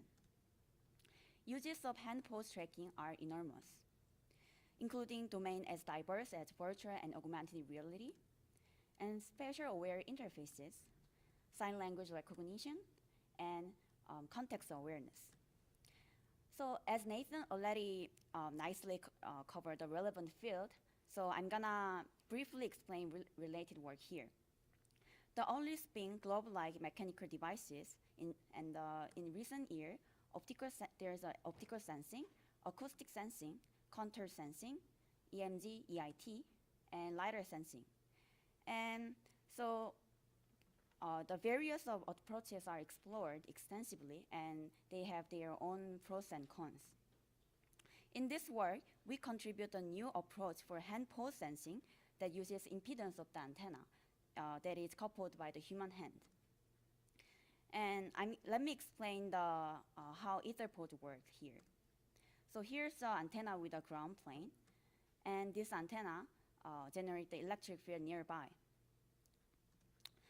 And when the size of the ground plane is over the several wavelengths of the antenna, then we can approximate it as an infinite virtual ground plane of the antenna. So in the other words, so by adapting the antenna wavelengths to the similar dimension of the hand, we can make the kind of condition that the hand can be coupled to the finite ground plane of the antenna. And it means any changes in hand pose manifest as a changes in antenna structure. We inject the AC signal to the antenna. Due to the impedance discontinuity, partial signals are reflected. Antenna's impedance is sensitive to its geometry. So when the hand changes its geometry, then subsequently changes the magnitude of the return loss. This impedance variation also affects the phase of the reflected signal. We sweep over a range of the frequencies. This gives a power reflection profile in magnitude and phase. And we use 2 antennas in our final prototype, so there are 4 lines, and this can be used for the hand pose sensing in later use. This is the equivalent circuit of the human arm and hand and antenna. And for more details, please see our paper. And I'm gonna show the live demo here. I'm wearing the EtherPort prototype here. And as you can see my hand over here. And I'm gonna try to move my wrist angle here, back and forth. Then you can clearly see there's a magnitude change and resonant frequency change in the yellow line and blue line. And I'm gonna move my wrist angle side by side. Then you can clearly see the blue line is changed a lot. Now I'm gonna move my fingers. So I'm gonna move my index finger. Please pay attention to the yellow line. If you see the yellow line, the magnitude changes a lot. And after that, I'm gonna move my thumb as well. Okay. So I'm moving my thumb, and you can see the blue line and green line is changed a lot. Please pay attention to these 2 lines. Resonant frequency also changes, and magnitude is also changing. So with this short-term data, I'm gonna hit the button. And these are hand meshes from our EtherPose. And when I move my index finger, then you can see my finger are moving according to the video as well. This is purely from our EtherPose signals. Okay, up to this, it was my live demo. Thank you. And in this video, I'm wearing a thick winter coat, and EtherPose prototype is inside. EtherPose is working under the occlusion as well. And EtherPose, beside the hand pose tracking, EtherPose also supports the wrist angle tracking. Also, EtherPose provides the micro gesture input, such as this kind of one-dimensional gesture input, so that the user can control like slide bar. And we can use this finger pad as a 2D trackpad. These are several possible interactions that EtherPose can support. Okay, then now let me talk about a bit more about how we got this working.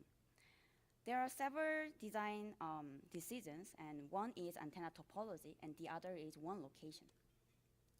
We adopted 2 methods. In one method, on the left, an antenna was worn on the actual human hands, and we measured the signal from the actual vector network analyzer. And the other method on the right is computer simulation. We placed the antenna model on the human arm phantom, and the simulated VNA inject the signal. On the right, multiple lines indicate the real-world signal measurement across the multiple trials, and darker line is the average of the order measurement. Note that our phantom hand is simplified version, so it is not identical to actual human hands.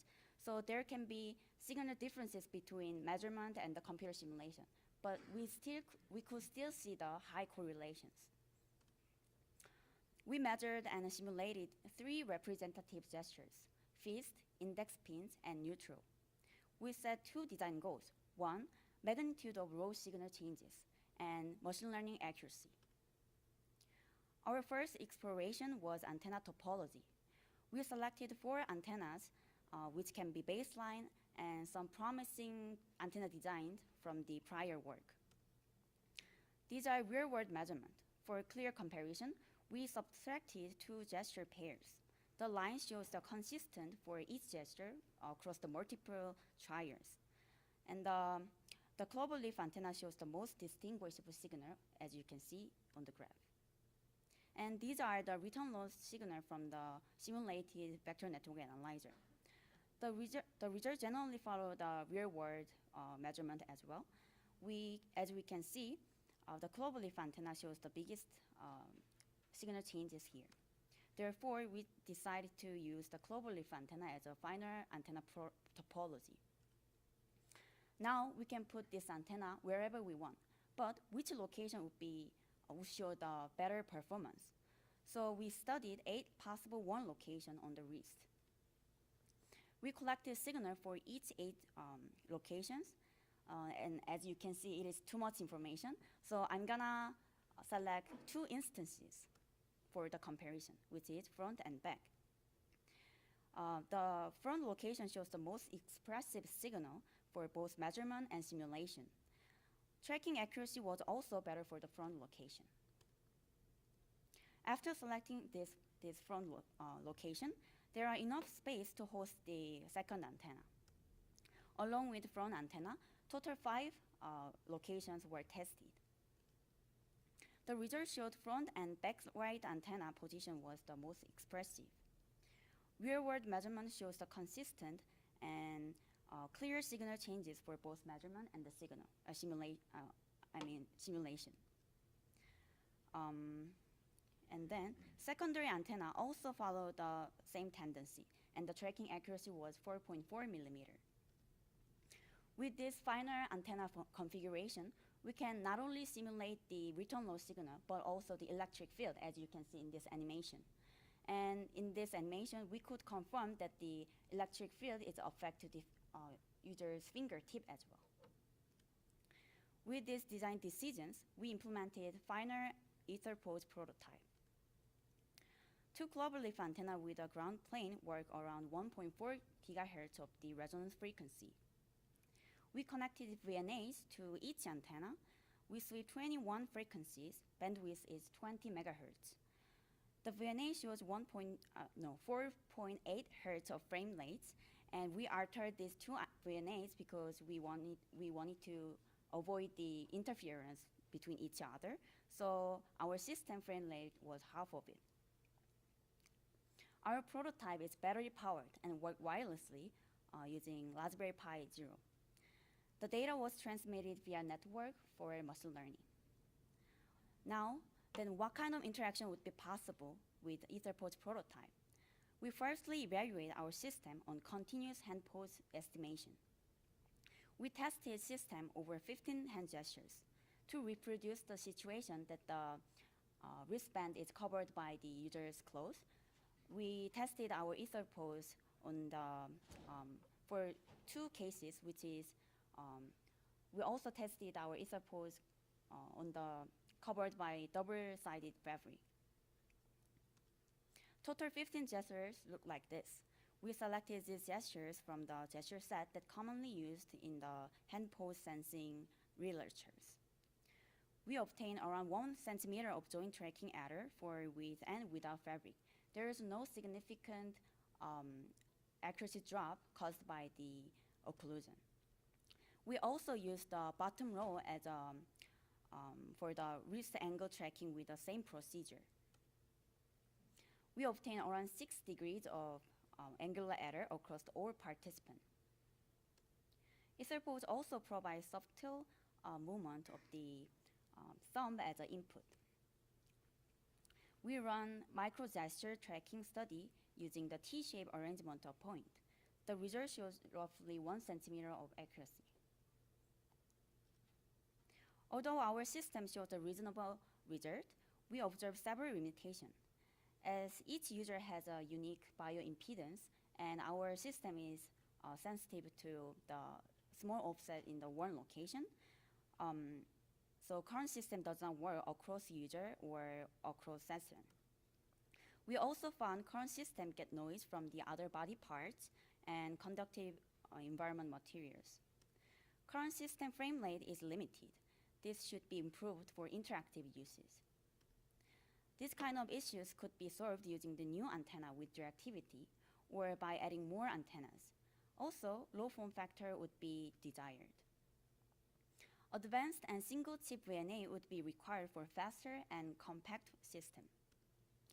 Thanks for attending this talk, And we open sourced our code and the design guideline on the GitHub. If you are interested in please take a look into it.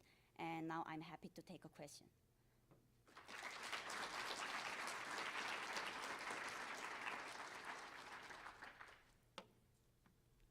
This is really cool work, Pedro Lopez, University of Chicago.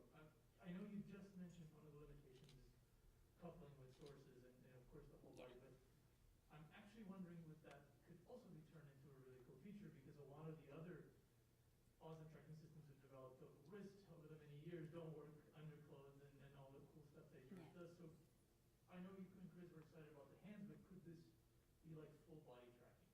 Could I have interference from the field in my foot to do tracking underfoot? Have you tried something like that? Is that possible?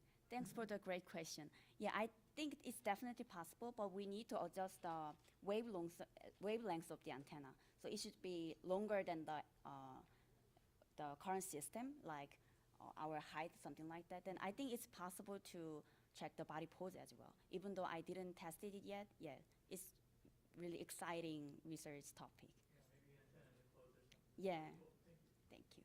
We only have time for one more question. June, maybe you could already set up the question. Thanks, very nice work. So I'm June from the university. I just have a question about, I see the face recognition system is working for mid-air face recognition. So what about if you hold something in your hand, such as like a screwdriver or a cup? So did you try those things? Oh yeah, actually we tried the thing. So when I'm holding this kind of camera or mobile device on my hand, then we can actually see the different signal. But we didn't include it because we wanted to limit our topic for the hand pose sensing and micro gesture input. But I think it's also really exciting topic, yeah.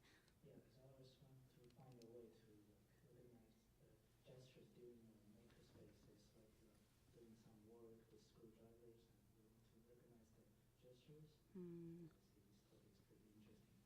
Thank you. Thank you for the great suggestion. Let's thank Daniel one more time. And our next presentation will be by Jun Nishida, together with co-authors Yudai Tanaka, Romain Neat, and Pedro Lopez from University of Chicago, titled DigiTrueSync, a dual passive exoskeleton glove that adaptively shares hand gestures. And again, I hope you managed to try out the demo last night. Okay, thank you for the introduction. So my name is Jun Nishida. So today I'd like to introduce our exoskeleton called DigiTrueSync. And this work has done with Yudai Tanaka, Romain Nis, and Pedro Lopez at the University of Chicago. So as here you can see, this exoskeleton can synchronize two users' fast and precise finger gestures. Then what can we do with this?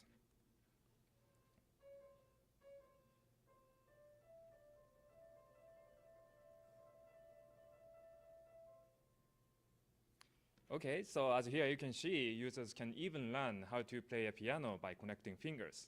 So this is just a glimpse of what we wanted to explore, which is how can we share dexterous hand gestures between two users instantly and easily. So why do we need to do this? So let's imagine a student learning a piano from a teacher by observing it, sitting aside each other. So the piano teacher is now trying to explain which finger, a correct finger force to push a key, and correct timing to play a note, with correct finger combination, which is chords in this case.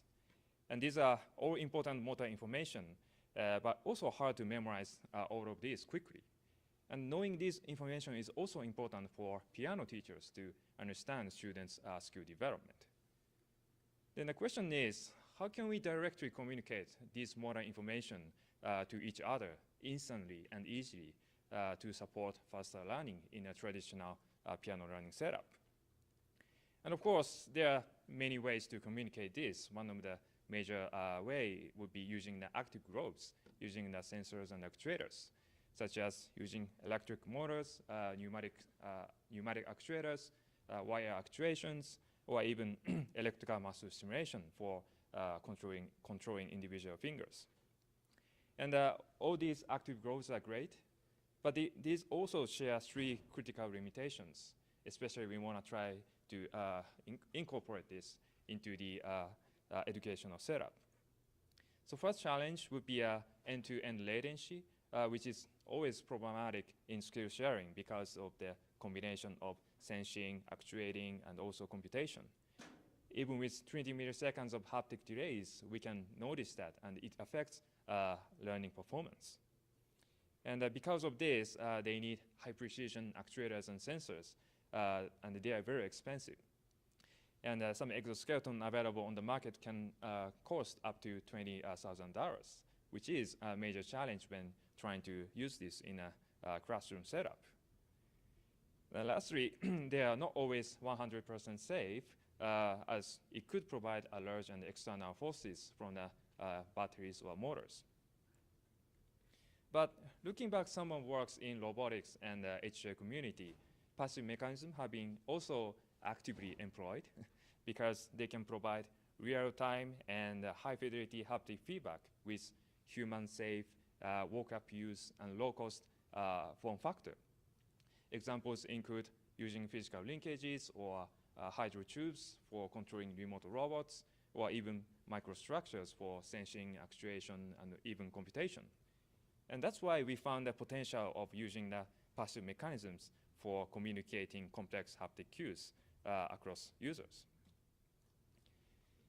So in our approach, we employed mechanical linkages for sharing every haptic cue for finger gestures across users that can be easily installed and operated by the end users.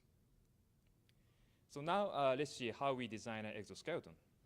So our exoskeleton consists of 4 components mainly.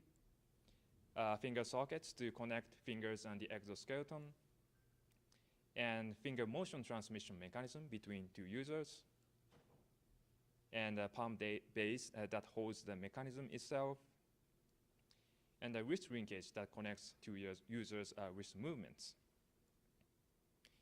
And of course, the most important part is the finger motion transmission mechanism, and here shows how it works. And as here you can see, each finger's movement is transmitted as well as force smoothly while bending a finger.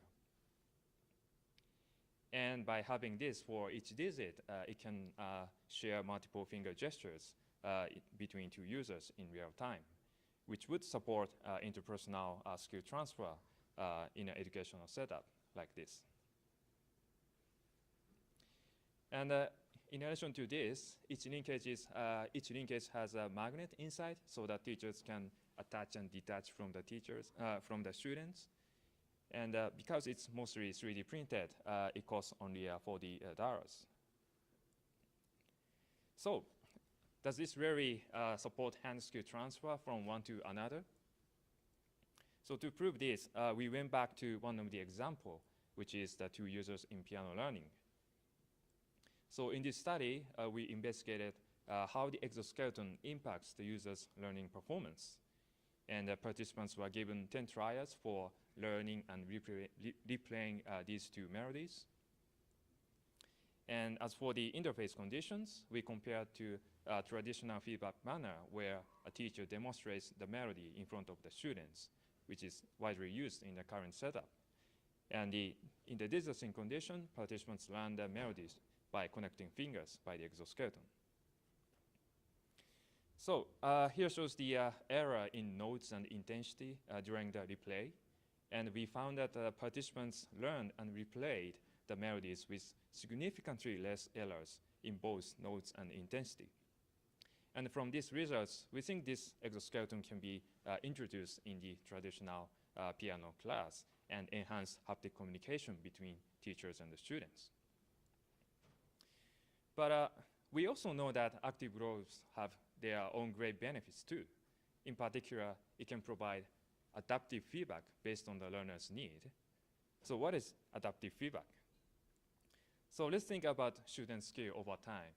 As students learn more, their skill would improve like this. In this case, teachers' feedback should be reduced in response to the students' learning curve, like such. And this is very important in motor learning because it affects learning motivation as well as learning agency. And then question is, how can we incorporate the function of this adaptive feedback into the exoskeleton configured in the passive form factor? And here is our answer. So we design variable length linkages that allow to change the shape of the exoskeleton. So by changing the shape of the exoskeleton itself, teachers can adjust the amount of force feedback to the students. So as here you can see, by just changing the shape of the exoskeleton, the force transmission ratio can be adjusted like this. So now we investigated how this variable linkage could improve the user's learning experience. So in this study, we explored how the variable linkage can improve the feeling of control over own finger movements. And to provide adaptive feedback, the amount of force feedback was adjusted based on the performance after every trial. And we compared the performance as well as qualitative feedback between static length condition and variable length condition. And here shows the results. And although we did not find any difference in the performance, we did find a difference in the user's subjective feeling. And this shows the feeling of finger control over their own finger movements while receiving the haptic assistance from the teacher. And with the variable length linkage, participants felt their fingers are more in control by themselves, thanks to the adaptive mechanism.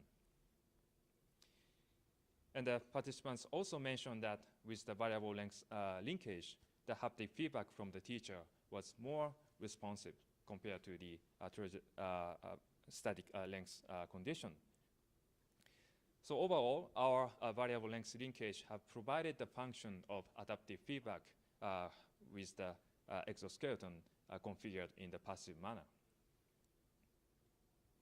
And we believe there's a range of interesting motor learning scenarios where we can leverage the benefit of this sync, such as teaching more complex gestures like finger blade training for deafblind persons, as they need to memorize tons of gestures with different finger pressure. Or directly navigating a blind person's fingers and arms to teach how to use new tools, like such. And actually, we carry out exploratory sessions of some of the scenarios. And we found that professional teachers and deafblind users could use our device instantly without having any prior exploitation, training, or instructor at the venue. And they also used our exoskeleton not just for teaching, but also monitoring by themselves. And we think this proves one of the benefits using the tangible and passive form factor of the exoskeleton.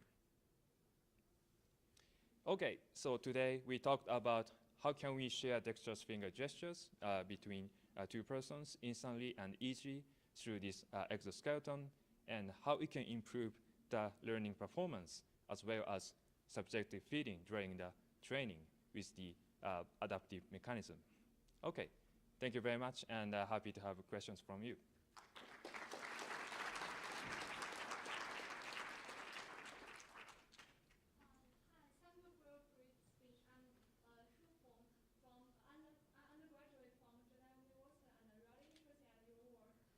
Thank you. Is that, have you considered other positions in our body, like feet or ankle or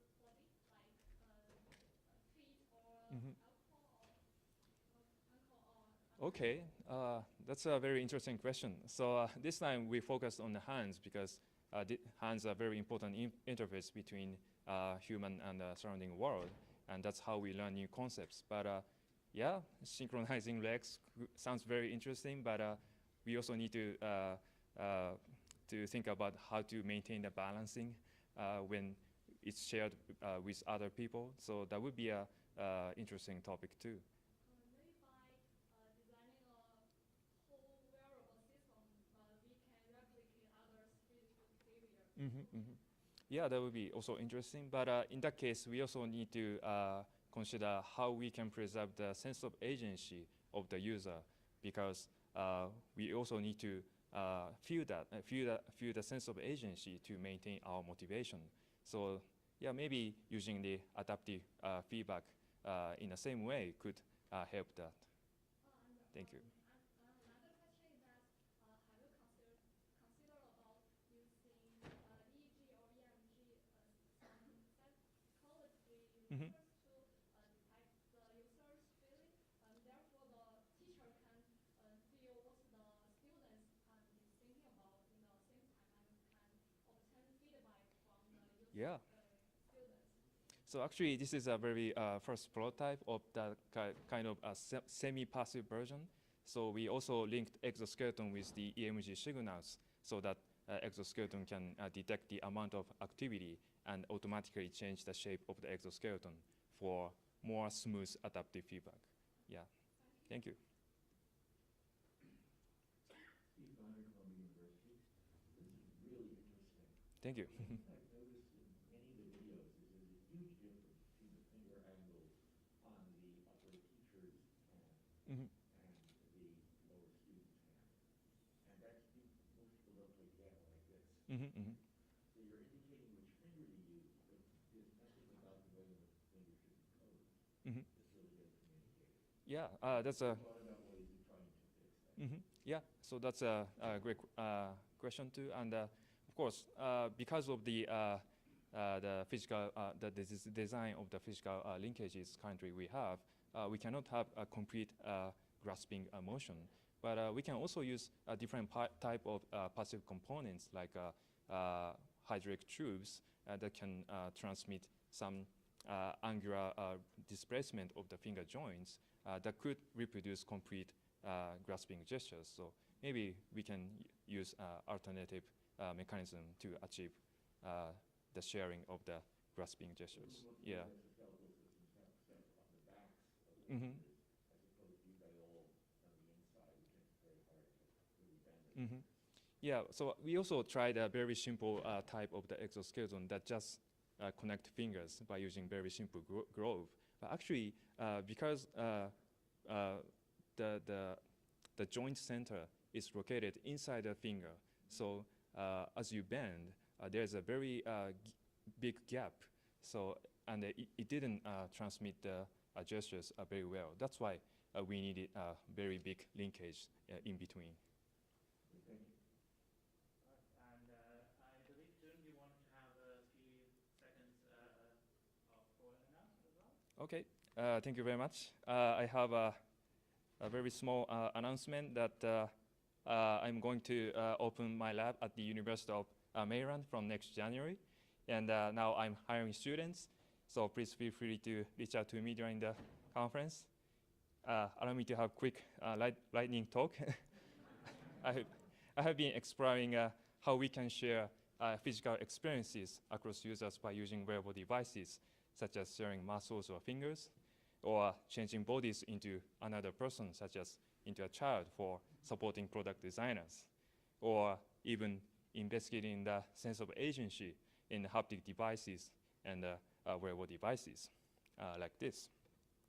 And University of Maryland Computer Science just got a brand new building with a big maker space inside like this. And of course, there is a Professor Haishu Pen who does a lot of research in fabrication, maybe here or in the next room. Oh, there, great. So feel free to ask him about his lab as well. So we are looking forward to your application. That's all.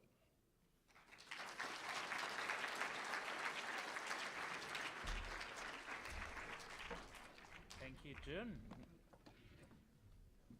All right, so we're at the last talk of the session, which will be presented by Diego Martinez from University College London. The paper is called Tip Trap, a co-located direct manipulation technique for acoustically levitated content.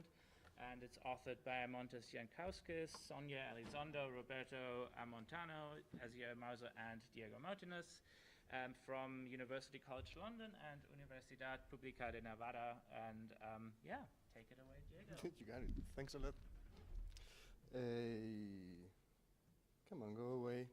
Okay, hello everyone. I'm super happy to be over here. My name is Diego Martinez Plasencia. I'm here to present Tip Trap, collocated direct manipulation of levitated content. And what it does is pretty much what it says on the tin.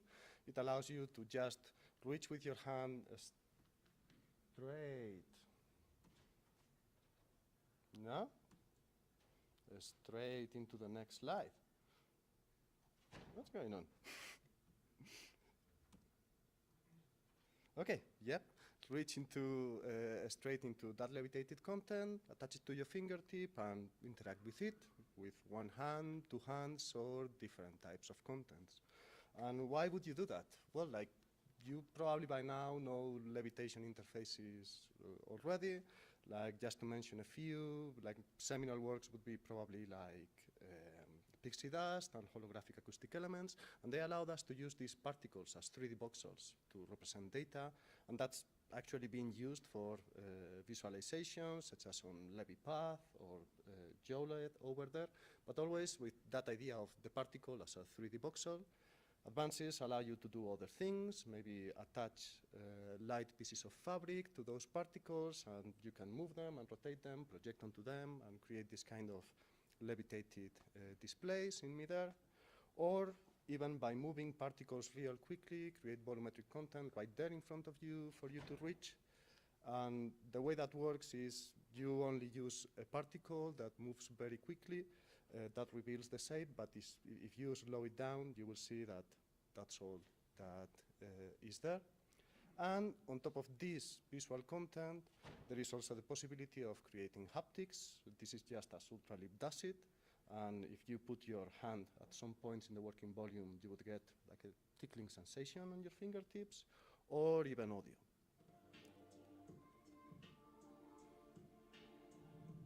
Three, two, 1, 0.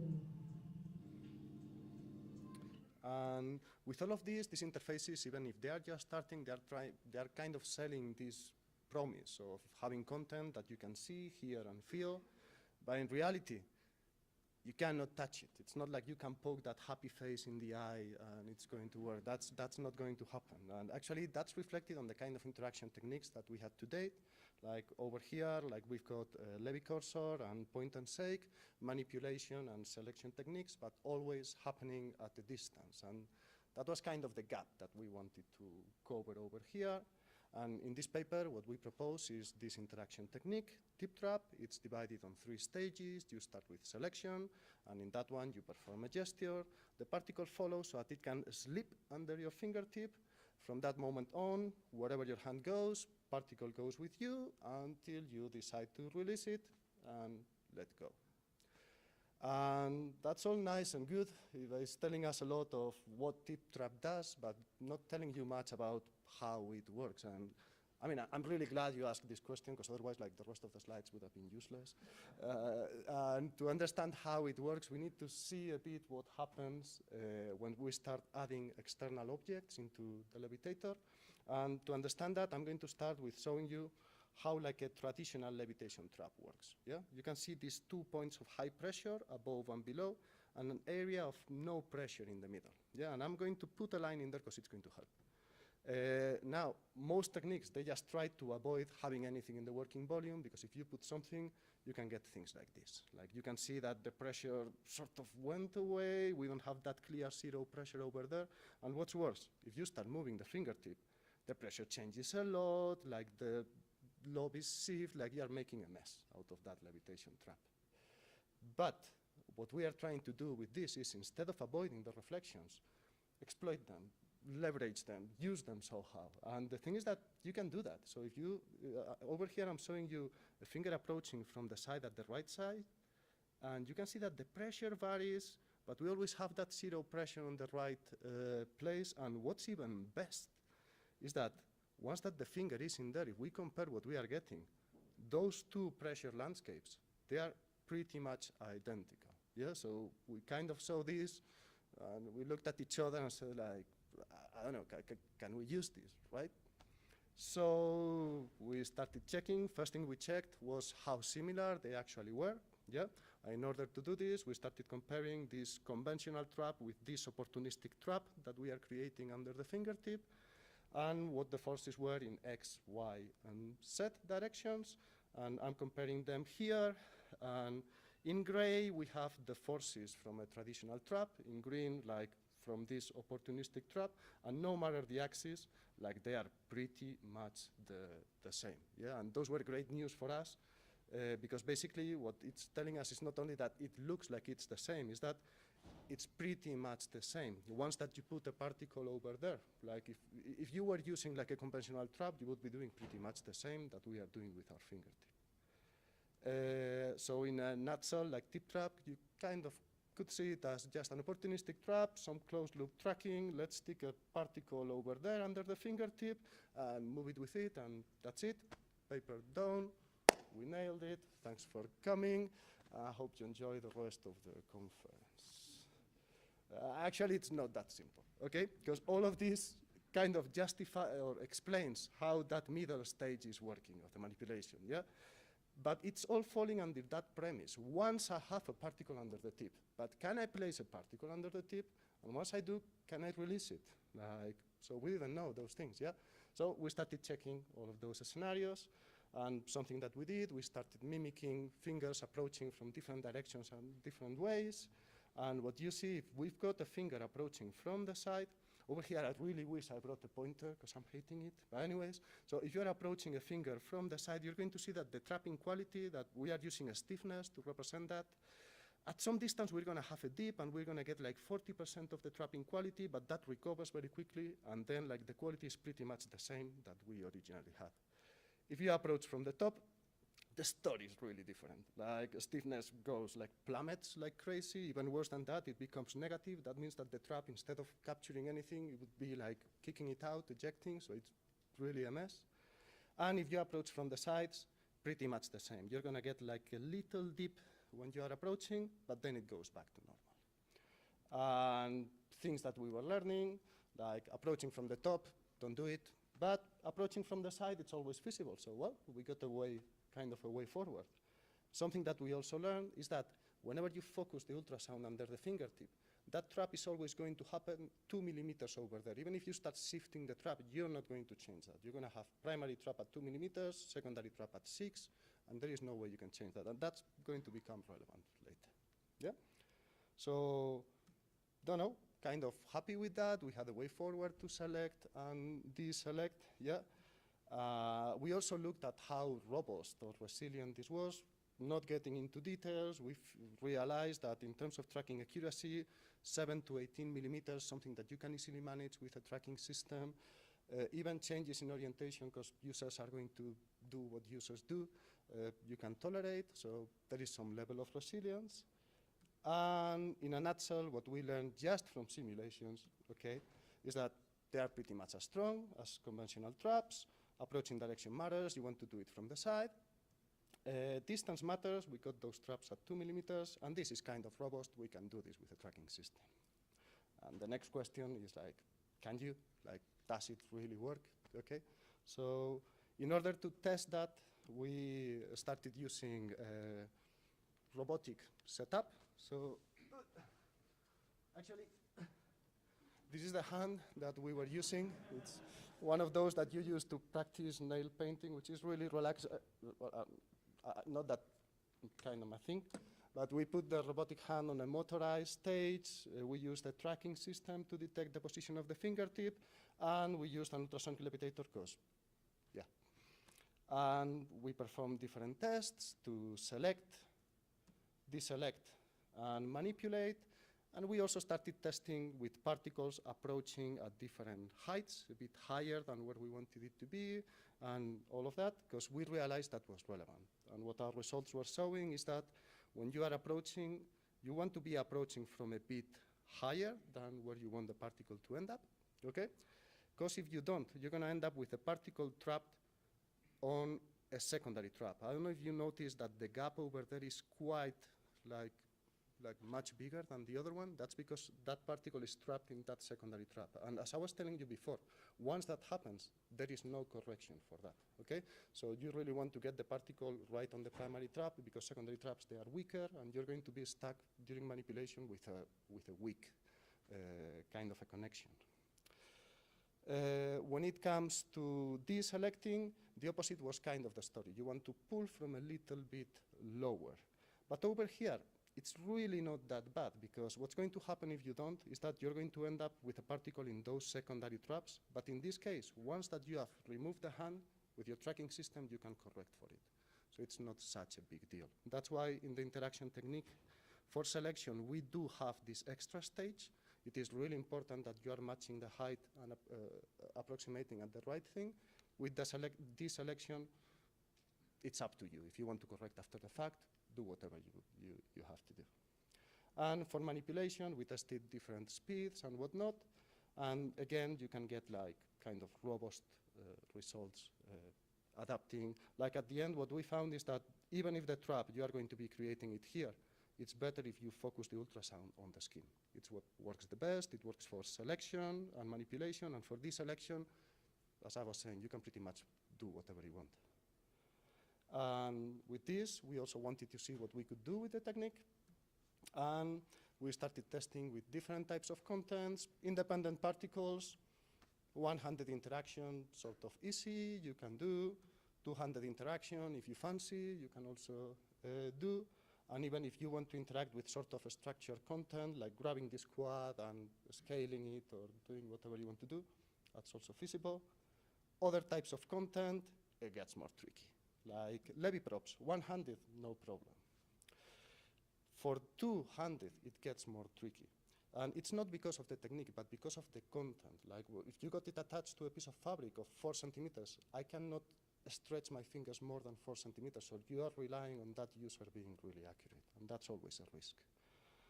You can also maybe use external elements as sort of anchors, just like in Photoshop you would have like a rotate kind of a widget or a scale kind of a widget. You can also do that, and also maybe you avoid occlusions if you are projecting on the prop. And for POV content, the short answer is that it doesn't work. Like those guys really need very high quality traps because they are really pushing the levitator to the max. And as you have seen, when the particle approaches the finger, you get a dip on the quality, and that's enough for the particles to get ejected. And that's kind of everything from my side. We proposed the concept of the opportunistic traps, explored it for tip trap. We explored this analytically through simulations, experimentally with our pretty hand, and we explored its applicability to different types of contents. We hope this opens new possibilities of what we can do with these kind of levitated interfaces. And for me, it's kind of like, I've always had this vision of trying to create this kind of volumetric stuff that you can just see there right in front of you, but not only that, like you can reach in, interact, and feel it, and whatever. I mean, we got a very long way to go. But if this takes us a bit closer, I'm already happy. And with this, I would like to conclude, not without thanking my co-authors, Monty Jankowski, Sonia, Roberto Montano, and Asier Marzo, because they are the best. And if you want, if you have any questions, or if I can give you a hand.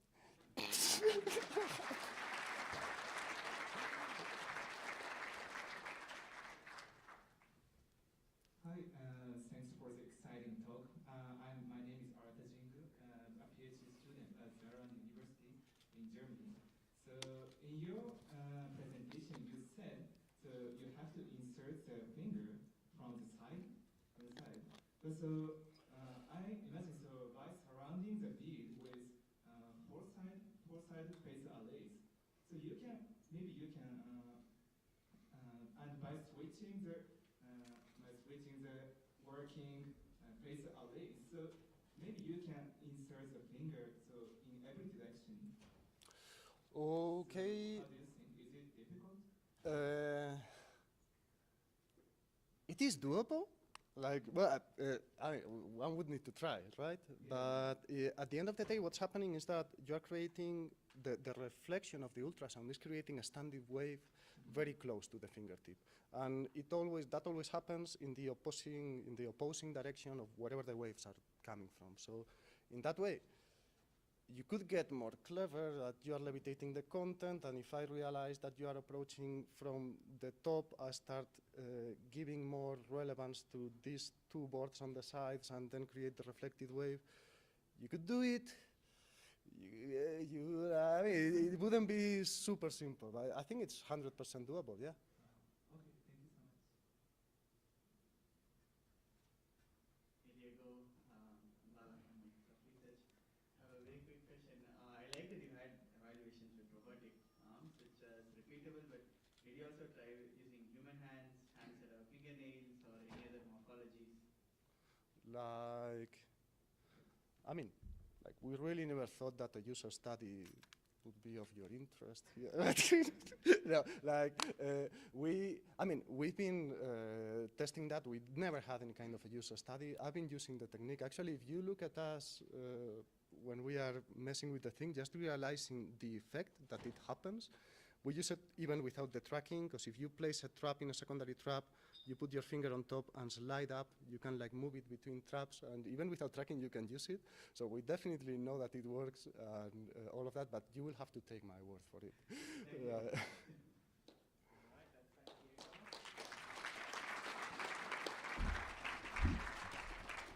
All right, so that's the end of our session.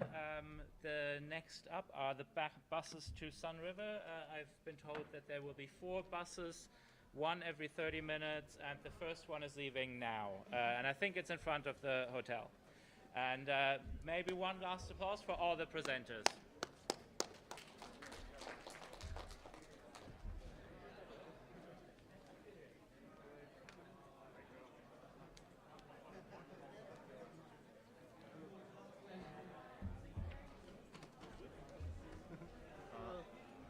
So does the size of levitating prop matter? And if it always matters. The waves that we are using, if you imagine a wave, it is like 8 millimeters long, and you're trapping the object sort of in one valley, so they need to be always less than 4 millimeters, and in reality, I would say 3.5 millimeters is the maximum. Is it possible to accommodate the larger prop by changing the wavelength? That's something you can always do. We go with 40K because they are